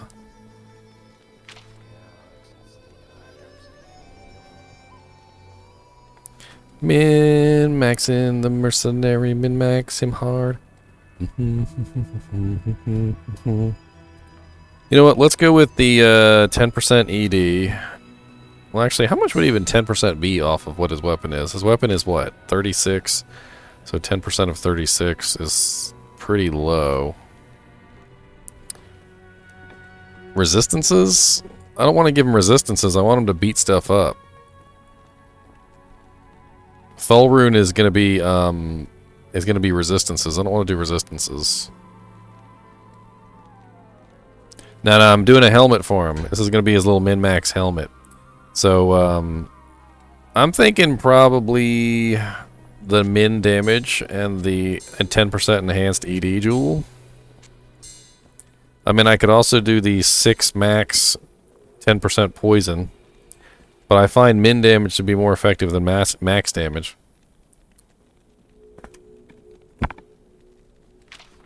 I mean, he also has just 20 straight poison damage here that I could give him, but yeah, let's do the 3 to min, and then the oh yeah, you can't socket items inside your stash, by the way. Not anymore, anyway. Well, I'm giving him even more damage. That's basically what I'm doing. So he's got right now he's at 40 to 107. So I'm gonna beef him up even further with a little bit more damage. So he's gonna grab. Yeah, we're gonna give him the 3 to min, and we're gonna give him the 10% ED.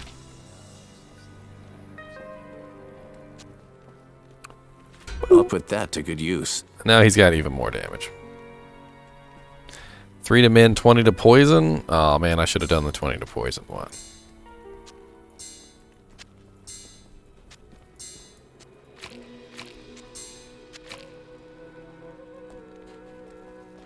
I also have an armor in here. Where's that armor at? Do I still have it? Or have I already put it on somebody else by now?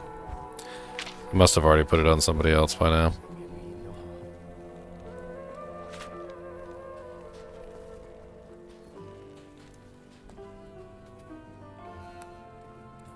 Tier Merc Helm is an easy winner. Yeah, I guess if you need a lot of mana consumption, if you have a lot of mana consumption. Nobody ever answered my question, did they? So who is that guy naming his character after? The guy's name is Terminus. All right, somebody's got to answer the question. Come on. Who is he naming his character after?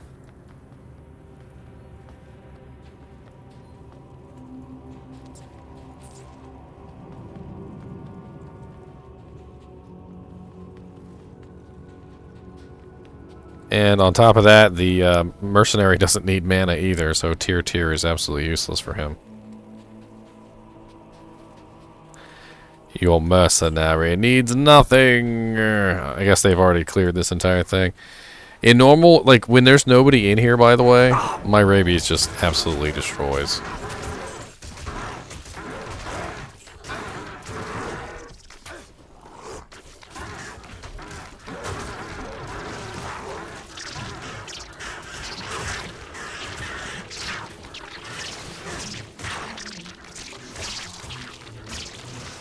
Die. You die. I also have a little vine creeper that runs around and poisons everybody too. He's part of the rabies druid thing. So he's doing 56 to 58 poison damage himself. Let's see how good my Merc's running. Let's just let him, let's hit him and the poison creeper have some fun killing some. Go at it, Merc. Let's see what you can do. Show me your malice and your ED gems and your min damage gems. Yeah, okay, you just kind of punked everything. That's pretty cool. What's up, Leon? Superior Volge. I can't carry anymore. What's that this? Is it ethereal? Is it maybe ethereal?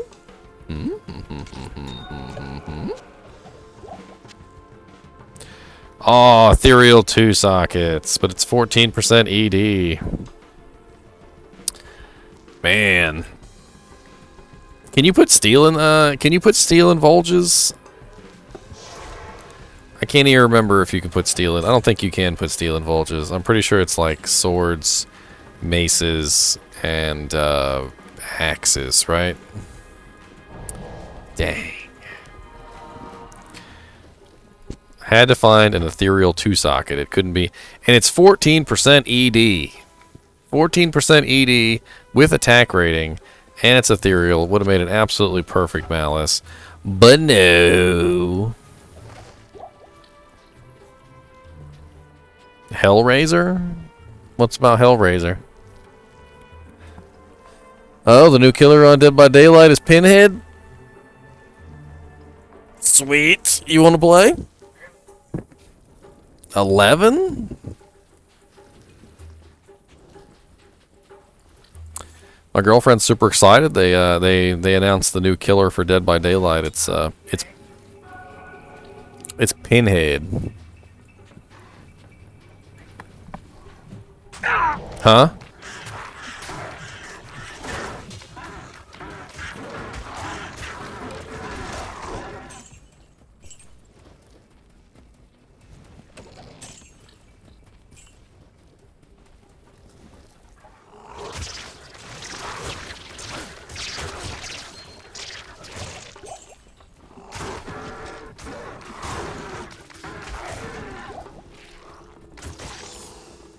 Yeah, he's ahead of us. He's already awake, and he's probably already live streaming it. Chadman said they need the creeper from Jeepers Creepers. My girlfriend said that would be dope. M-Jack's Redemption. Quick question. I haven't played this game in many years, but does the chance to cast percent stack? Like if I have 5% chance to cast Frost Novas, does that make it 15%, or is it still 5%? I believe the correct answer to that is that it is multiple. It is multiple 5% chances, which is not the same as a 5% chance. So, take for instance, there's a similar thing that goes on in Diablo 2. It's called Deadly Strike and Critical Strike. So Deadly Strike and Critical Strike are two completely different chances to have double damage. And they don't stack on top of each other. So if you have 25% chance to have Critical Strike and 25% chance to have Deadly Strike, you can't have like a quad strike. It doesn't work that way. But how it does work is your 25% chance to Crit Strike rolls first, and then your 25% chance to Deadly Strike rolls second. And it makes sure that you get at least one. So if you were to have multiple 5% chance to cast Frost Novas on multiple pieces of equipment, it would still be 5%, but it would be multiple 5% chances, which would still be higher than 5% on its own. Because you're getting a 5% chance, and then that fails, and then a 5% chance, and that fails, and then another 5% chance, and maybe that one could succeed. There's actually a math formula to figure out the actual percentage when you have multiple percentages, like multiple chances. I can't remember exactly. But it does actually increase your chance of getting the proc by having multiple of the item on. What's up, babe? What? Oh, cool.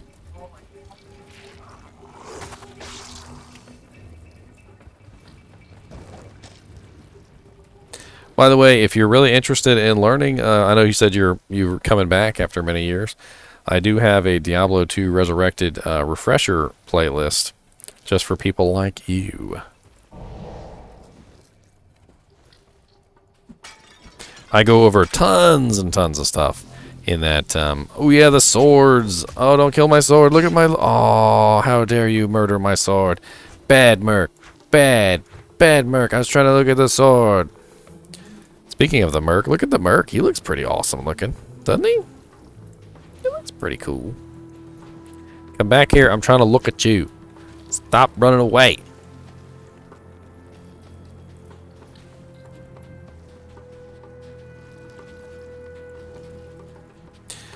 Alright, well this game is pretty much done. Let's go to another game. Rawr. In fact, let's go to another character. How about that? Let's go to my Paladin, maybe? Yeah, let's go to my Paladin. That sounds like fun. GGM Last Day.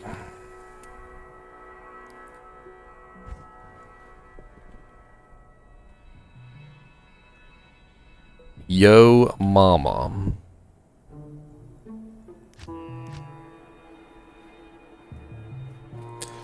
Well, Chadman, it's all there. And, you know, and not only can you watch my YouTube videos, but you can also come in here and during my live streams and you can ask me questions. I live stream like every day. Like, I think for the next Blessings to couple you. days in between the two betas, these betas have been pretty stressful, especially, you know, on me and, you know, so my sleep schedule, as well as my girlfriend is not quite happy with me at this particular point in time. But, you know, after the beta event ends, I probably still will be streaming like every day. I usually do like at least 4 or 5 hours every day. And you guys are more than welcome to come in and say hi and ask me questions. And you know, even if you don't want to come in and say hi, you can always just watch me, and I'm sure you can learn some things just by watching.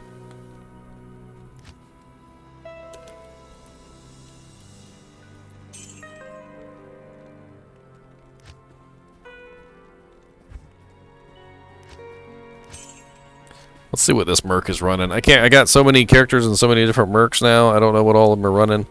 And I'd like to get them all ethereal equipment, but I don't have. I haven't been finding a lot of ethereal helms and ethereal armors. So he's not running a stealth, but he's actually running a pretty sweet armor. That's actually not bad at all. And he's not running a. Yeah, he needs to be upgraded. We'll get him upgraded. Nos to Ra. The characters are going to transfer over to the next section of the beta, but they're not going to transfer over to the full game client.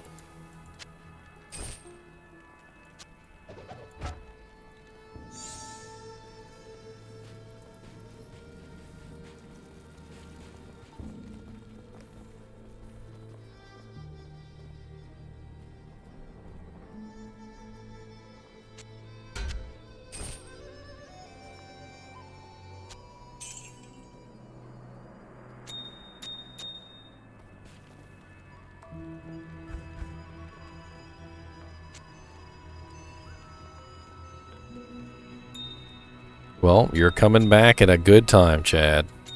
You are coming back at a good time, sir.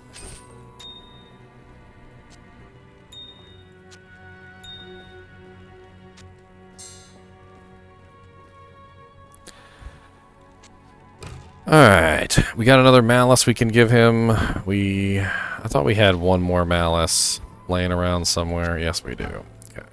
And then on top of that, he needs a better helmet, and he needs better armor.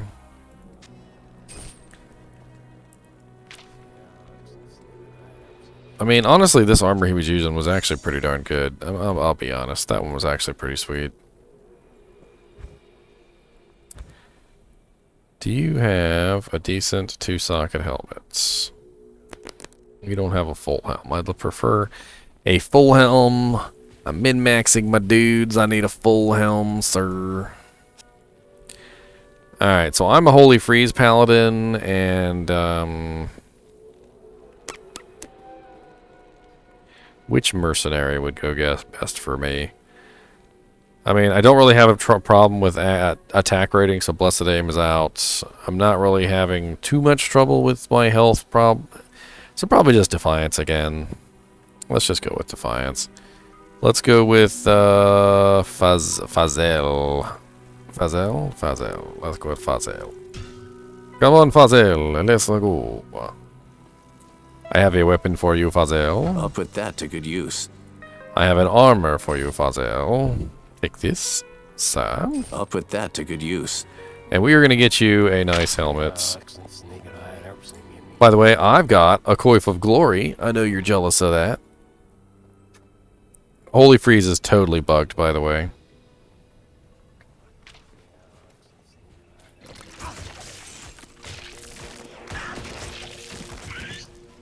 So Holy Freeze is supposed to chill. It is supposed to slow. And it is supposed to deal damage to all nearby targets. The only thing that it is currently doing is dealing damage. That's it. It deals out the 19 to 22 cold damage to everyone nearby, but it's not slowing them, and it's not causing the cold damage chill effect. So, as you guys should be well aware if you've played Diablo for a long time, and if you're brand new, I guess you'll just learn here. Any cold damage that you deal, it doesn't matter what cold damage you deal, any cold damage you deal has a chill effect attached to it. And even like something like a small Charm of Frost adds a small chill damage effect, and the monster is chilled for a certain time period. And Holy Freeze is supposed to chill them, and it's supposed to slow them at the same time. So every single time it procs, they're supposed to have a chill effect and a slow effect. The slow effect can be removed with the thawing potions. So the actual chill effect from the cold damage can be removed by thawing potions. But the slow effect, which is the percentage-based slow that you see there where it says enemies are slowed by 46%, cannot be removed by the thawing potion. Because it's not technically a cold effect. It's something else entirely. Alright, so we're trying to find a helmet. That's right. Good day. My girlfriend's so excited about Pinhead. She said there's like 1,000 people in this guy's live stream. He's over up on, is he on Twitch, babe? Polyester. Polyester. Apparently he's looking at the new Pinhead Dead by Daylight character. Sweet. You haven't played yet. You're going through all this stuff. About to play now. Chadman, I don't think you understand what's bugged. It's super duper bugged. Super duper duper duper bugged. Couldn't get more bugged if it tried. The slow effect is not applying, the chill effect is not applying, and even Duriel's is not applying.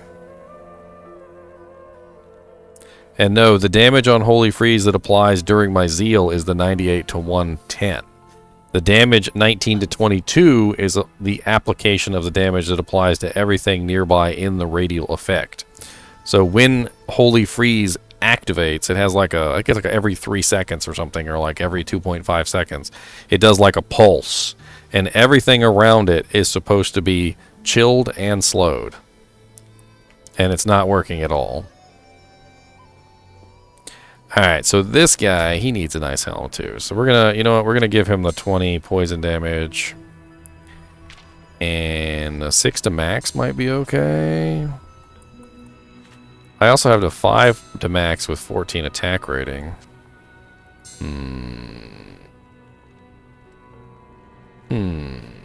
Got 2 to min. I got this rare jewel right here, but it doesn't have any damage effects on it. It's just like resistances and attack rating. I think that's pretty much it. Yeah. We'll give him the poison, and we'll give him the bink, and we'll give him the max damage jewel with the poison resist. That sounds good.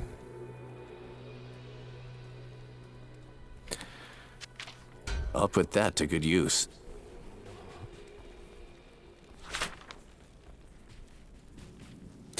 If you hit somebody with an attack that has cold damage, so like if you actually physically hit them with an attack with cold damage, it seems to chill them. But that's the only way that I've seen the chill apply, other than cold spells. So like when I hit them, it's working. And then sometimes they'll even explode in shards of ice, even though they're not blue, which is very odd as well. So like they haven't turned blue, they're not slowing down, but they still explode in shards of ice, which is odd.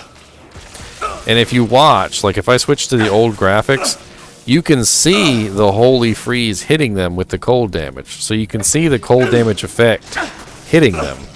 And then when my Frost Nova went off there, did you see that my Frost Nova? My Frost Nova chilled them. So that's right here on my gauntlets. The Frost Nova turned them blue, and the Frost Nova slowed them down, but my Holy Freeze is not.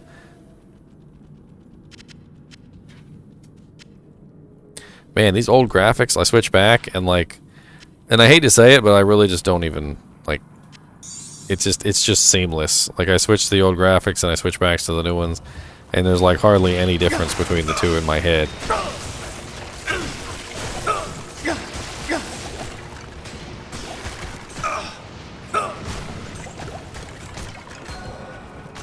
Oh yeah, Holy Freeze gets to such a level that literally you can just walk around.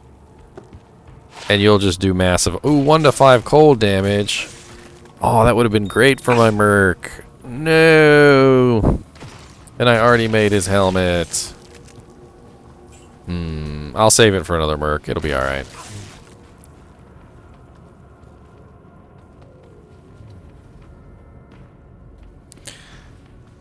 Squeebo. Usually what I do in that situation, Squeebo, and this is just my personal experience from that, is I will make a character specifically for that person.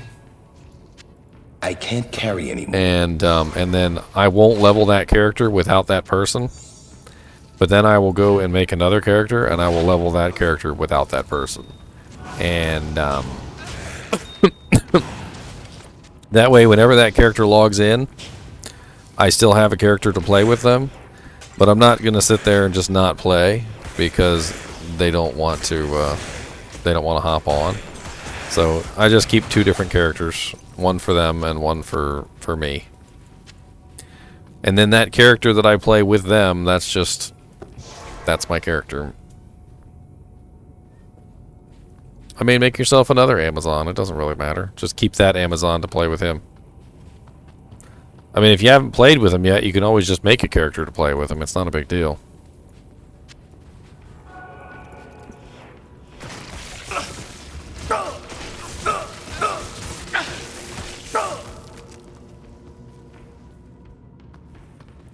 What would be a nice 2-hand weapon for steel for Druid? Something fast. You want something fast. I'm not sure exactly which. I'm trying to think off the top of my head. I mean, steel does have 25% increased attack speed on it, so it's not terrible. I'd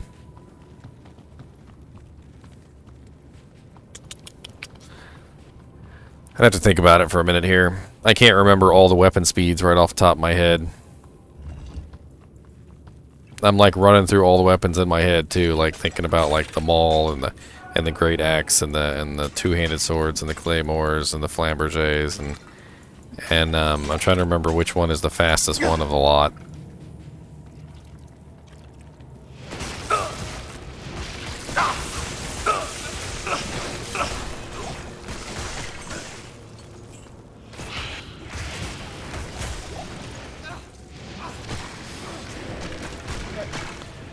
Squeebo, it's called the which came first syndrome. So I've run into this with anime. I've seen so much anime at this point that I honestly have seen like just about every anime that ever existed. I mean, lately I've fallen off. I would say, you know, just recently I've started to fall off as far as like watching more anime because I've been more into streaming. But there are animes out there that are legit just straight copies of other animes. Like they pull every single good thing that you can pull from another anime. And if you've never seen the one that was before it, the anime that wasn't, you know, that this one copied, if you watched the one that copied the original anime, you would think that that anime is really, really good. And that's kind of like what Path of Exile is. If you've never played any Diablos and you go play Path of Exile is essentially copying Diablo 2 in many of its best traits. And so you play Path of Exile and you're like, this is an amazing game.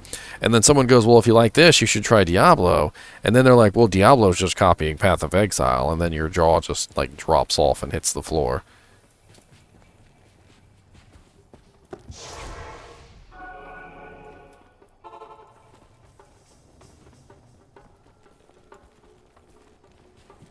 Hello.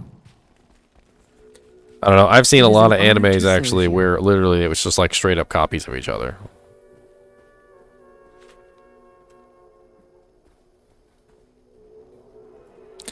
Let me look up 2-handed weapons real quick.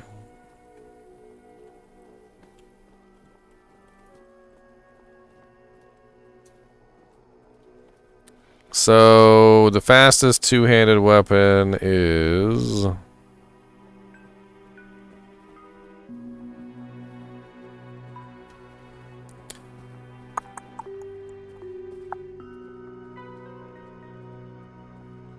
No, see, these are the nightmare versions. I'm not looking for the nightmare versions. I want to see the normal versions.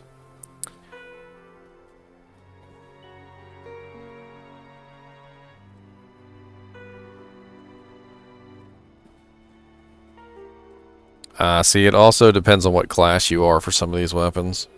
Like the barbarian gets separate speeds for some of these because they're two-handed weapons that he can use as one-handed weapons. But it looks like to me your best bet would be a giant sword or a two-handed sword. Just looking at the qualifiers here, because I don't think we can get any flamberges. Flamberges. Yeah, a two-handed sword or a giant sword might be a good choice. Two-handed sword's a little less damage, so I would say the giant sword. See if you can find yourself a decent two-socket giant sword to make a one in. I would avoid the claymore because the claymore is a +10 speed sword, and the bastard sword is also a +10 speed sword, so it's going to be really slow. And then let's look at some of the other ones. So instead of swords, let's look at axes.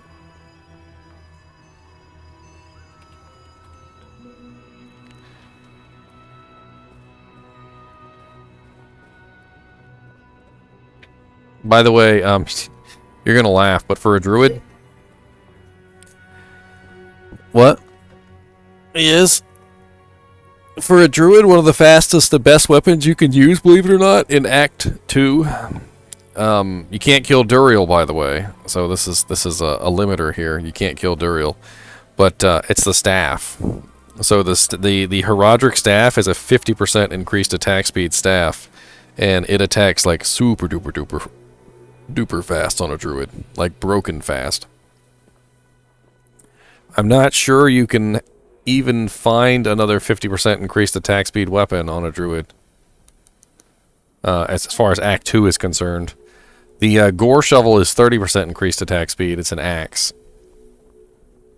And Razor Tine is not bad. Yeah, Staff of Kings build, comrade. Staff of Kings. Razor Tine is 30% increased attack speed as well. Wouldn't be awful. I mean, yeah, you don't need damage as a rabies druid, so, you know, as long as you got that that increased attack speed, you can just bite people's heads off at Mach 9. Just be biting away.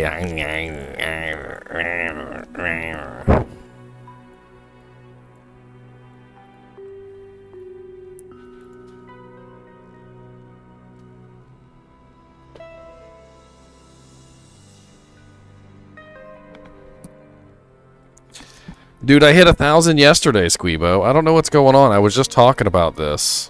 So on my channel analytics page, it actually tells me that I have 1,310. So 1,310 followers on my analytics page. And it keeps going up. Like, it literally just keeps going up. And yesterday I was at 1,000 followers. And then today it went back down. But the number on the analytics page keeps going up. Well, thank you, Swift Kindness. Look at you just being really swift in there with your kind follow. Aha, see what I did there. I'm already mostly shaved, okay? So let's just see. See, mostly shaved already.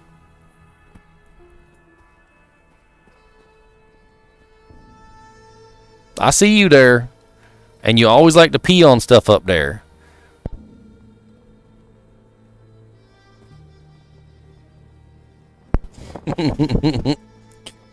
Freaking cat. Always peeing on stuff. What's this? Let me pee inside this food bowl. Oh, it's a popcorn bowl somebody left out. Let me pee inside that. I swear if there was a thimble, like a literal sewing thimble on the ground, he would pee inside the throwing cymbal and he would not spill a drop. Dumbest dang cat I ever seen in my life.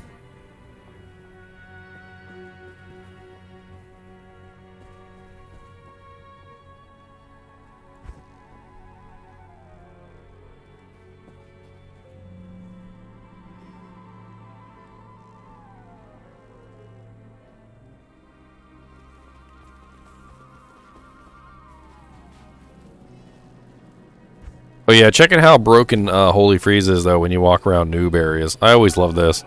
You got if you got like max Holy Freeze and you're walking around like noob areas, you literally just murder everything like without even like stopping. Just like bye, bye. See you later. Bye. Hello, sirs. Ooh, mana burn. Oh, well, you're still dead though. Bah. Super bad. Super dead bye. Bye. What's up, Rise T1? It's still open for an hour, right? About an hour and 10 minutes. And then we're gone for good. Well, until next week. Till this weekend.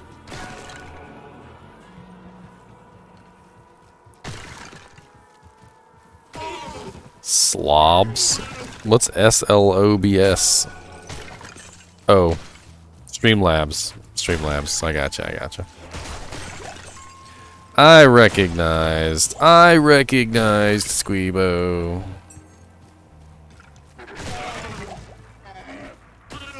Die.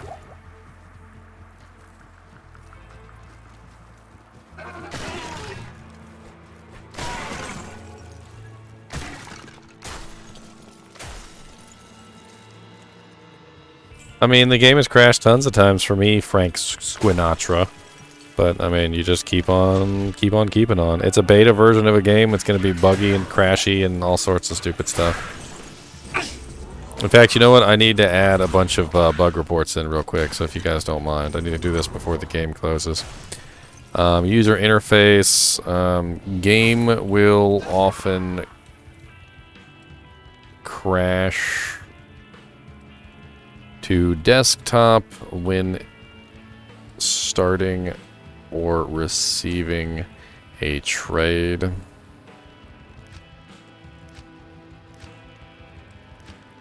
Bug.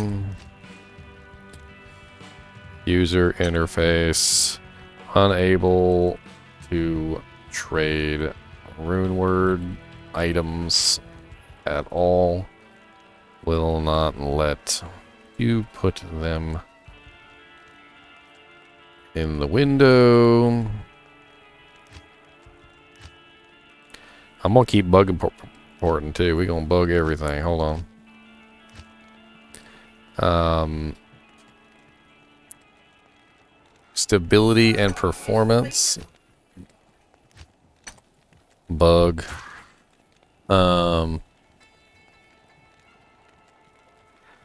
Often when switching between old and new graphics, the game will crash to desktop.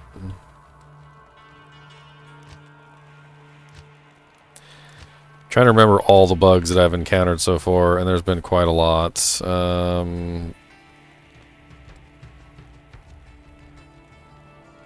Classes and skills.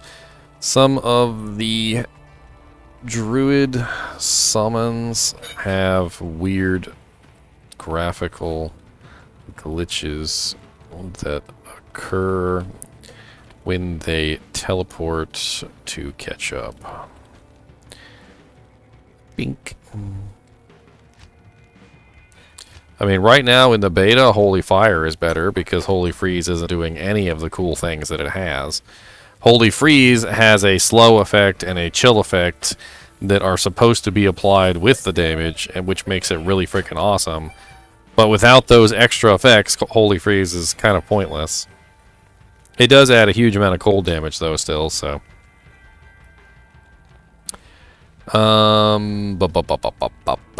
Classes and skills.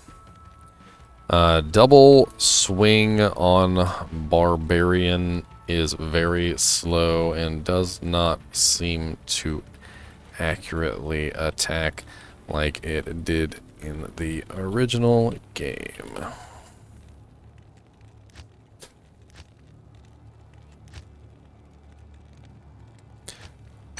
This is literally what beta is for. It's reporting bugs, so don't get like upset or anything because stuff in beta doesn't work. This is exactly what beta is for. It's Let's work out the bugs.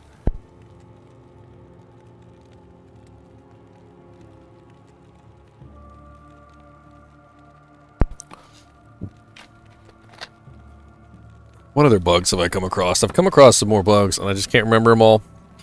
I probably should have reported them like at the exact moment they happened, but a lot of the times, you know, was in the middle of something. Bing, bing, bing, bing. Maybe I can find a gem shrine. I'm almost close to a full set of perfect gems. A full set of perfects.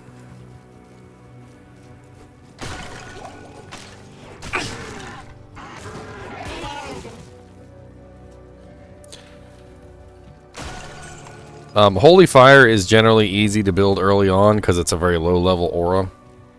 So in the tree of offensive auras, it's literally a level 6 aura, I believe. Yeah, level 6. So you can start using Holy Fire at level 6. You need level 18 before you can use Holy Freeze.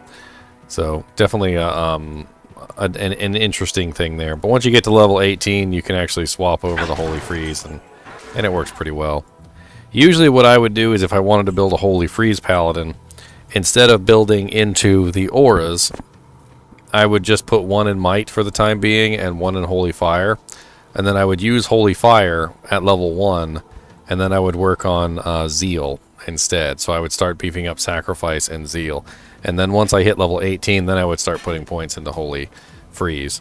Or you can also put points into the synergy for Holy Freeze ahead of time, which is Resist Cold. And Holy Freeze gets a 15% damage bonus for your beefing up of Resist Cold, which is pretty nice.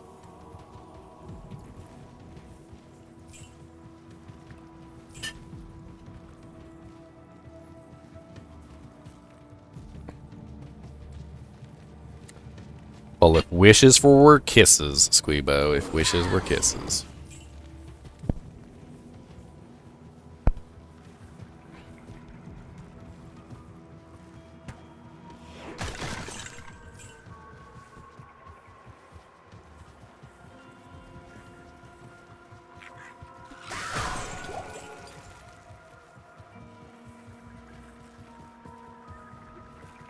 Ah, a waypoint that I missed.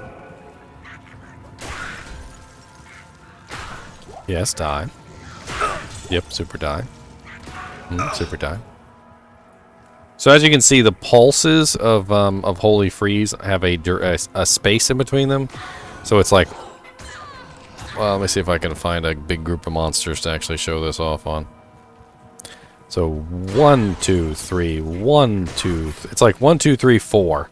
It's like 1, 2, 3, 4, 1, 2, 3, 4, 1, 2, 3, 4. It's like these little pulses that come out every single couple seconds. And that's what applies the slow effect, and that's what also applies the cold damage effect. Now, there's no way to speed up those pulses.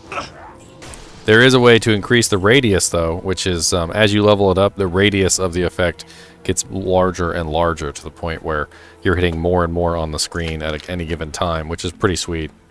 At a certain level, when you get it up to like level 20, Holy Freeze hits like everything on the screen at once.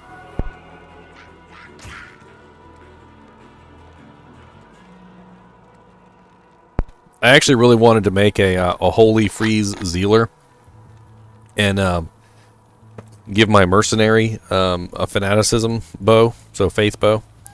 So instead of running Fanaticism myself, which is what most people do, I would run max Holy Freeze, and then my Merc would have Fanaticism. And I kind of wanted to see how that would build would work out. Because as good as the Mercenary's Holy Freeze is, it's nowhere near as good as your personal Holy Freeze can be. Just like the massive radius that you can get it to the point where it's literally slowing down everything on the screen. Because if you get Holy Freeze high enough, like the radius effect gets ridiculous. Like you literally walk into a room and everything in the room is just shut down with cold.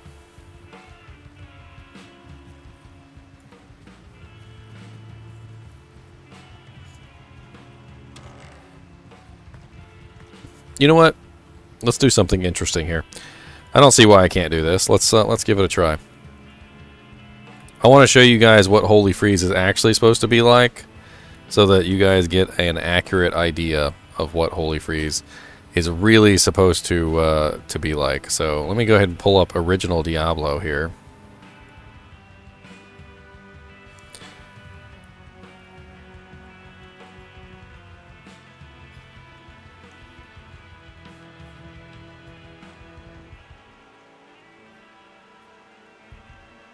And we're gonna pull up original Diablo here, and I'm gonna show you Holy Freeze in the original Diablo. All right.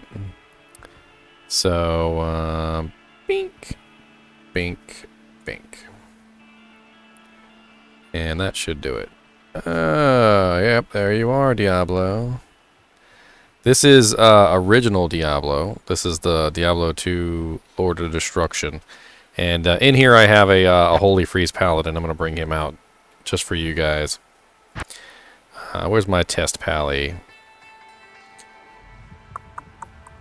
Test pally, where are you? Test pally. Did I go right by you?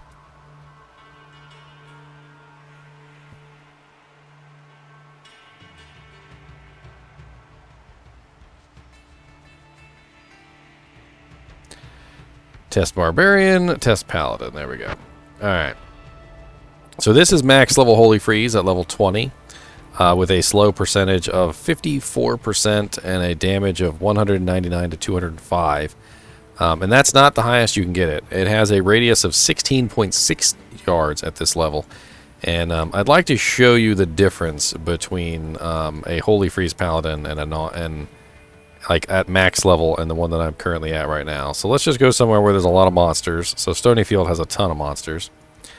And I want you to see how Holy Freeze works.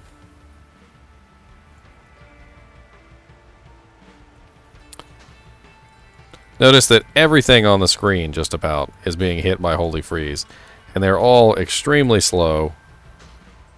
They're taking damage as they come toward me. They can hardly even get to me. They're walking so slow.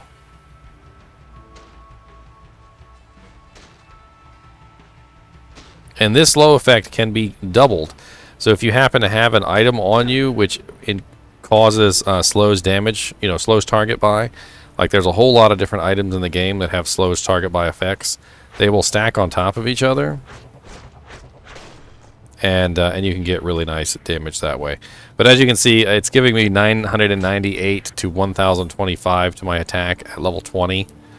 That's with full synergies, but it could be a lot higher than that with plus the skills.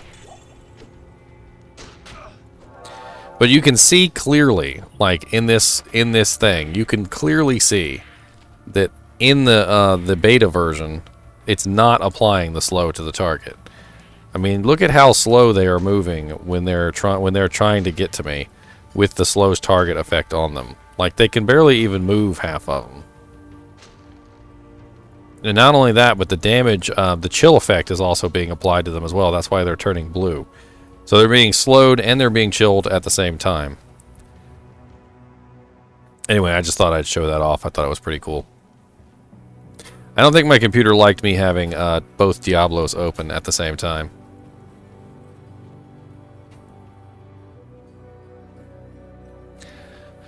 Squeebo said, I'm thinking about making a text-based RPG inspired of Diablo, starting small with 3 classes, 4 skills to level up, and 2 acts with quests and bosses. For items, I was going to use a random string generator to make items like Blazing Falchion of the Fox, and certain attributes to said words, e.g. blazing items having fire imbuement, anything with the suffix the fox gives speed and wisdom. I mean, that's pretty much how Diablo did it. Like, if you find a ferocious item or something like that, like see how this is a glowing light gauntlets of the frost shield. So glowing is the plus to light radius, and of frost shield is of course the chance to cast frost nova when struck. Various items like that in the game have those effects. Like this is a amulet of regrowth, which means it gives the regeneration ability, and so forth and so on. And you got like the coral ring of remedy. So coral is the lightning resistance and remedy is the poison length reduction. It's pretty much exactly how Diablo does it. So that's a pretty good idea.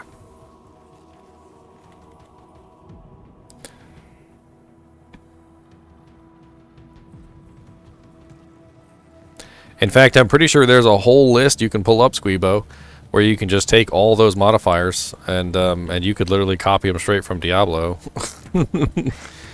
I'm pretty sure like 100 other games have already done it.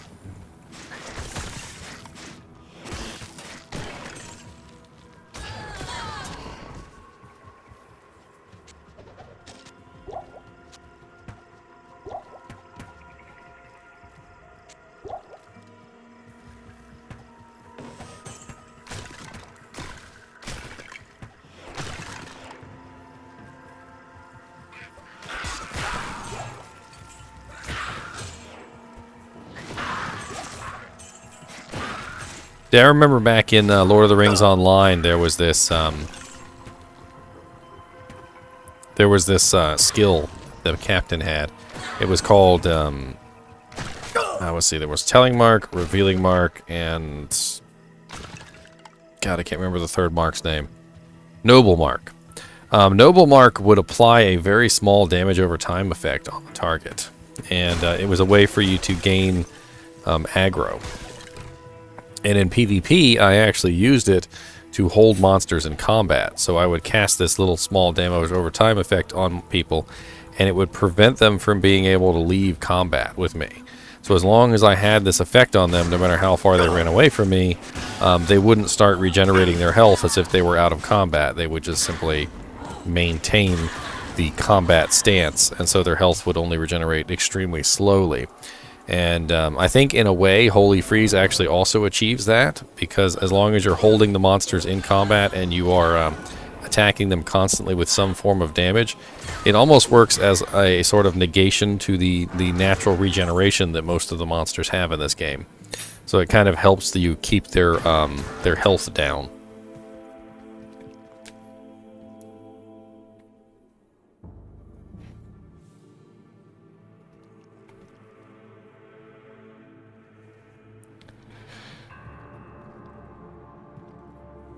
I mean, as far as I know, Squeebo, that's exactly the same way that Diablo works.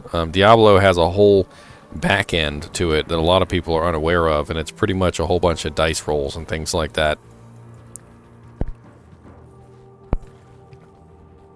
I mean, obviously it's action RPG, but behind the curtain, there is actually a sort of a almost like Dungeons and Dragons-esque style like dice rolling system, like in the back end, making everything work.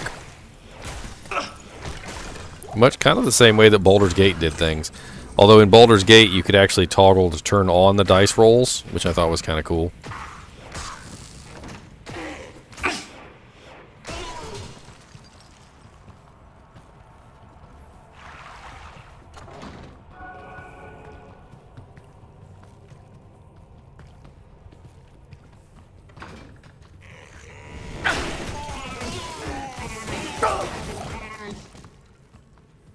The Smith! Where are you, Smith? I would like to play with you, sir. I mean, they definitely made $1 out of 99 cents, I'll tell you that much. And I feel like a lot of the changes that have been made between Diablo 2 and Diablo 2 Resurrected are changes that the developers themselves would have made if they had the technology back then to actually make the game. But who knows, maybe if they had the technology to make the game better, they wouldn't have made the game the way it is, and then we would have ended up with no Diablo. Framir, we're going to be able to keep our chars for the next beta, yes, but not to the launch of the game. So when the game launches, these characters are going to be gone. They're going to be gone like a freight train, gone like yesterday, gone like a soldier in the Civil War, bang, bang.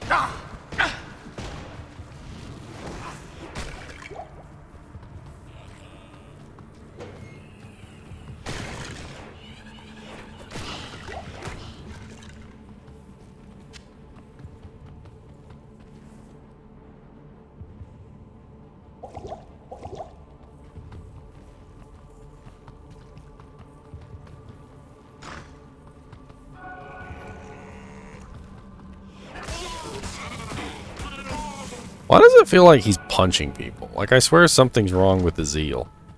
Like, let me zoom in on this zeal. I want to, like, zeal some people real quick. In fact, you know what? Let me take off Holy Freeze so I'm not dishing out so much damage.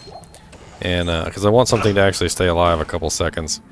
I swear it feels like I'm punching the person when I zeal. And I don't know why it seems like I'm punching. Like, it doesn't feel like I'm attacking. It feels like I'm punching. You ever punch zeal someone? Here, let's go to the old version first, and let's see what it looks like in the old version. Definitely seems very nice and attacky. I mean, it definitely didn't feel like I was punching people there. So let's take a look at the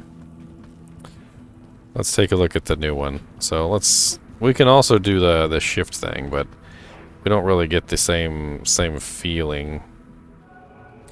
So that looks like an attack.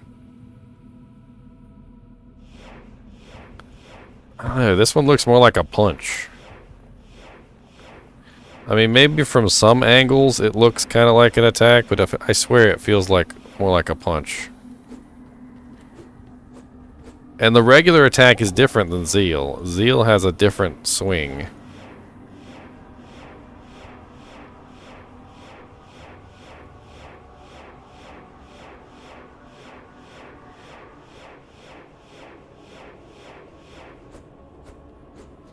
Yeah, see, look at the regular attack. The regular attack looks much more like a swing than the Zeal does. It's almost like Zeal looks stupid.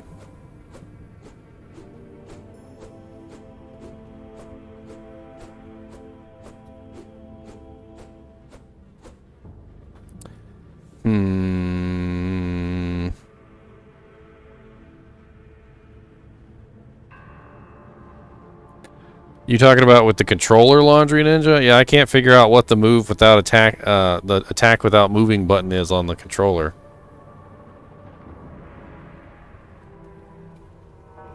They need to add that. In fact, you know what? I'm gonna bug report that right now.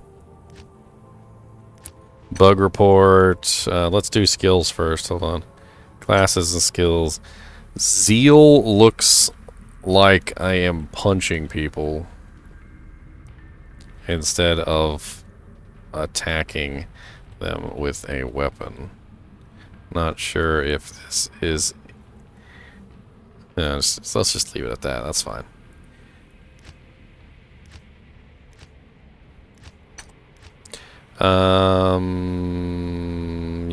Where would I put a controller?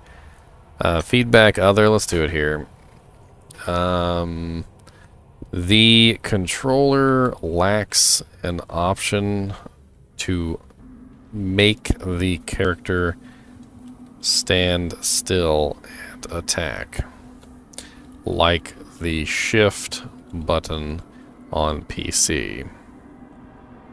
I would really like to see a comparable stop movement button on a controller.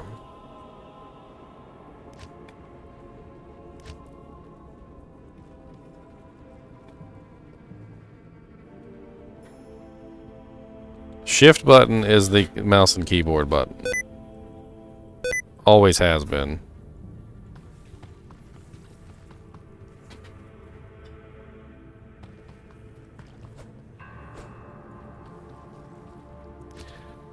Got my little holy fire. Looking Bernie as all get out. Got my little mites looking all smacky. Go smacky in the eye. Got my little holy freeze looking all frozen. Got my little holy shock looking all shocky.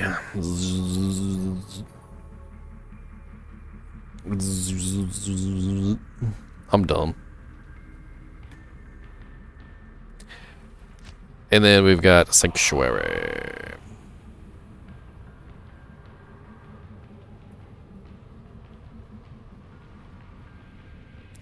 You're saying move without attacking?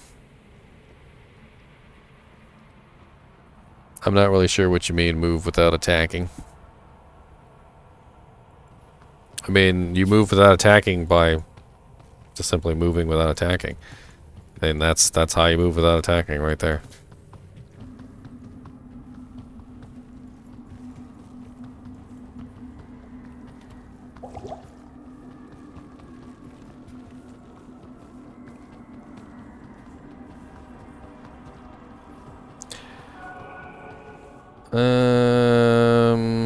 Is that like a secret door or something? Why is that not transparent? You see this? Why is this wall not transparent and all the other walls are transparent? Is that a glitch? I'm gonna bug report that.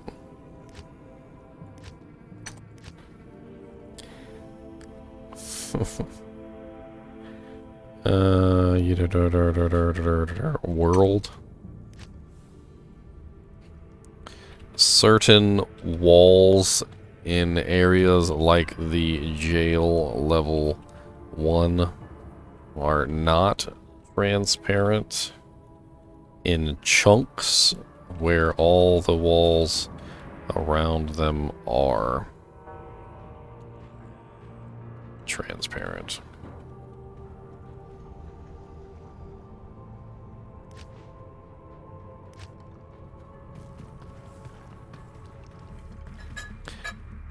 I mean, if you're talking about picking up items while in the middle of doing a fight, the only thing I can tell you off the top of my head is that I believe that they deliberately wanted to make picking up items in the middle of a fight to be difficult. They don't want you to be able to run into a battlefield, click on an item underneath of 18 monsters' feet and run out without having trouble doing it.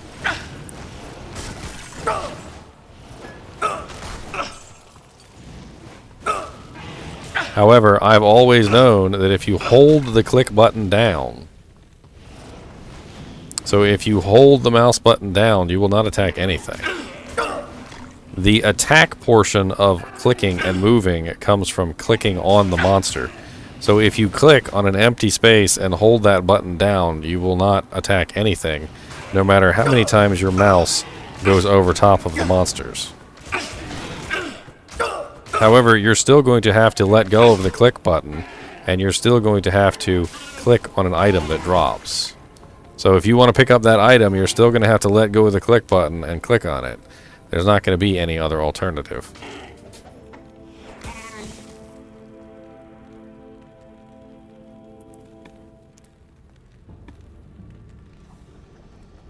Yeah, 1 p.m. EST, so in like a little bit of time. We're running out of time.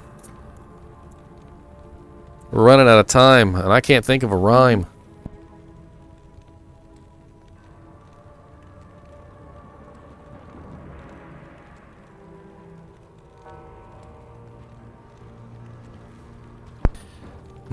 By the way, once the beta ends, I'm probably going to throw my reruns up if you guys want to watch them. It's not... Like, I'll be here to do some chatting and stuff, but mostly I'm going to be in the background, you know, editing videos.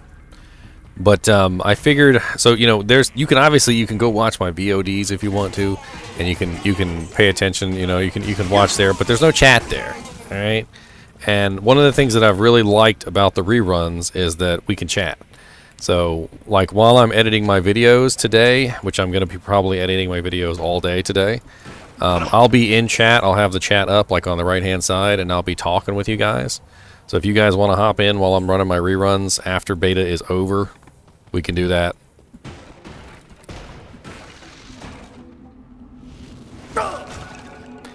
I hope beta doesn't go all week, because I need to edit some videos.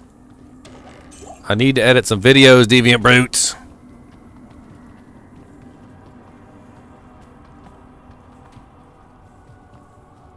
Dude, I got like 40 hours worth of footage. Okay? I have like 40 hours worth of footage I need to edit and upload to YouTube. Give me a break.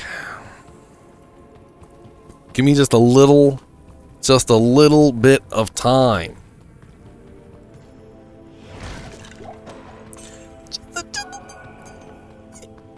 Just a little bit. Give me a day. Give me one day. Just give me a day. Great. Speaking of time, I gotta go. I'm gonna go to the restroom real quick. I'll be right back.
I'm back. Sorry about that. What are we gonna do for the last part of this beta? We ain't got. Ain't gonna. Yeah, we're gonna. Ain't gonna.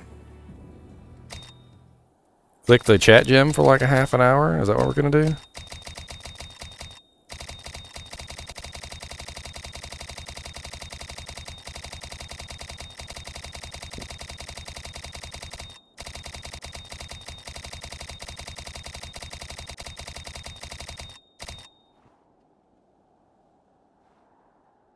Intense chat gym clicking ensues.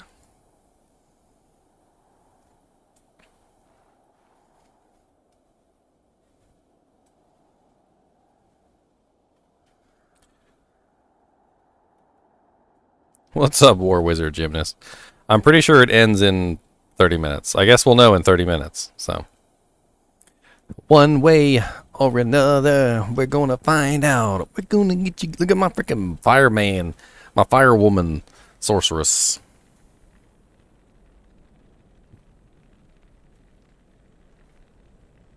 So, what person is Pinhead gonna come with, babe? Not a map or a survivor? Hmm.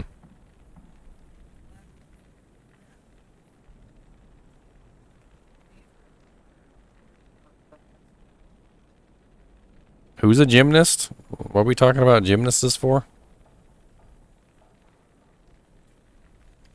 I have no idea what you is talking about, sir.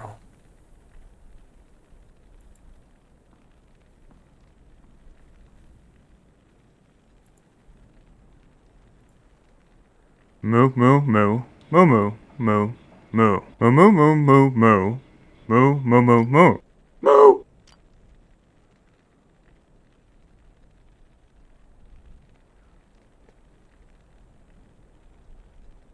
I don't remember saying gymnast. I've talked about Pinhead. I've talked about Dead by Daylight. I've talked about the chat gem. I talked about lots of stuff. I'm not really sure.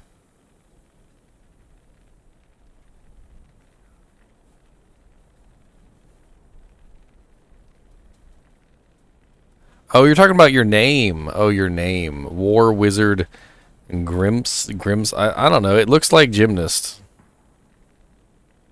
It does. It does look like gymnast. The G and the Y and then the ST and then I guess you just look at it at a glance. It looks like gymnast. How the hell do you even say that anyway? Grimes. I'm just going to call you War Wizard. How about that? Well, gamble is based on your level, Cardiac. What level is your character? Because if you're not a high enough level, you might not even be able to get them. Let me double check and see what level Mage Fists are.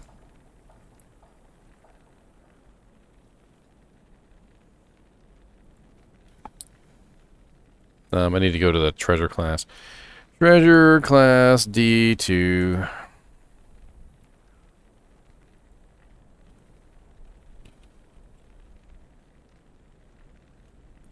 Mage Fist. Treasure class 21. So yeah, you should be able to get them. But apparently they are treasure class 31 by themselves, which is... They're in the 21 category, but apparently they're 31 class. You said you're 33. You might be able to get them. It's like a 1% chance, by the way. It's pretty low.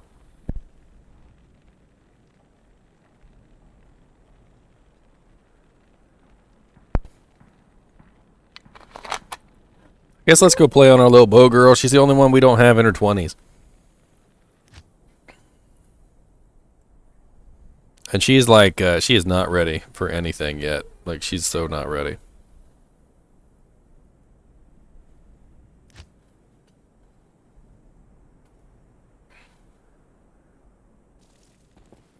She really needs a good bow, and I just don't know. I don't know what I can give her. Are there any bows I can make for a low level, like rune word bows that I could make for a low level Amazon? Let me go check Diablo2.io real quick.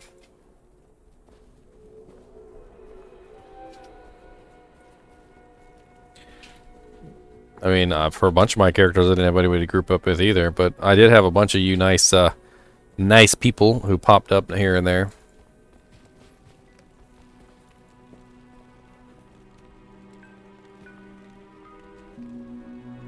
Alright, let's just look at bow or rune words. Come on, browse the rune words. I think a lot of people are using this website right now because it's never gone this slow before. Alright, missile weapons, and then 2 sockets. We've got Zephyr. I could make a Zephyr. It's got faster runway speed, faster attack. It's 2 socket Ort Eth. I could definitely do Ort Eth. Yes. That's possible. That's doable. I'm not sure if I'm going to be able to do it within the time frame, but I guess we'll find How out. may I help you? I don't got any arrows? I don't have any arrows.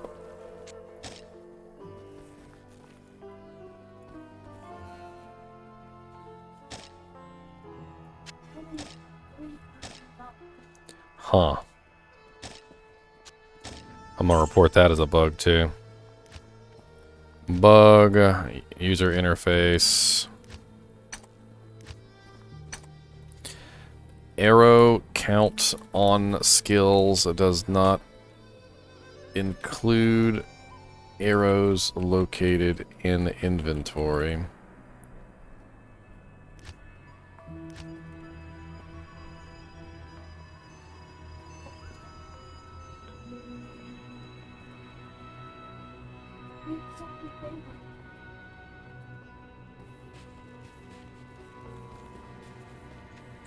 Well, War Wizard, you should definitely do some cube crafting. It's pretty cool.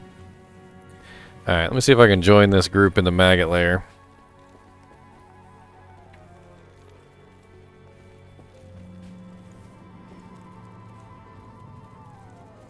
But I don't have my cube yet. Did they find the cube down here? Because that would be really cool if they'd found the cube down here. Sometimes there'd be some extra ones laying around. People who didn't come get their cube.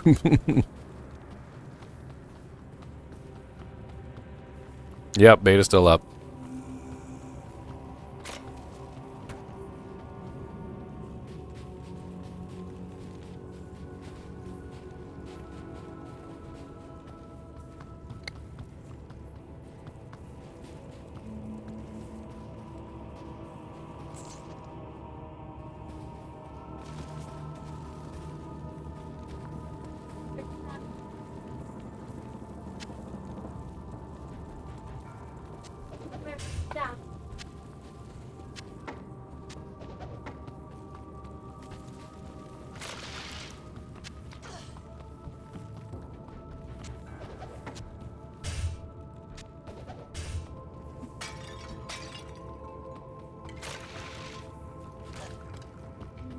Reminds me of the good old days of joining the cow runs after everybody's done and looking for loot.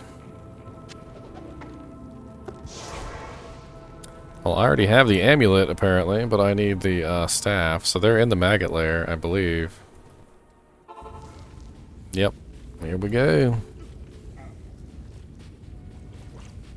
Well, we're gonna be done in a little bit, War Wizard. I think the beta's over in like 22 minutes.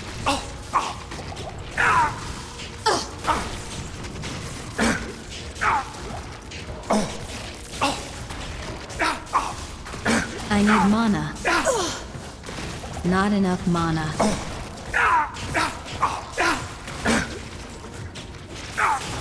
Hey, we got an ice arrow Amazon with us too.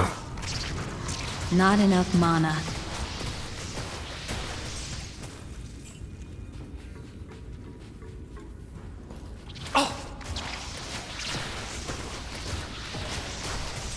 Not enough mana.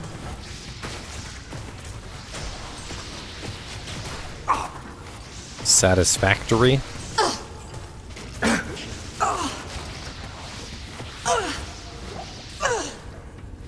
Not enough mana.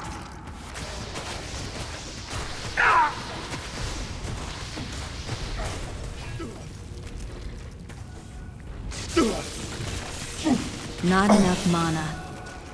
Yes.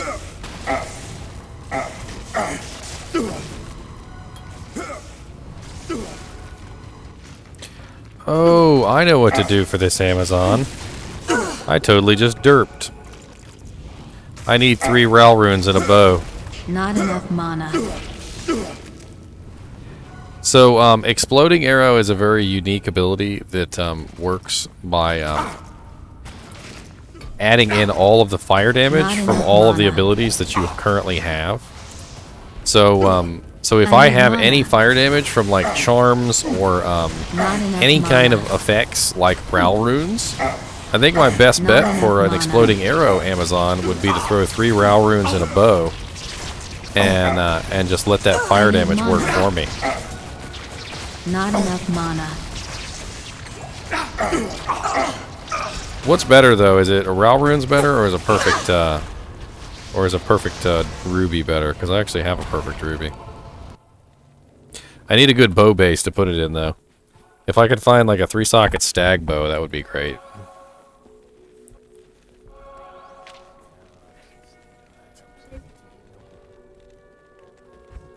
Let me take a look at the Ral runes versus the Emerald. The Emerald is 15 to 20, and the Ral runes are 5 to 30. So, better spread on the ruby. Yeah, a much better spread on the ruby, but a lower top end. Much higher min. And the Ral rune has a much higher max with a much lower min. So yeah, if I threw the ruby in with 2 Ral runes, because since I only have 1 perfect ruby, that'd be pretty sweet. That would be what? 15 to 20 plus 5 to 30. So 20 to 50, and then another Ral rune would bring that up to 25 to 80, 25 to 80.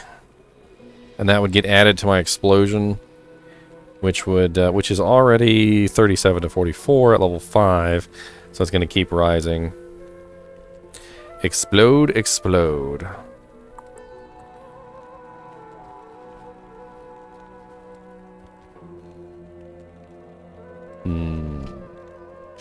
Well, I have the staff and I have the amulet, but I don't.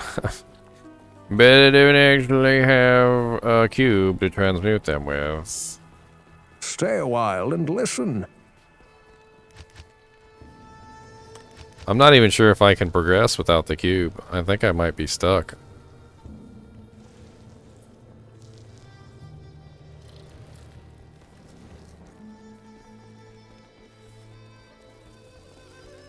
Greetings. Well, I need to do Halls of the Dead real quick, so... Oh, here's Act 2 cube now. Let's go. Act 2 cube now, go! Act 2 now, go! Act 2 now, go! Wow, he's got an interesting name. I see Diablo needs to put a little work into their,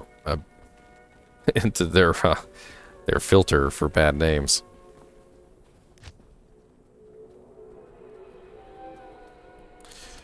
TP!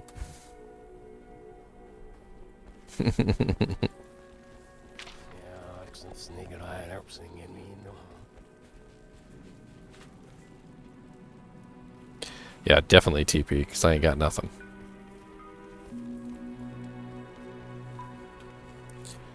Ain't got nothing, I ain't got nothing. This crossbow is nice, but it is so slow. And as an elemental damage, you know, caster, someone who's literally just in it for the elemental damage, the slowness really hurts my my overall damage, just like in general.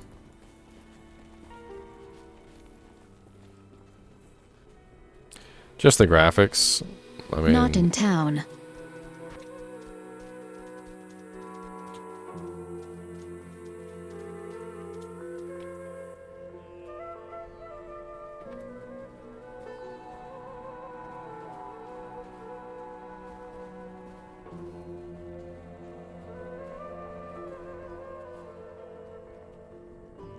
Hey, somebody's got a waypoint. Nice. Sweet. I have one waypoint now.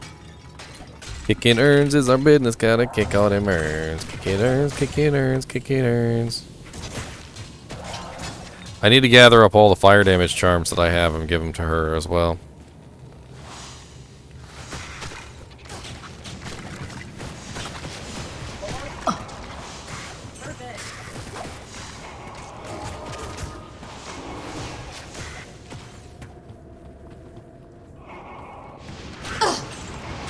I need mana.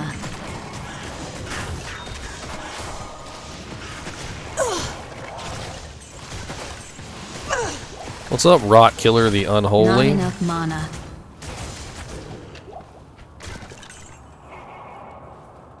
Dang. Still almost. I didn't want no mana potions.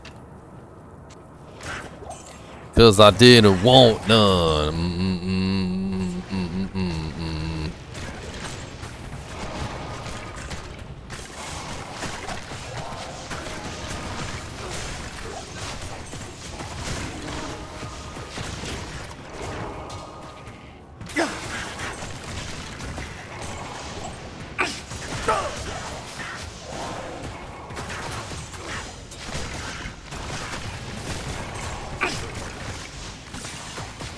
There's a longbow.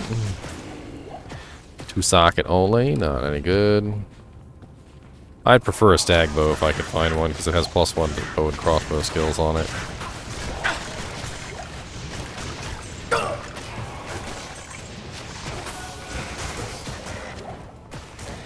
A spear. Repairs durability, not really that great.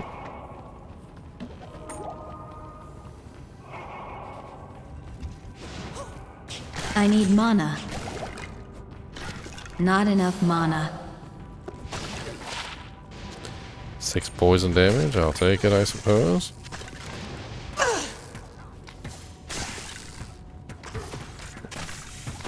I mean, maybe. I think the RAL, the fire damage in the bow is probably going to be my best bet, though, being an exploding arrow Amazon.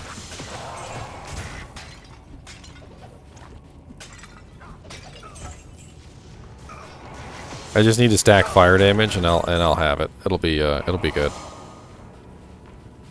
It's difficult to explain exploding arrow because exploding arrow has a fire damage effect. Okay, so it does fire damage. Then it also has an explosion, and the explosion also does fire damage, but it does fire damage in a radius. It's 3. For bows. I got a 3-socket longbow here now, which I'd rather not use. I'm trying to find a stag bow. Stag bow is my goal here. Although I'm probably not gonna find it in 15 minutes. 15 minutes.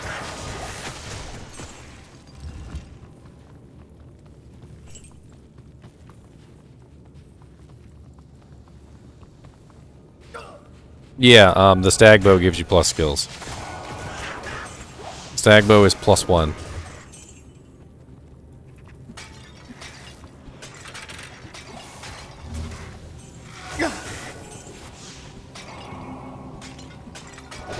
Which is why I'm looking for a stag bow. So just a 3-socket stag bow, doesn't matter, just bland. Doesn't have to be superior or anything. And then I'm gonna throw a RAL, a perfect ruby in there, and if I get my hands on another RAL, I need to get my hands on another RAL.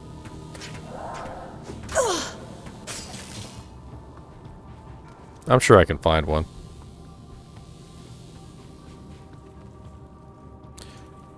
Oh, they found it over here. Look at how hard it is to see the entrance on Halls of the Dead level 3. Like, you don't even know that it's up here if you're looking at the minimap. But here it is, right here. On the minimap, you can't even tell it's there.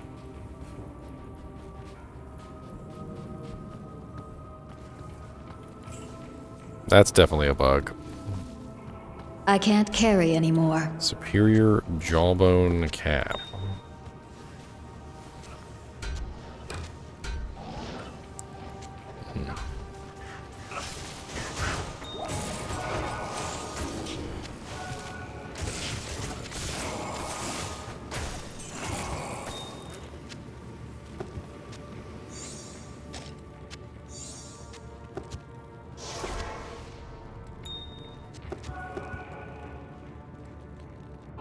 Alright, so I've got the staff. Blink, blink. By the way, this is a really good early level Druid weapon if you guys are ever looking for a really good early level Druid weapon for shapeshifters. 50% IAS on a weapon is absolutely great, and then 10 to life, 10 to mana, cold resist, fire resist, lightning resist, poison resist. It's actually pretty sweet for a low level Druid. It's too bad you can't take the Heraldric Staff out of Act 2 because it's a pretty sweet it's a pretty sweet little low druid weapon.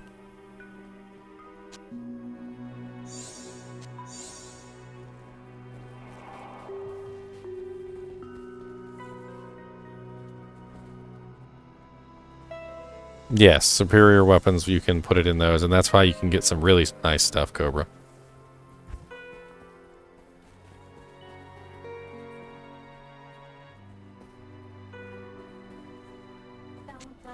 I'll put this in here for right now. If I don't find anything before the beta ends, maybe we'll, Impossible. Maybe we'll... I can't go through a far Oasis waypoint? Somebody who's,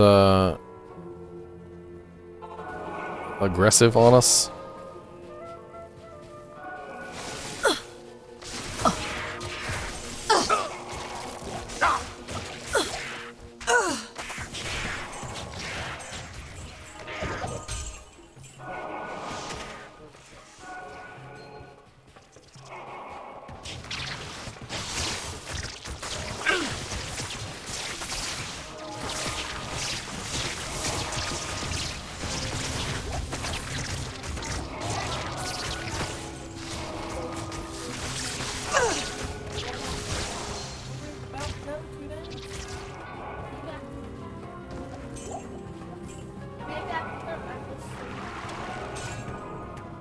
Y'all gonna take videos and stuff while you're at the Cavalier, aren't you?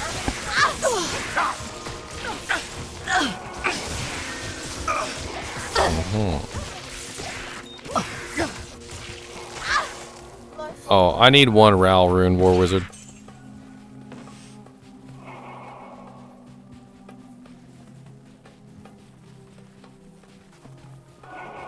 I just need one. I'm gonna use one perfect ruby because it's got higher low end. I think 3 perfect rubies would probably work better, but good luck finding 3 perfect rubies right now. I have one, so 1 perfect ruby and two Rals will work just fine. Not enough mana. But I'm trying to find a stag bow. I don't really have time. I don't have time.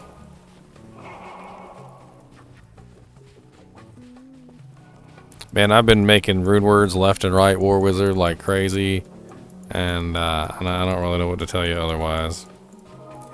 I don't have any, what is it? It's Tal to go to Ral, right? So 3 Tals to a Ral. Runes, they're called runes.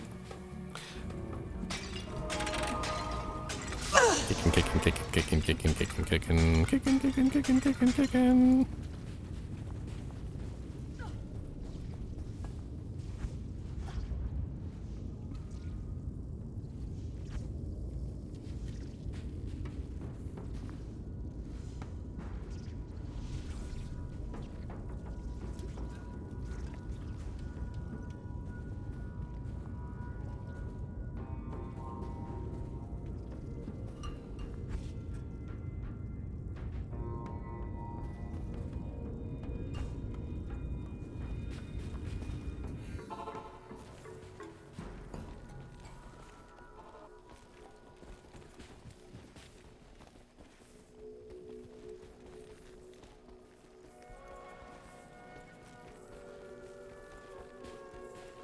Yes?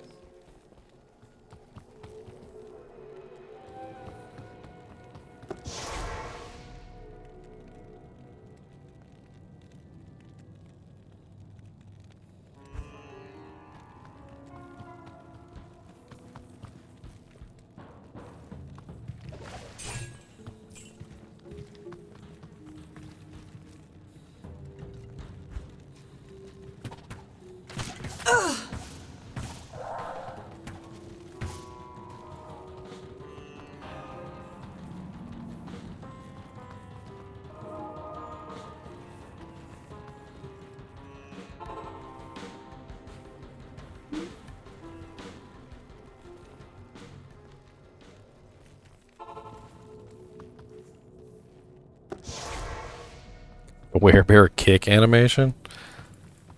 He's kicking stuff?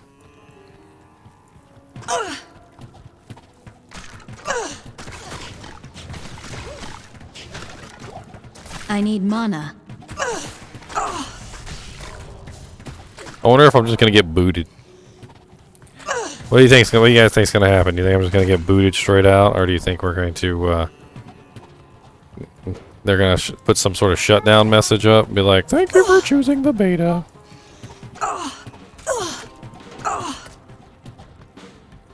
No. And I hate how the harem has all these little like side passages and little doojanks. Thank you for playing the beta test. You can't stay here. You don't have to go home, but you can't stay here. Ciao.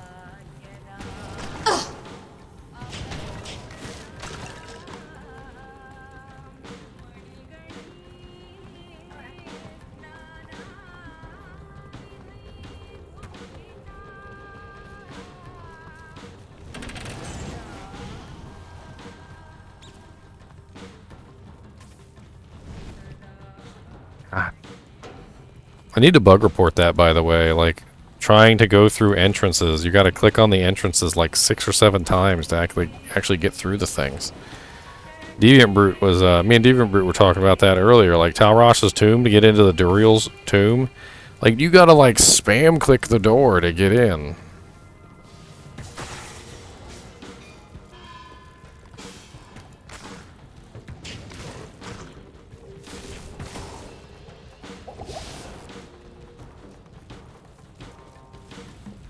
Yeah, I'm pretty sure it was on a post somewhere.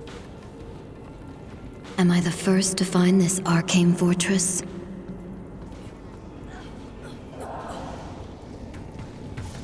Not enough mana.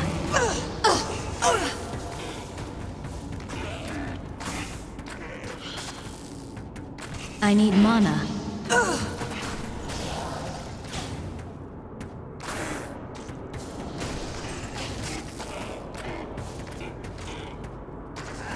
I need mana.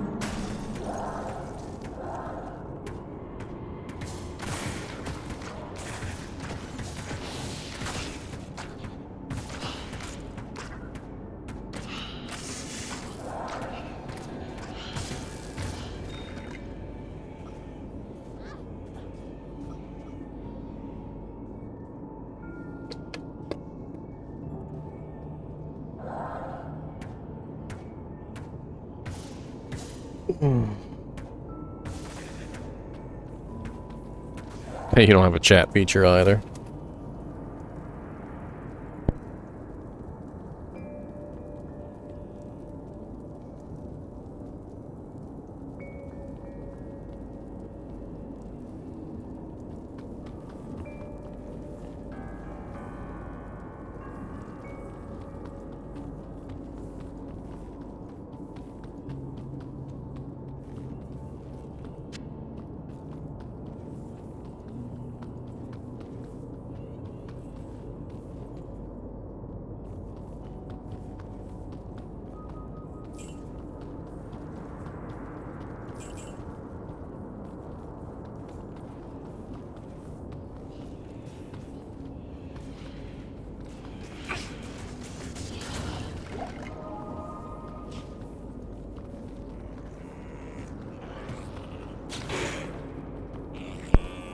You're first. I thought you guys would have been picking up everything. That seemed kind of weird you guys only picked up I need mana. topazes. I mean, I get it, topazes are magic fine, but it's not like picking up the other gems was going to hurt anything.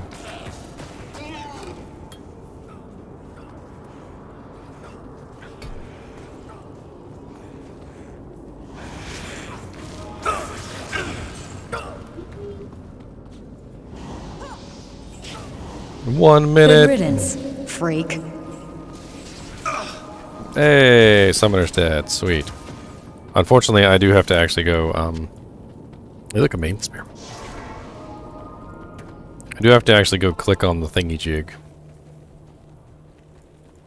So I'm gonna go put up a canyon waypoint.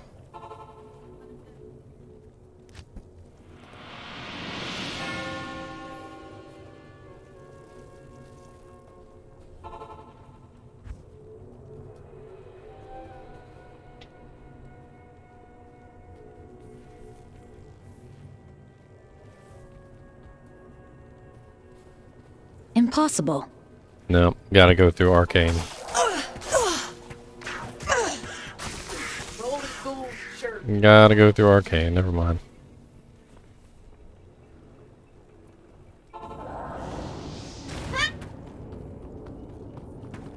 Thank you for being a friend.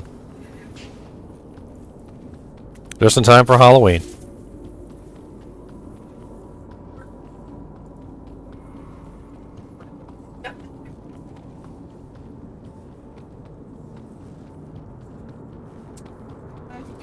It's 1 p.m. It's 1 p.m. and it's awfully quiet.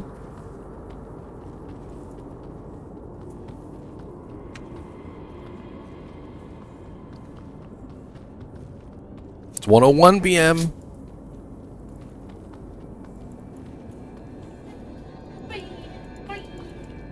Look at my shirt, OG little shit.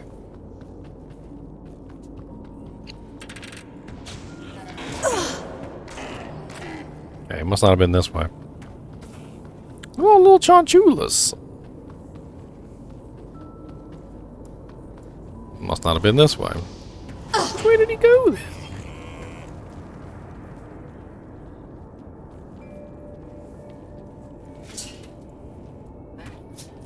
This is the way I was going. I don't know what the hell way he went. God bless it. We tried talking to somebody in town. Maybe if I talk to somebody in town, I'll get the access to the waypoint.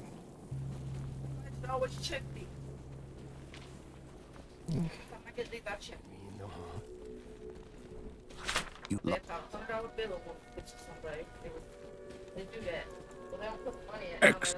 Now they some shit. Dang it, another canyon on the map. Another canyon waypoint is gone. You bastards.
It says, starting on August 13th, 10 a.m. PDT.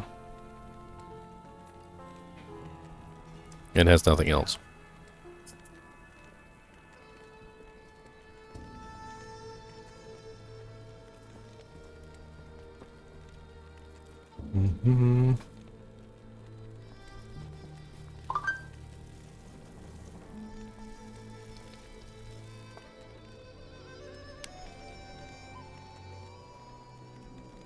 Oh, there we go. Sheathe your weapon. The early access beta has ended. I just got a post alert from Diablo 2 Resurrected. Sheathe your weapon. The early access beta has ended. Early access is now closed. Maybe as long as I stay logged in, I'll be fine. I'm gonna stay until they boot me. Yeah, but it's right here. I don't know if you guys can actually read my phone, but...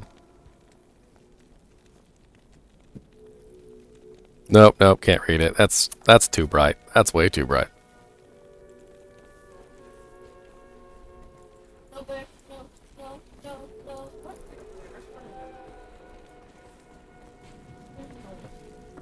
Guess I'm going through Arcane Sanctuary. I need to find the frickin' canyon waypoint. I don't know which way he went.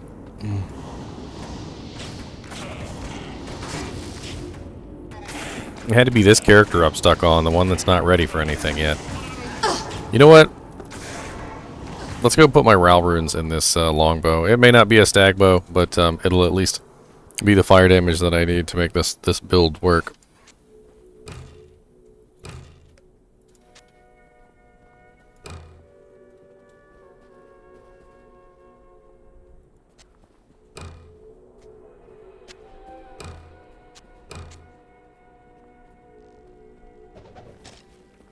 It is an honor to serve you.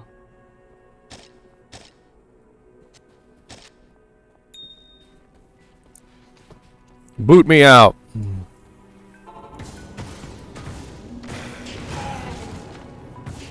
Not enough mana.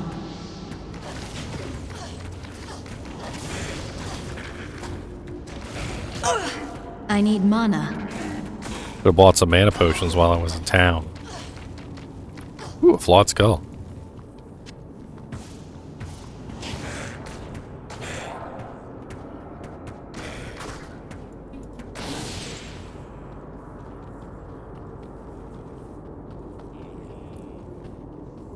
The beta is closed, but I'm still online, and your mama's I need mana. I'm waiting for you guys to boot me out, and you guys are really slow.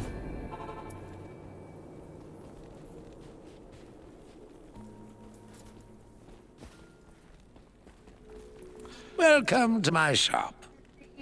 I mean, if we're talking strictly beta, like strictly a beta character and nothing else, I really enjoyed the Summon Druid in the beta. He was just a blast to play. I felt like I was playing a Necromancer. Not enough mana. I need mana. Not enough mana. Die already. Don't give me no guff. No, Mr. Hell Clan, I expect you to die.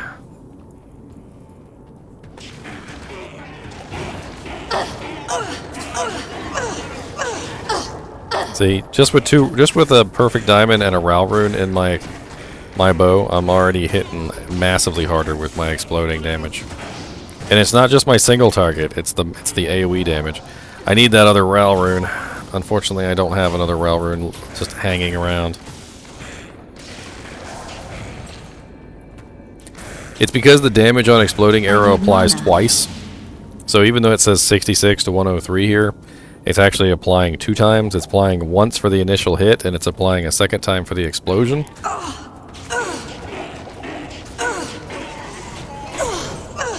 And it's also applying in an AoE. So I'm doing massive amounts of AoE damage, but not a lot of single target. Yeah, I could go kill the Countess. I want to get this canyon thing real quick, though.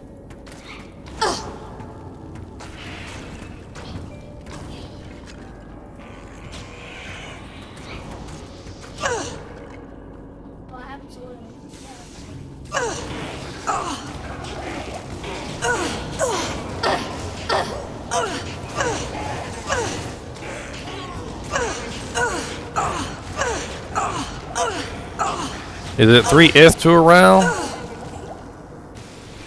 I might have an ith laying around. I can't remember which ones precede which ones. I do have 3 iths. 3 iths transmute to a Ral.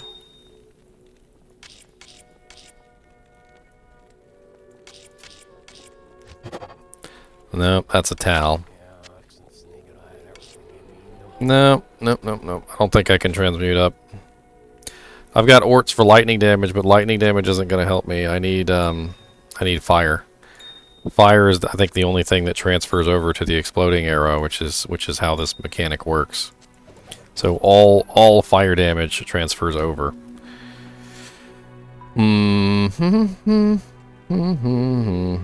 If I had any fire damage gems too, it'd be good to put those in like a helmet or something. But I don't have any fire damage gems. I have a chipped ruby. They literally posted a message and said that the beta is over. Thanks for playing. You know, but I haven't gotten booted out yet, so I was just sitting in here playing. I figure, you know, if they're gonna boot me out, they're gonna boot me out. Let's go. Not enough mana. Let's get booted. Come on. I'm a true hero, a gym class hero.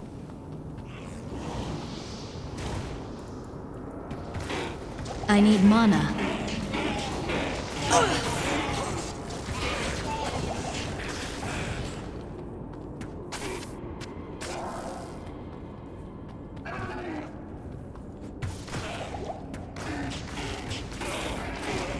I need mana.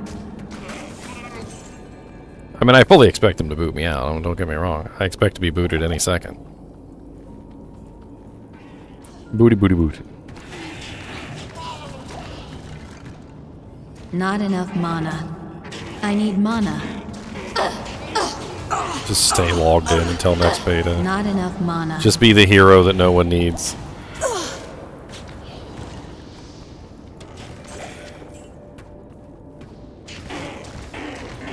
Not enough mana.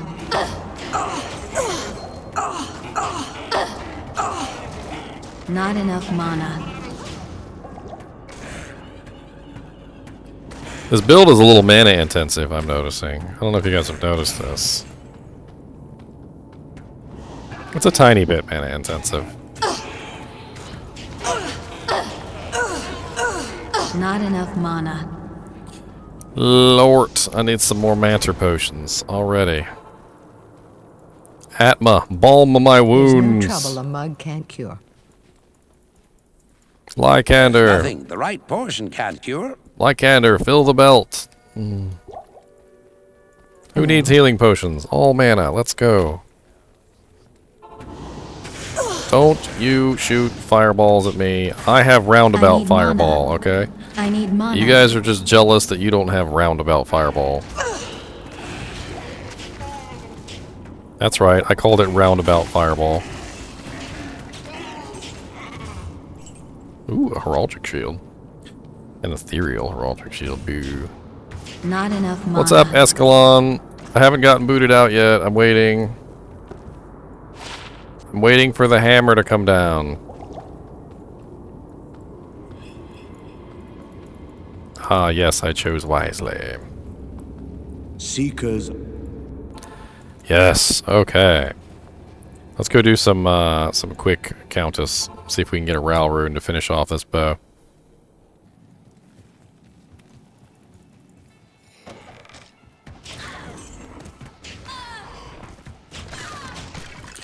Oh yeah. Here my damage is quite well enough. I can pretty much one-shot everything. So I should do good on the Countess.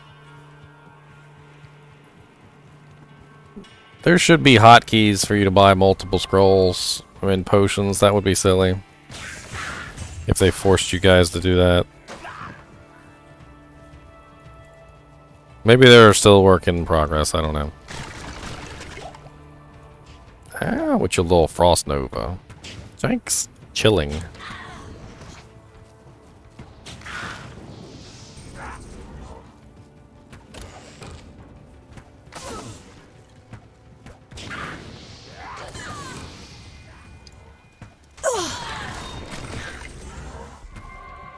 Yes, exactly what the horribly mana-hungry Amazon needs. A mana regen shrine.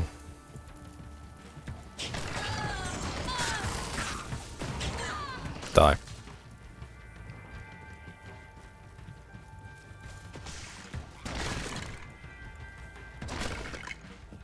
Oh, there it is.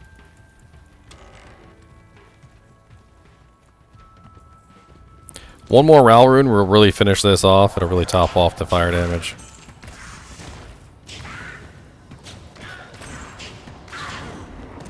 Really stack it up. Mana.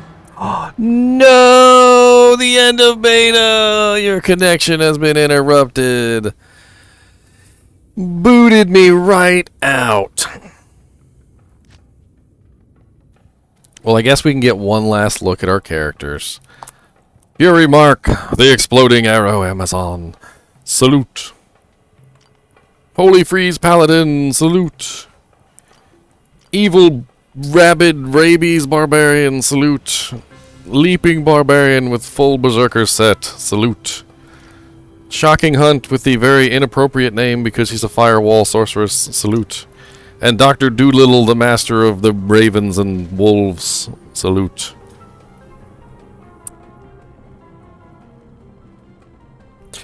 Bloop. Well, guys and gals, that's the end. We'll pick this up on the 20th when beta restarts. So I'll see you guys and gals then. Yeah. I'll see you guys and gals then. And don't forget to check out my YouTube page, because all of the clips and stuff from this event will be there. I also have some 4K footage of the beta, like the whole beta. I go over like all the areas and look at all the stuff and switch back and forth between the various the modes to really compare things. And I mean, you guys will be on there too, because when I do the clips, there's a chat's going to be up there, so all you guys making silly comments are going to be up in the stream clips. Literally just went down, like just now collapsed. All right, guys, I will see you next time.